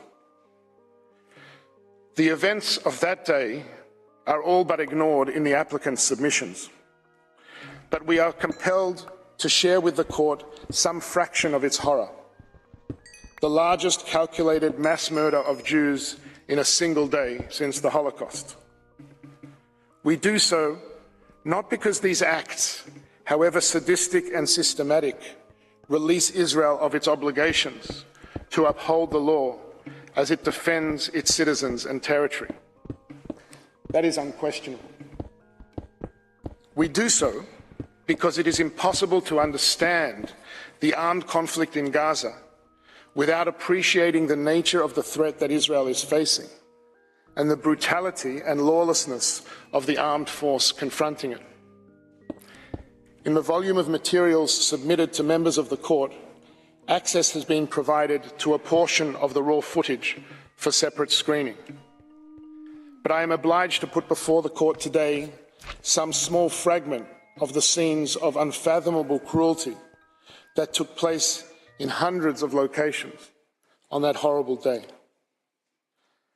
Johnny Simantov, a wheat farmer, and his wife Tamar, oh my God, for women's rights. Temporal insanity. Oh, you know what? Thank you. You just actually helped me diagnose something. Thank you for the Twitch Prime sub. Much appreciated. I know that, like, people only have one Twitch Prime sub to give, so when somebody gives me their Twitch Prime, that means a lot to me. Wait, no, I have Twitch alerts enabled. I don't know why it didn't. Did anybody see, like, did I just not hear the bubbles and the jellyfish sound? I refuse to comment on the Gaza conflict. Too much of a minefield. Woke are waiting to pounce upon my position. That's right, Dr. Peterson. I'm trying not to say what might reflect. Oh my gosh, I didn't realize. Is there something going on in chat?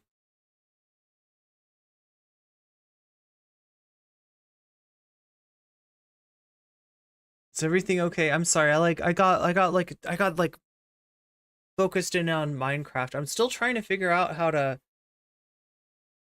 progress in the Aether, despite the fact that the wiki that I've got is like it's a mod that went through several revisions. You're trying? I just don't know what happened. I'm gonna have to like search through the. Do I need to look through the? It was a joke. Great minds. It was a joke. Okay, I mean jokes are funny.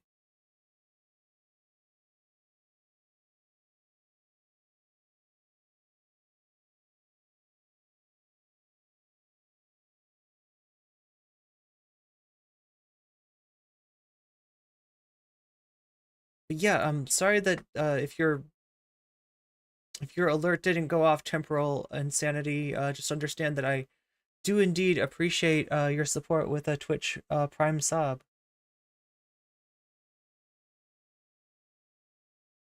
I didn't know it pops up in chat. Oh, did you not want it to?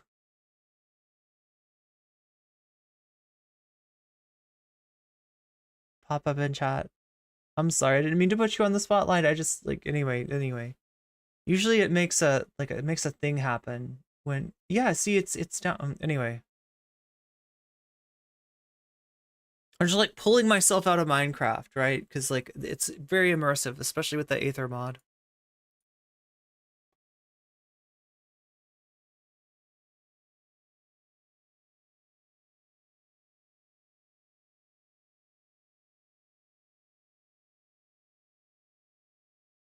Okay, so it looks like there's one more ore that we gotta find. I think I've got it, right? We need Zanite, which we just got. We need Holystone, which we already have a ton of, right? And then we need this stuff called Arcanium.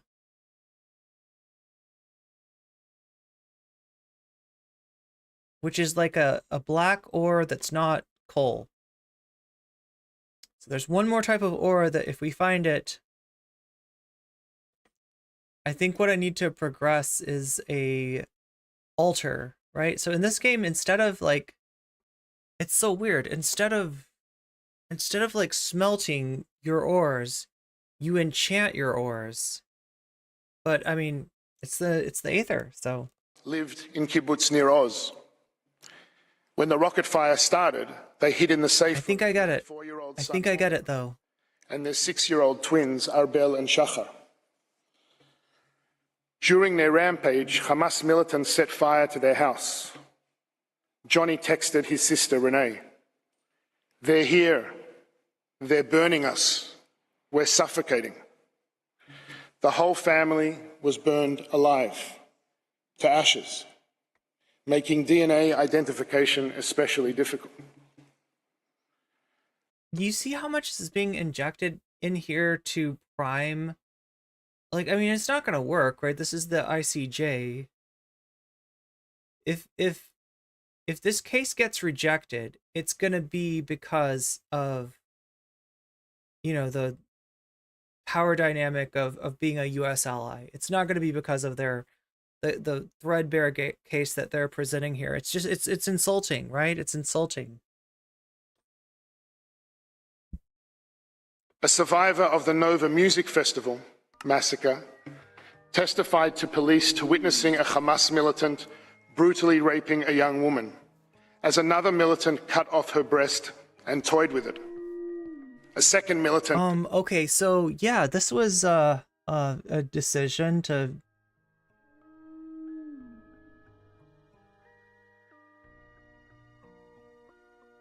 we can't continue to watch this.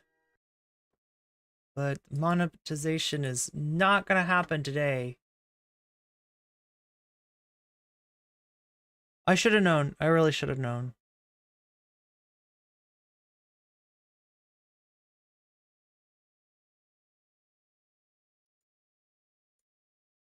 I mean, chat, I'm not like in trouble or anything, right? They're not gonna, you know, I'm not gonna like lose, this is on YouTube. I'm not gonna like lose my channel, but we have to be careful with the links that we play. So that is definitely not,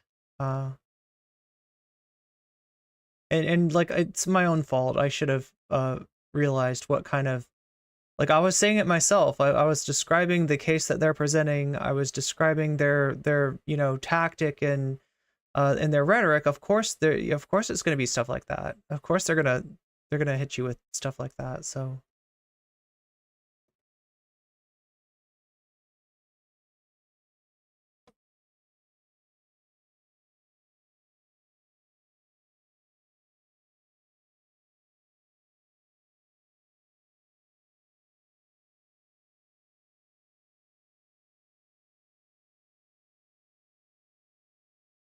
Oh, great.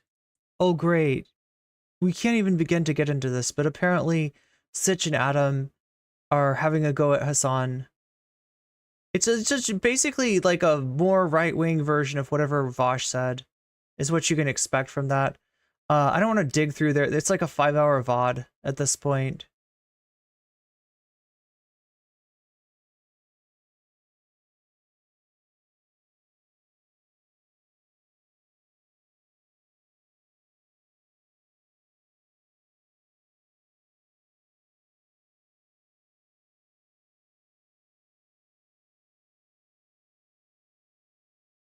Moth.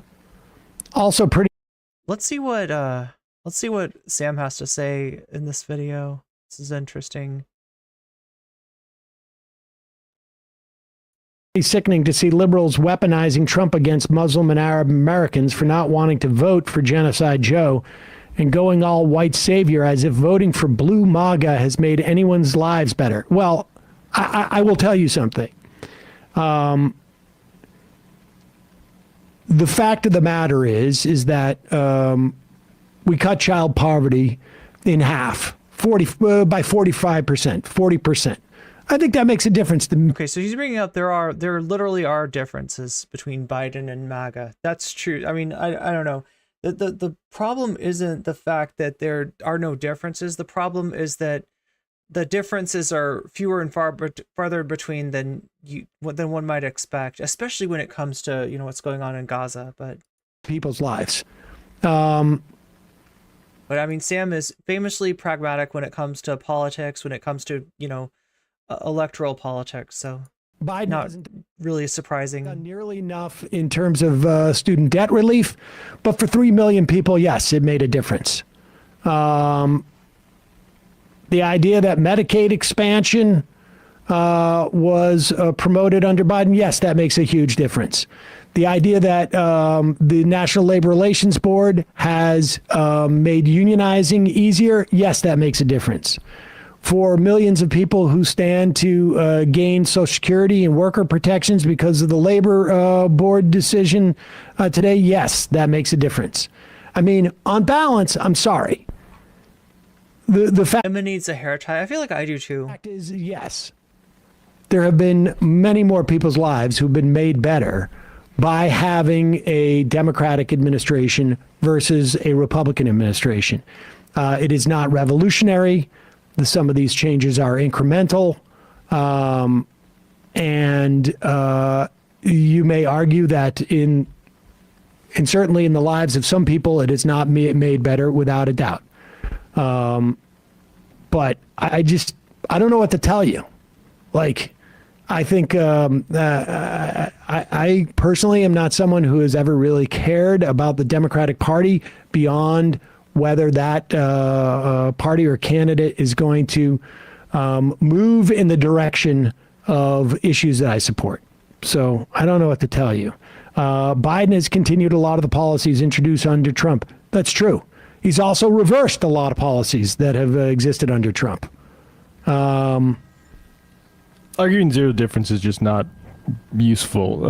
Also, I think arguing what people should do one way or the other on election day isn't useful. Like I'm coming back to the idea that like the private ballot, I think people should just, and then move on to like, what else are you doing? Are you joining some sort of progressive or socialist group? Are you phone banking for some, like what else is going on besides where are people putting their moral chit on election day that apparently determines everything about people's politics? I think it's just massively overstated. And so like, okay, people don't vote for Biden. They're not empowered anymore. They might feel better about themselves and might have a little bit more free time on election day. But like, what else? This conversation gets short-circuited by the voting day consideration, in my opinion. Right. I'm going out to get a coffee instead. But again, I recommend that Lemmy or Lauren video. Right. Can answer that question better than I can. She works on a lot of activist issues where she sees it's not a question of whether Democrats are doing more for people, but they are less resistant, and she is more empowered with the Democrat in office. That's just it. Chevron, barf. All right, Thank three you. more. I'm Sam. The definition of lesbian: a female who has not met Tim Pool. Oh God. And the final... We didn't go over the Tim Pool thing, right? Tim Pool had a weird take where he thought, you know, with all these LGBT stuff, maybe some of these people, they just haven't, maybe some of these women that consider themselves lesbians, they just haven't met the right guy yet. It's like the most, like, it's so wild that he gets uplifted as like, oh no, this guy's like smart, like listen to what he has to say. I don't know. I feel like there's been a few things that Tim Pool has said, some cringe stuff of Tim Pool's that we've missed because of other cringe stuff I was looking at.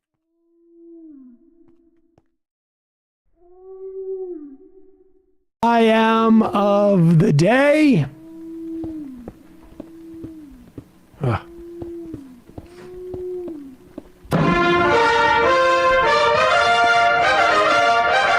Biden expects voters to forget his vocal support for genocide by Election Day, but I don't think that'll be as easy to forget as it was to forget his vocal support for labor and especially the UAW. Yeah, I think you're probably right about that. Certainly with some people, anyways. Okay. Oh yeah, and then there's this. I want to take a look at this. All right. So turning from the question of Israel's culpability in genocide. One thing is clear, that if you take the crassest perspective... That's right, the raw masculinity of Tim Pool is something that no lesbian can contend with, apparently. On this, at least in terms of the context of American politics. And leave for a moment the morality, the humanity, or even just the foreign policy interests of the United States. I have not heard a single decent argument that in some way U.S. interests would be harmed if Joe Biden came out for a ceasefire, permanent ceasefire, and leveraged some aid. Like, I have never heard a single person articulate from a U.S. foreign policy perspective why that would not be in U.S. interest. You know, people will say, like, well, Israel's the only democracy in the region. Well, okay. Aside from that not being the, like a very loose term around democracy, so what? Exactly. Well, how does a ceasefire in any way, calling for a ceasefire, or leveraging U.S. power in any way represent an existential threat to Israel? I mean, if it undermines the Israeli government, this is a government where at least 50% of the population was marching against because of their authoritarian attempts to destroy the judicial review. I mean, there's just no argument. I haven't heard it. Somebody has one. Send it. What's that?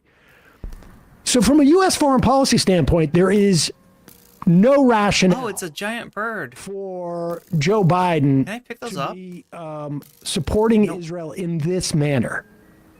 You can support Israel and call for a ceasefire. I don't think there's any president that we've had, not a Democratic one at least, and I would imagine some Republican ones in the past, wouldn't hesitate to have called for a ceasefire at this point. We know Blinken, tweeted it out the first couple of days. Yeah.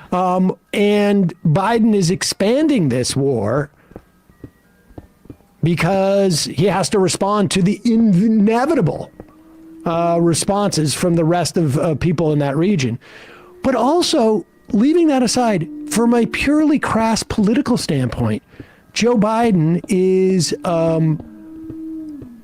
I think alienating and it doesn't have to be huge, for a guy who won by 40,000 votes across like 3 states last time. Yep. In terms of the Electoral College, alienating a lot of young people, white, black, brown young people. And by young, I'm talking like just younger than me. And welcome back, Twitch. 55 and under, 45 and under. Once again, I've failed you by neglecting to mention that there's an ad break every 30 minutes for 1 minute and 30 seconds. It's a 3 hours or 3 hours. It feels like 3 hours, 3 minutes over every hour. If you no longer want to see those ad breaks, if you want those 3 minutes back, you can get them back for free by using an Amazon a Twitch Prime sub. You can do that at no cost to yourself, put money in my pocket, and take money away from an evil corporation. You can also buy one. I think it's $5 on desktop, $6 on mobile, or if you're lucky, you might be gifted one. That can happen. That does happen. That's happened about 9 times, or like quite a few times today, right? But it's more likely to happen if you're active in the chat. Are getting alienated and ceding a ground to Donald Trump so that he can go out and do stuff like this. This is clip number 1. Donald Trump in a video statement. And, this you're ceding this ground. You don't need to believe him in what he says here to see that it's still problematic that he's able to say it. Crooked Joe Biden is not only dumb and incompetent, I believe that he has gone mad, a stark raving lunatic with his horrible and country-threatening. This kind of came up, right? This was in Vaush going after Hasan. One of the things that Vaush said is like, you don't know the right-wingers. You say that liberals are acting like hogs. However, the hogs are the ones that are supporting that are isolationists, right? And some of that comes from Trump. Some of that comes from like Jackson Hinkle or other Republicans. There is a mindset. There's an attempt to retcon and recast like Trump as the president of peace, because the fact that he did not successfully debate the American hegemonic apparatus into the war that he seemingly wanted with Iran or with China, right? Trump's not a peace president. He's not anti-war.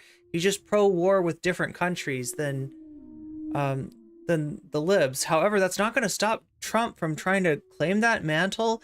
And the more that Biden and the Dems and Bernie leave people behind on this, the more that they fail to have the moral courage to call for a ceasefire, the more likely that Trump is able to sell this message, is able to cast himself as a peace president.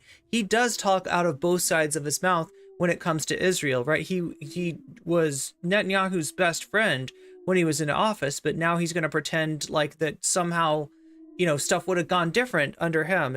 There's just no proof of that. However, the Democrats are making it really easy for the Jackson Hinkles of the world to make their case. Environmental open borders and DOJ, FBI weaponization policies. He is a mental catastrophe that is leading our country to hell. We'll end up in World War III because of this man, and for no reason whatsoever. Thank you. Thank you. Bro, you sent a missile at an Iranian war leader. And Oh, yeah. I mean, can you imagine if Iran assassinated like Antony Blinken? What that would have looked like? I mean, that's Tillerson or something. See, but if it was if it was Milei, if it was General Milei, not the ANCAP president of Argentina, then I think Trump would have been okay with it, right? He'd be like, well,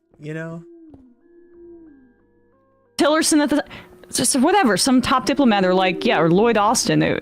It's a miracle, and it's really just like Iranian restraint as to why Trump didn't lead us into World War III. Trump's a lunatic. He's obviously there's a lot of projection here. Yeah. But you made the point earlier, Emma, that Joe Biden's core brand proposition was you're not going to get chaos. You're not going to get mayhem. I'm going to, restore our perspective in terms of foreign policy and bring some national respect. We're going to have a calm hand on the tiller of the U.S. The SSUS United States ship. Right. The HMS US, yeah. HMS United States. Go out there and again. I can't even do the percentages of the number of people that he needs in across 3 or 4 states to not vote for Trump for Biden. Never mind vote for Trump. Not vote for Biden because Biden doesn't bring what he supposedly was supposed to bring, which is like calmness, sanity, and whatnot. I've had a lot of people who are, I know, and I tend to be a repository for people's freakouts in terms of both politics, and sort of, world news events, who I would characterize as like, resistance, type politics, who are like, what's going on? The world seems like it's falling apart. And whether he deserves blame or not, Joe Biden was supposedly brought in to make the world not go insane. And if he's not doing that, well, what is he? I mean, he's not going to win people over with his sheer charisma or something. He's not Obama who can talk his way out. Is that Biden Riz? It's all about him in opposition to Donald Trump. That's the only thing that is buoying Biden at this point. And chaos equals Trump was a huge part of why Biden won, and now it's chaos under Biden. Unfortunately, people don't vote as much on foreign policy as I wish they would, obviously, but I don't think that this is a standard moment. Like, I think that this kind of unprecedented slaughter is something that could actually really shift. Like, dismal poll numbers out of Michigan, where there's a sizable Arab and Muslim population. I don't think people have run those numbers that much, but that would not shock me whatsoever. You just need a few thousand, like some tens of thousands of people to stay home, and that goes to Trump. Yeah, I don't know if it's definite, or I don't know if it's specific foreign policy. I think like that might have a limited reaction, but like, I mean, in my lifetime, I saw Obama beat Hillary in part because we all thought he was the pro or the anti-war candidate, or relatively speaking. Trump himself, I think, I mean, he had a lot of going for him against the GOP in 2016, but part of it was telling Jeb Bush like that the record was a big fat mistake. Yeah.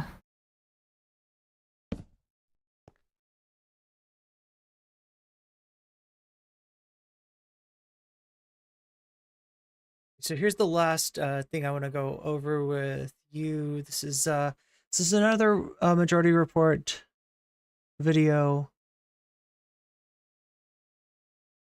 One way to cover it. Trump did a town hall with Fox News in Iowa, and it's just his latest display of pettiness, but also honestly political smarts, because he was counter-programming against what was supposedly the real Republican debate on CNN. The thing we covered, which maybe we should have covered Trump. I mean, honestly, I'm curious about the ratings differences. We shall see that in the coming days. But Trump did a Fox News town hall when CNN did the debate between DeSantis and Nikki Haley. And here's an anti-abortion voter in Iowa asking Trump about his stance on abortion. And you see him wrestling with the desire to get elected and this zealot who is asking him a question about his abortion stance, and he just kind of like train of thought runs through it in his response to her. From Ogden. Yeah. There she is. Hi, Rebecca. Hi. Are you decided, leaning towards one person or another? Oh, we've all got leanings here in Iowa. Yes. Yeah, well, for me, it all comes down to this question. Sure. Okay. So between you, sir, President Trump, and Ron DeSantis, because you both talk a lot about pro-life, your record, and that's my number one issue, and the cry of my heart is justice for all people. Good, and I've been, vocal and celebrating with except for pregnant people. You all of your pro-life victories from the past, but then in this campaign, you've also blamed pro-lifers for some of the GOP losses around the country. And okay. So here's a Republican voter figuring out that Trump's position is incoherent. Here's them, like, you seem to be talking out of both sides of your ass, sir. Can you please explain that? No, she's not coming at like that, because you can't be. If you went after Trump in a Fox News town hall, you'd probably I don't know, something bad would happen to you, right? If you're, but there's a real inconsistency. There's a real indeterminate. Let's just say that his position is less of a position and more of a superposition. Like Iowa's terrible. And so I'd just like some clarity on this because it's such an important question to me. I'd like for you to reassure me that you can protect all life, every person's right to life without compromise. So that's a great question. I appreciate it too. You wouldn't be asking that question, even talking about the issue, because for 54 years they were trying to get Roe v. Wade terminated, and I did it, and I'm proud to have done it. They wanted to get it back, right? You wouldn't have that. There would be no question. Nobody else was going to get that done but me. Yeah.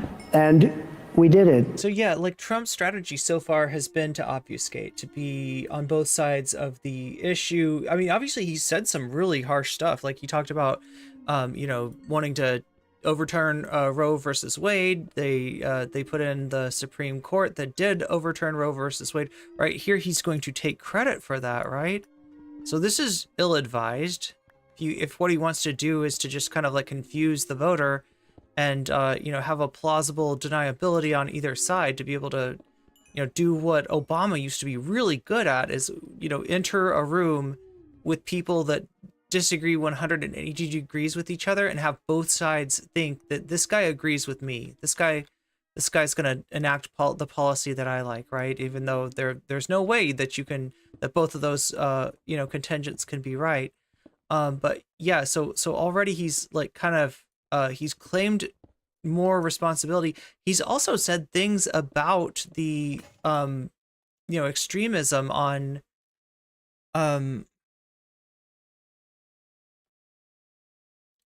or the more extreme positions on abortion contributing to Republican losses, which it makes sense, because either that's going to be the loss that he can blame on like the Lindsey Grahams of the world, the people calling for a national ban on abortion, or it's going to come back on Trump because he has endorsed those candidates, right? He really doesn't want to look at that as like, yeah, I endorsed these candidates and they lost. I'm a loser. Loser Donald. That's what they call me, folks. Loser Donald. He doesn't want to be loser Donald. So instead, it's going to be like, loser whatever, person calling for a national abortion ban and not knowing that they need to shut up. So he's claiming responsibility. Now that is going to be a Democratic commercial against him at some point, right? What he just said right there is going to be used as proof that he is claiming responsibility. He's proud of it. He is the one responsible for Roe versus Wade being reversed, right? Well, watch what he does now. So now he's a little bit worried, right? You can't, you gotta keep walking that tightrope. So look at what he does. And we did something that was a miracle. When I walked onto the stage today, a gentleman in the back, probably works for Fox, nice guy, said, "Sir, I'd like to thank you." I said, "For what?" He said, "You saved 2 million lives in the last 3 years. You saved 2 million lives." And I said, "Thank you very much." I knew exactly what he meant. 2 million lives. Right. He had to ask. Nobody's done more in that regard. Now, I happen to be for the exceptions, like Ronald Reagan with the life of the mother. Rape. Okay, so there he goes. There's the exceptions, right? I did this, but I at the same. So now he's trying to backtrack. Essentially, he says, not popular with this. I just have to be there. I think probably 78% or so, Paul, about 78%. It was Ronald Reagan. He was for it. I was for it. But I will say this. You have to win elections. Otherwise, you're going to be back where you were. And you can't let that ever happen again. You got to win elections. If you look at it, Ron DeSantis, I don't know what he really believes, because, you never know with a politician, and he's just another politician as far as I'm concerned. But his poll numbers have gone down to a level that he's going to be out of the race very soon. He's going to be out very soon. I watched him last night. He's standing up with his shoes, his fancy shoes. So what he's trying to make, he's trying to make this argument to this voter, like, look, I know you are a hardliner on abortion. I know you want a national abortion ban. However, we have made progress. We have reduced the, I don't know, right? Reduce the abortion rate. And if you want to keep on doing that, if you want to enable me, you gotta shut up about, like, the more extreme policies that you might favor. So, it's trying to he's bullshitting, right? He's signaling to her that, listen, if you want that national abortion ban, we got to keep winning. We got to keep winning. We got to keep winning. So that means shutting up about it for now, which obviously she doesn't want to do, right? And then it means so that he can still maintain that plausible deniability that he's not in favor of anything that is going to radically change things, even in blue states, right? He, wants this to look like, well, yeah, just throwing it back to the states. Red states are going to have restrictions on abortions. Blue states, maybe not. Even some red states are actually rejecting restrictions on abortion. So he is getting caught here talking out of both sides of his ass is the TLDR. He's going to be out of the race within, a lot of people say before New Hampshire. I don't know if that were the reason. I hope it wasn't the reason. I hope it's for other reasons. I can see a lot of other reasons why he shouldn't be. But he's doing very, very poorly. It happened to coincide with that because a lot of people say if you talk 5 or 6 weeks, a lot of women don't know if they're pregnant in 5 or 6 weeks. I want to get something where people are happy. This has been tearing our country apart for 50 years. Nobody's been able to do anything. And again, you can only ask that question, and you ask it brilliantly, and I understand exactly where you're coming from. I love where you're coming from. But we still have to win elections. And they've used this. We have some great Republicans, and they're great on the issue, and you would love them on the issue. And a lot of them have just been decimated in the election, decimated. I mean, absolutely. Because that shit ain't popular. So we're going to come up with something that people want and people like. Trust me. I would love you to. First of all, you have to go with your heart. Oh shit! That's the poison. That's the poison. All right, so we get it. He rambles a little bit more. I find that a little hard to follow. What about you guys? Yeah, it's just kind of. I mean, he's the king of the run-on sentence, if not run-on. But that paragraphs. is exactly honest. That's true. Look, the losers you want that are gonna say blood of Christ, this or that, they lose. Yeah, they don't win. That's why I found that clip interesting because he's. I mean, Trump knows, like, he was the first guy in, I think, the 2016 primary to when he was talking about, like, it was a right-wing faux populist version of what Bernie was talking about corruption and campaign donors and things like that, which I think resonated. And when Bernie dropped out, that was one of the first actually events that I covered, if not the first one, a press conference at Trump at TYT when I just joined, a press conference at Trump Tower where he was saying how Bernie was right about all of these things about politics. That's not good. And he kind of embraced that because he has a good sense as a crowd surfer of what is popular with a lot of people. And the abortion thing, it's so clear. Like, he says in exceptions because he has to, right? Yeah. He doesn't care about abortion. And we know that in the substance, exceptions are meaningless. They're just meant to water down the public image of the barbarity of these anti-abortion laws. But, like, he is not gonna get pigeonholed into being an ideologue about this when he knows it's a losing issue. And he's done the same thing by saying he won't cut Social Security and Medicare too, when all the other Republicans were either dancing around the issue or were in favor of it. Yeah, look, I know where you're coming from. You're coming from never having been out of Davenport, Iowa. And I love that about you. But guess what? I talked to some people that actually know how to win some elections. People are saying that we should actually play the whole thing out. So well, because he does later bring up Hillary Clinton for some reason. I just want to say, I hate how smug Iowans are about, like, their place as the first primary state. Like, she was just like, yeah, we all have our leanings here. It's like, yeah, we get it. Like, you guys get to vote first. Right. Yeah. You get to choose in between, like, which, person hates Muslim people more. Yeah, we all love about Iowans. Yeah. Between that and, like, the state fair, you got two things going for you. Heart, your mind, go with it. But you do also have to put in there a little bit. You have to win elections. But if it weren't for me with Roe v. Wade, you wouldn't even be talking about this up. You wouldn't be asking that question because we're right back. I remember this. They're the radicals. We're not the radicals because they'll kill a baby. Remember I had the debate with crooked Hillary Clinton. which I don't call her crooked anymore. I use it now for Joe Biden, as you know. I call her beautiful Hillary. She's a beautiful woman. But in the debate with Hillary Clinton, I said, you know, she's willing to rip the baby out of the womb in the 9th month. And I never heard this. It happened to me. It just came to me during that debate. I didn't go up there thinking I was going to say that. Oh, it just came to you. And she even winced. Nobody wants to see that happening after a certain period of time. Nobody. They're the radicals because they're willing to kill the baby in 8 months, 9 months, or even after birth. If you remember the former governor of Virginia, where he said, you kill the baby after the 9th month, or even. No, we didn't. Yeah, so. Hillary Clinton's really busy in between, you know, burying. Let me in there. I'll take it out. Burying Seth Rich and all of the evidence surrounding that, and going into hospitals. I'll take it out myself. And being very beautiful while she does it.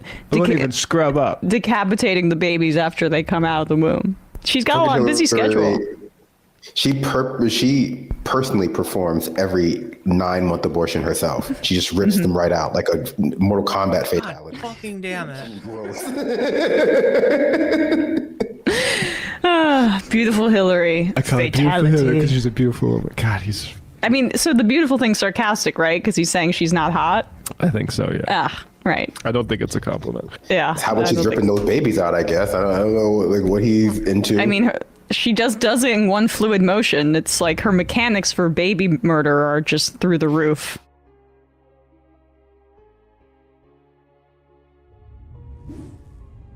Okay, so I don't know if I can emphasize enough what a absolute flaw in game design that I have just come up against, right? So it's like this, right? In this game, you know, everything's kind of trying to knock you off the edge, right? Make you fall down into the void. Normally the void kills you. But in this game mode, you've got this thing called a golden parachute. God damn it, that's that thing, that's that poison thing again. And that is the reason that I have decided to cheat. Because it's like this, right? If you fall down there, you know, you don't lose anything. You just go back to the real world. It's like you were in a dream and you wake up, sort of, you know, because you got your golden parachute, right? But if you're pillaring up here and you fall, you know, all the way down here, and you hit the ground and you die, then it's like, well, your stuff falls off the edge. So you lose your stuff. All but, you know, a few things, right? All but these things.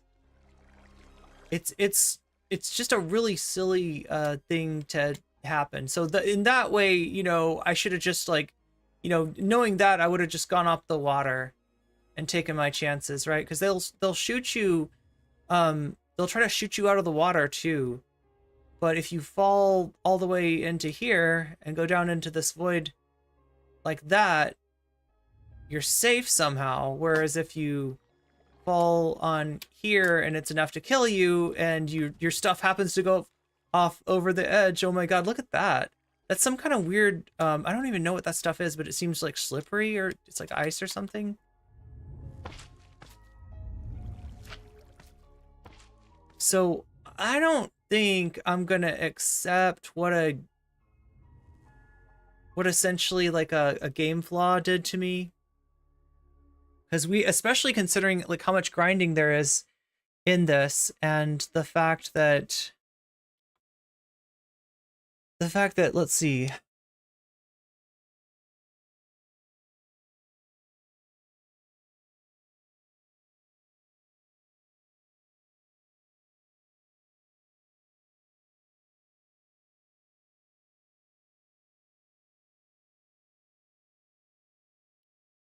we had 15 of these.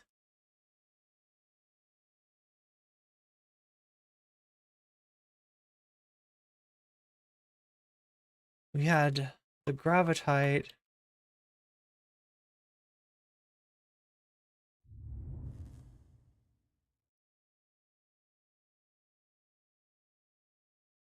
Like 20 of these. And then, Holy Stone. Say like a stack of that.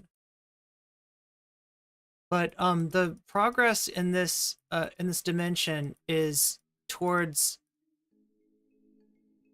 an enchanting table, and you enchant that gravitite stuff in order to make it into like a real thing that you can use, right? So rather than replaying all that, I'm just going to take into note that if like there's a choice of being outright killed in this level versus being tossed off of the side, being tossed off of the side is way, way better.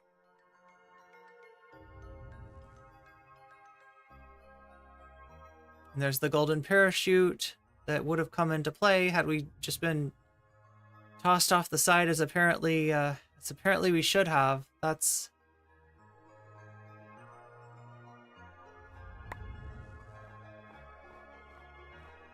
But yeah, there's a lot of weird stuff. Oh wait, look, so in creative mode, I can just smash that, but normally, I also don't know what these flowers do.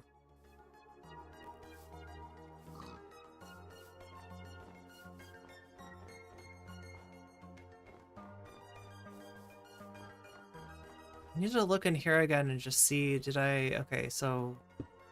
Ah! That was silly.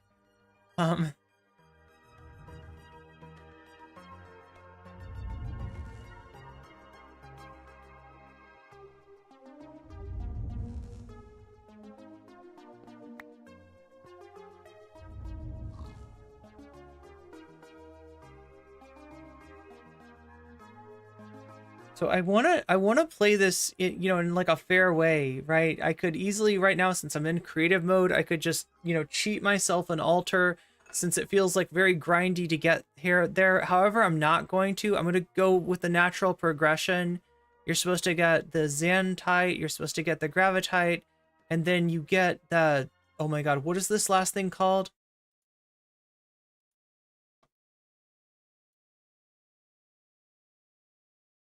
The Arcanium. Yeah, so you need the Arcanium, you need the Holy Stone, and you need the Xanite. Then you can make an altar. The altar is what gives you the ability to enchant the gravitite, right? This mod kind of ridiculously complicated here, but anyway, chat, before I bring this out the next time, I am going to I'm gonna look up some information. I'm gonna see what the current state of the mod is, because apparently I just was not aware of it. There's a different way that it had been working. Apparently the new version of it is different, but I once read that a bagel is equal to 5 slices of bread. It's as tasty as 5 slices of bread, that's for sure. Especially when it's got cream cheese, right? Cream cheese bagels. That's unbelievably delicious. But yeah, we'll figure out what to do with this mod.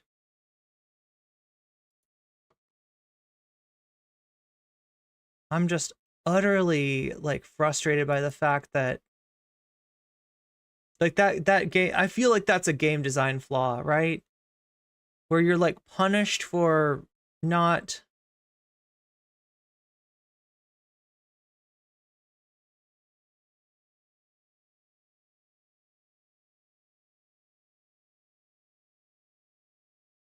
you're punished for dying in the wrong way. But the way that normally you try to not fall into the void. Normally it's falling into the void that makes you lose all your stuff. And this is kind of backwards.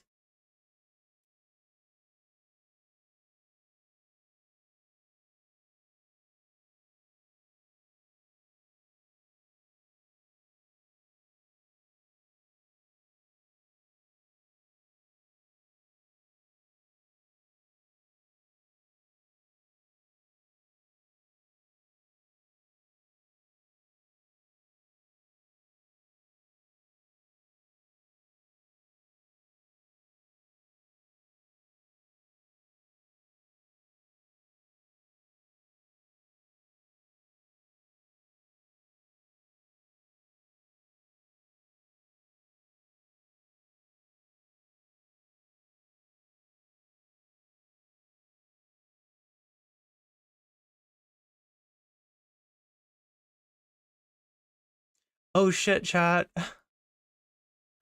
Wow.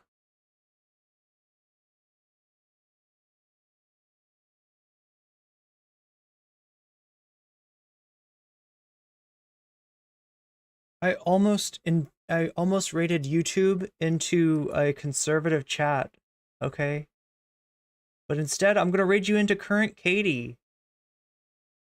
Katie apparently had a pretty big debate recently, has been getting a lot of shit from people like Cuffles, so let's give Katie a little support.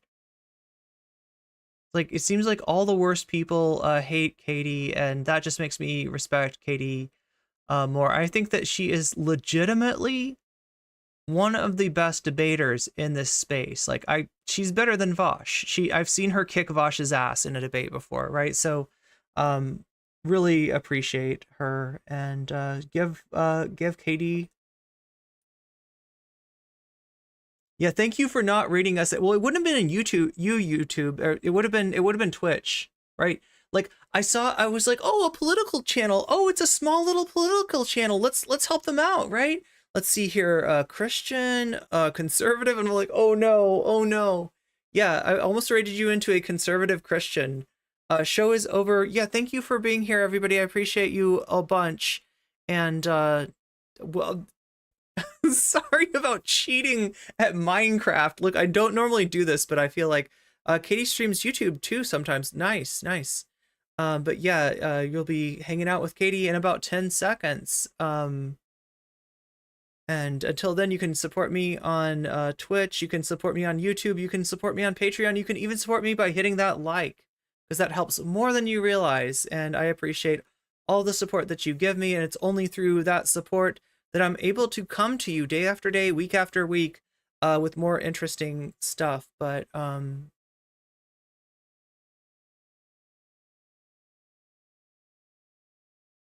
yeah, we need to figure out how to rate on YouTube. I need to get more people in YouTube that we record, because you gotta set it up ahead of time, right? You gotta like allow people to raid you on YouTube, and then you gotta also make sure that they understand that being raided is a good thing, because sometimes it sounds kind of like, oh my god, I don't want to get raided. What are you talking about? It sounds like an aggressive thing to do, but no, it's a good thing. It's a friendly thing to do. Yeah, I'll be coming back at you, I think, again on Tuesday. That's my plan. Next stream on Tuesday. Till then, much love, and I will see you